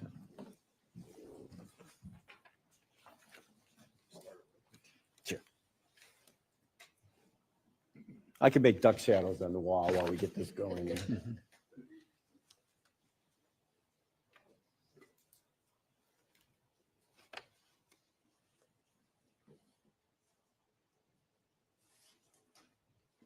Pointless maker. Okay. Yeah, I'll talk about something else.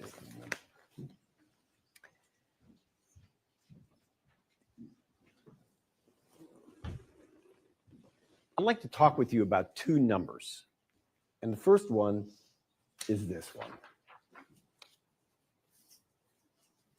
0. The defense is right. We're going to tell you that what you just heard is a lot of nonsense.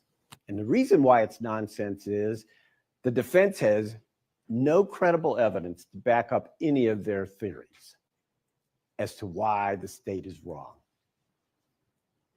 Let's start out with Michael Cochran himself.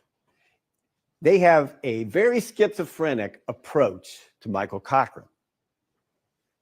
One theory of the defense is he was this macho, bodybuilding, fit guy, athlete, Jeep pulling, super stud guy. That's one theory. Now they have some evidence that he was very concerned about his fitness, very concerned about his appearance. We would agree with that. But did that lead to his death? Zero evidence to support that.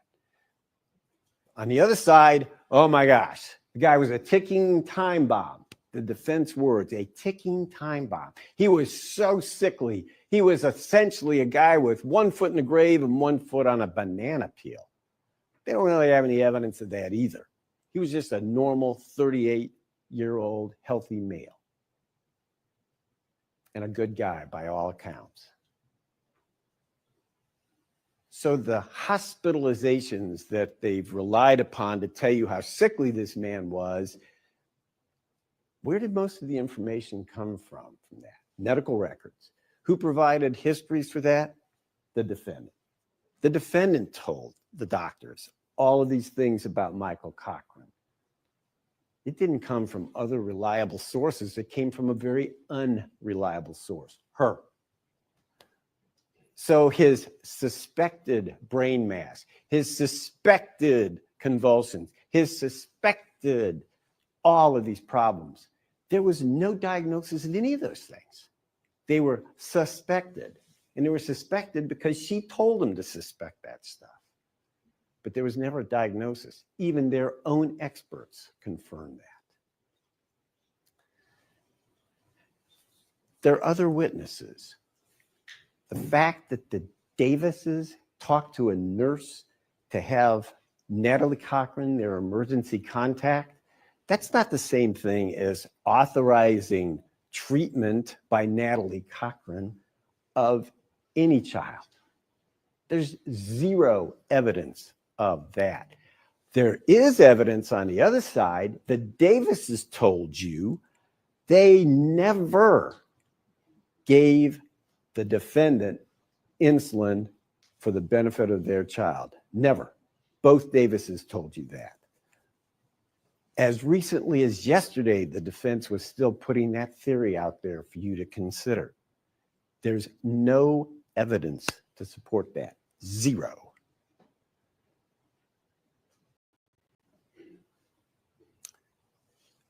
Mr. Treadway's testimony was Mr. Treadway's testimony.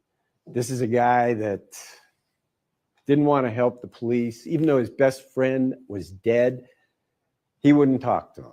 And he had some newspaper article he said gave him justification for that. That's on him. Treadway's got to live with that. But he didn't bring anything of substance to this case, did he? No. The two children that testified, they are tragic figures. They have had a terrible 6 years. They lost their dad. For the time being, they've lost their mom. But they were little kids. And their testimony had a certain ring to it. They both picked up on the same word, agitated. That's an unusual word. Rolling back time 6 years, think that the oldest was 20. She was 14 at the time. And that's how she's going to describe her dad the last few weeks of his life, the word agitated. Her brother, the same word, and he was younger than her. There's something odd about that. The state believes that they sincerely believe their recollection. But does it make sense? Would kids that age really be that involved in their parents' business? Would they? Well, it's possible, but that's not very likely. The defense experts, nice people, very sincere, but they're in a little silo. If those forensic pathologists can't cut on a dead body and come up with a smoking gun reason, then their opinion was they won't give you a cause of death or a manner of death, even though Dr. Banerjee said, oh no, we don't do this in darkness. We look at all the facts, we look at all the circumstances, and the autopsy is just a part of the process of determining these things. But was it? Did she have any facts that were right at all? She had a few, but not many. And in her own report, she said, if other information is brought to my attention, I reserve the right to change my opinion. Well, she had a bunch of other information, but she still wouldn't change her opinion. Why not? That's just her mindset. Did she have any experience in insulin cases? This was her first case, her first one. Dr. Dragovich, apparently he didn't have any insulin experience either. Now, the defense told you that the state has just gone all over the lot with its theories. Is that your recollection of the evidence? Did you hear any state witnesses say there was one injection of insulin? No. Did you say multiple? Because we don't know. But there are some things that we do know. Now let's talk a little bit about how that balances out what the defense just told you. There's a lot of circumstances that need your consideration. First of all, this is a trained pharmacist, a pharmacist who knows about all sorts of medication, the impact of the medication, the dosage of medication. Beyond that, this defendant held herself out as a diabetes specialist. A diabetes specialist. That's another circumstantial piece of evidence to keep in your mind. On February 6th of 2019, on the basis of a supposed counterbalance to her cancer treatment, she needs to borrow a bottle of insulin. Another circumstance that needs to be held in the back of your mind. Because on that day, they were supposed to fly to the Bank of America. And yes, there is a merger with the federal case and this case, and that's where the merger takes place. You heard Trooper Heinzman discuss all of the things that the defendant had told her investors about the money that was supposed to be coming in, the money that was going to be coming in, the money that was almost going to come in, and it never did. Who else did she tell that to? Michael Cochran. So when the defense says, oh, he was up to his eyeballs in this, was he? Does the evidence support that? They have zero evidence to support that theory. Zero evidence. He did live a lavish lifestyle, but if he thought that the money was there for good cause and that the business was just supporting that lifestyle, was there anything wrong with that? Of course not. But this was a person who ran a Ponzi scheme. And the one thing you can count on for people that run Ponzi schemes is they will do whatever they can to keep it going. Is that what she did? That's exactly what she did. She was still shucking and jiving after Michael Cochran died. Right up until they executed the search warrant, she was doing ordinary business, selling the non-existent contracts, trying to get people to invest. So there is zero evidence that Michael Cochran was up to his eyeballs in this, but this defendant was up to her eyeballs and over her head in this fraud scheme by their own admission. Second number.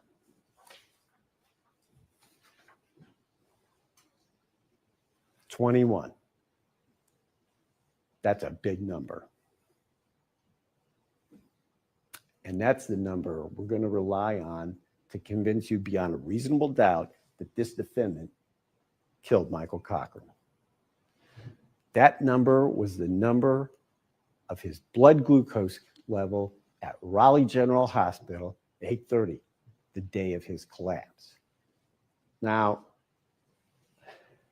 unlike the defense witnesses, the state witnesses were unified and very clear as to what caused that 21 number. Dr. Krieger had 13 likely causes of low blood sugar, hypoglycemia. She eliminated all but insulin. And she's got a good reason for all of them. You heard her testimony. All of those were potentially valid causes of the condition that led to the brain swelling, that led to the death of Michael Cochran, all of them. But she eliminated by logic and by her scientific skills and experience in insulin cases that it had to come from insulin. Dr. Uribe, another experienced insulin investigator. Both of those two were involved in the Clarksburg VA murder cases where a nurse was killing veterans with insulin. Those two were the government's star witnesses. They know what they're talking about when it comes to insulin. And it comes to insulin killing people. That's what they do. So that 21 was never overcome by a single shred of credible evidence by the defense. Not once. No one's told you from the state that there were single injections, multiple injections. We don't know the answer to that. We do know that Michael Cochran's death was caused by insulin and reducing his blood sugar to a fatal level, and the resulting changes in his brain killed that man. Circumstantial evidence is the basis of this case, and let's get this a nice, straightforward example of what that is. It's January in Raleigh County. You look outside your window and you see frost on your neighbor's truck, frost on the ground. Stars are out, moon may be out. You go to bed. You wake up the next morning and there's 8 inches of snow on top of the truck and on top of your grass. Did you see it snow? No. Did it snow? You absolutely know it did. That's circumstantial evidence. Ladies and gentlemen, the state of West Virginia has dumped a blizzard of circumstantial evidence on this defendant. Until today, 2 weeks in an American courtroom, And until today, you never heard the word justice. Well, do justice for Michael Cochran. Find this defendant guilty of first-degree murder, because that's exactly what she did. Thank you.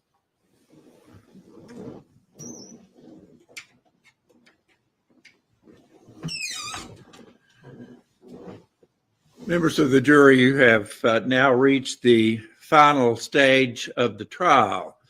This is the point where I would ordinarily release the alternate jurors and send the regular jurors to the jury room to deliberate upon your verdict. I see that the time is almost 15 till 5.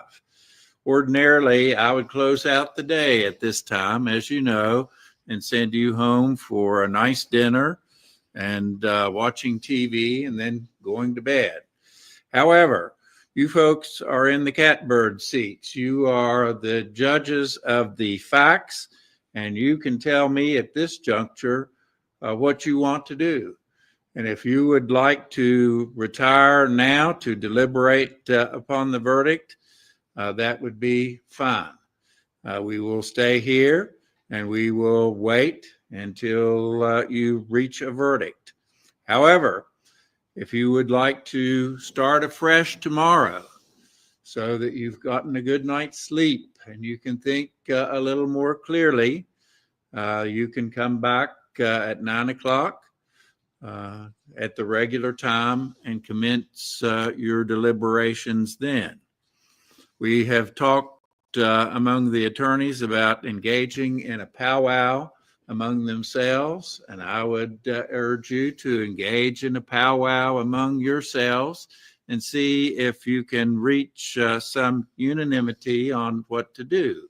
Again, you can stay this evening and deliberate, or you can come back tomorrow. Perhaps you can confer for a moment or so and decide what you all would like to do.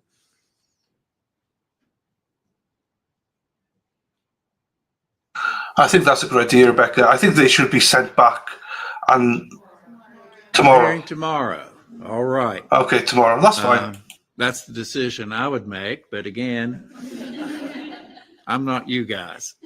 I'm not going to release the 2 alternate jurors. I'll ask you folks to come back with us because I've been at this game a long time, and I know that anything can happen with jurors in terms of sickness and accidents and that sort of thing. We've done really well, and you folks have been great. You've been here promptly. You have watched and considered everything. I've been sneaking looks at you, and I noticed that you have done very well in terms of paying attention to the evidence and the proceedings. So I will ask all of you to come back tomorrow. Even though we have reached the deliberation phase, you still can't talk about the case because you haven't started your deliberations. And I'll tell you in the morning that you all need to be together. You all need to discuss the case together and not break up out into factions or have folks wander off. You need to talk about this together and share your concerns and share the issues that you have arrived at. So that will be to start tomorrow. I'll tell you about selecting a jury 4-person in the morning, and we will get down to business. So if you could all be back in your jury room at a little bit before 9. Do not discuss the case among yourselves. You're not at the deliberation phase yet. Do not talk about it to anyone else. Don't watch TV about it. Don't do any research online or see anything online. And please don't read anything in the newspaper about this case. Have a good evening, and I'll see you folks at 9 o'clock in the morning. You may follow the bailiff.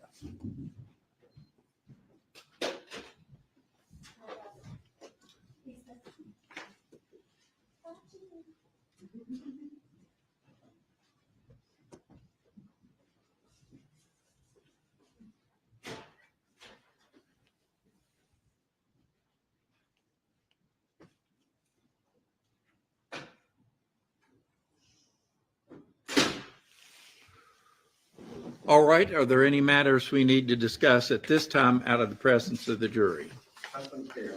Nothing from the defense, Your Honor. Thank you. All right, thank you very much. I appreciate your cooperation in this trial. We will return at 9 a.m. in the morning and see what develops. Court is adjourned.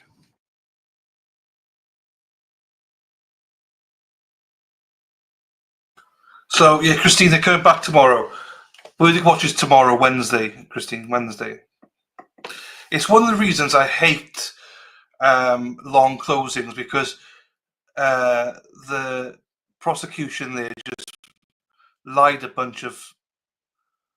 they lied a lot and stretched the truth and stuff like that, and I hate it. This is why I rather short closings.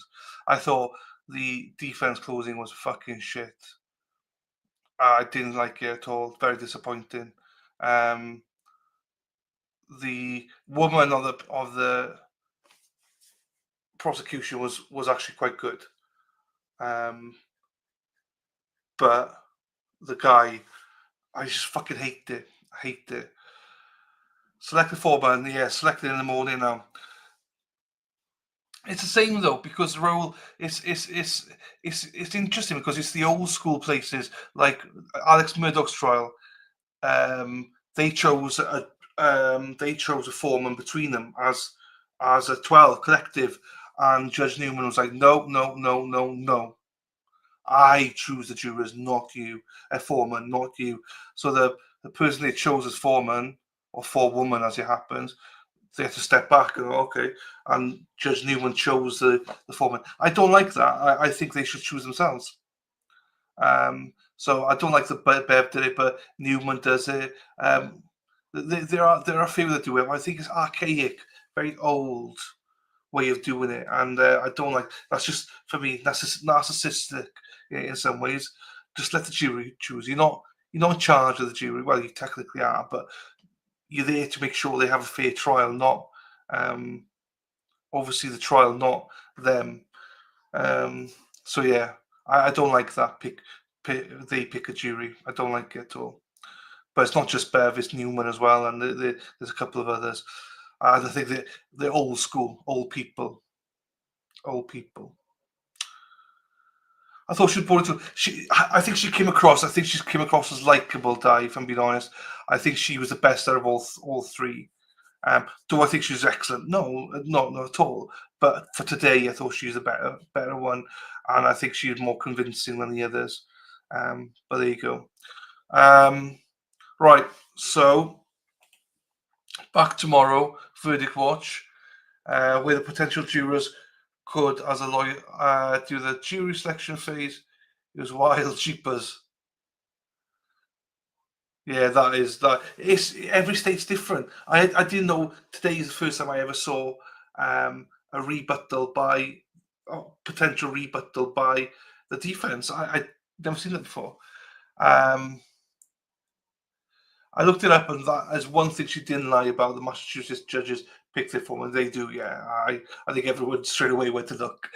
South Carolina, well, Judge Newman did it as well. I just don't like it. So tomorrow plan is either we start a new trial tomorrow, that trial I talked about earlier on, or if it's not on, then what we'll do is we'll do some research on it. I'll put some Court TV stuff on, and we'll do some research. So I'll go live probably about 9 o'clock tomorrow Eastern. So I'll do Verdict Watch and everything else. So I'll just leave it as Verdict Watch for now, and I'll change it tomorrow, the thumbnail, once I know if the other trial is started tomorrow or not. So we'll see. Thank you everyone for being here. Thank you so much to the mods. Thank you everybody. Love you all, and I'll see you tomorrow, just over 8 hours. Thank you. Love you. Bye bye. Let's go.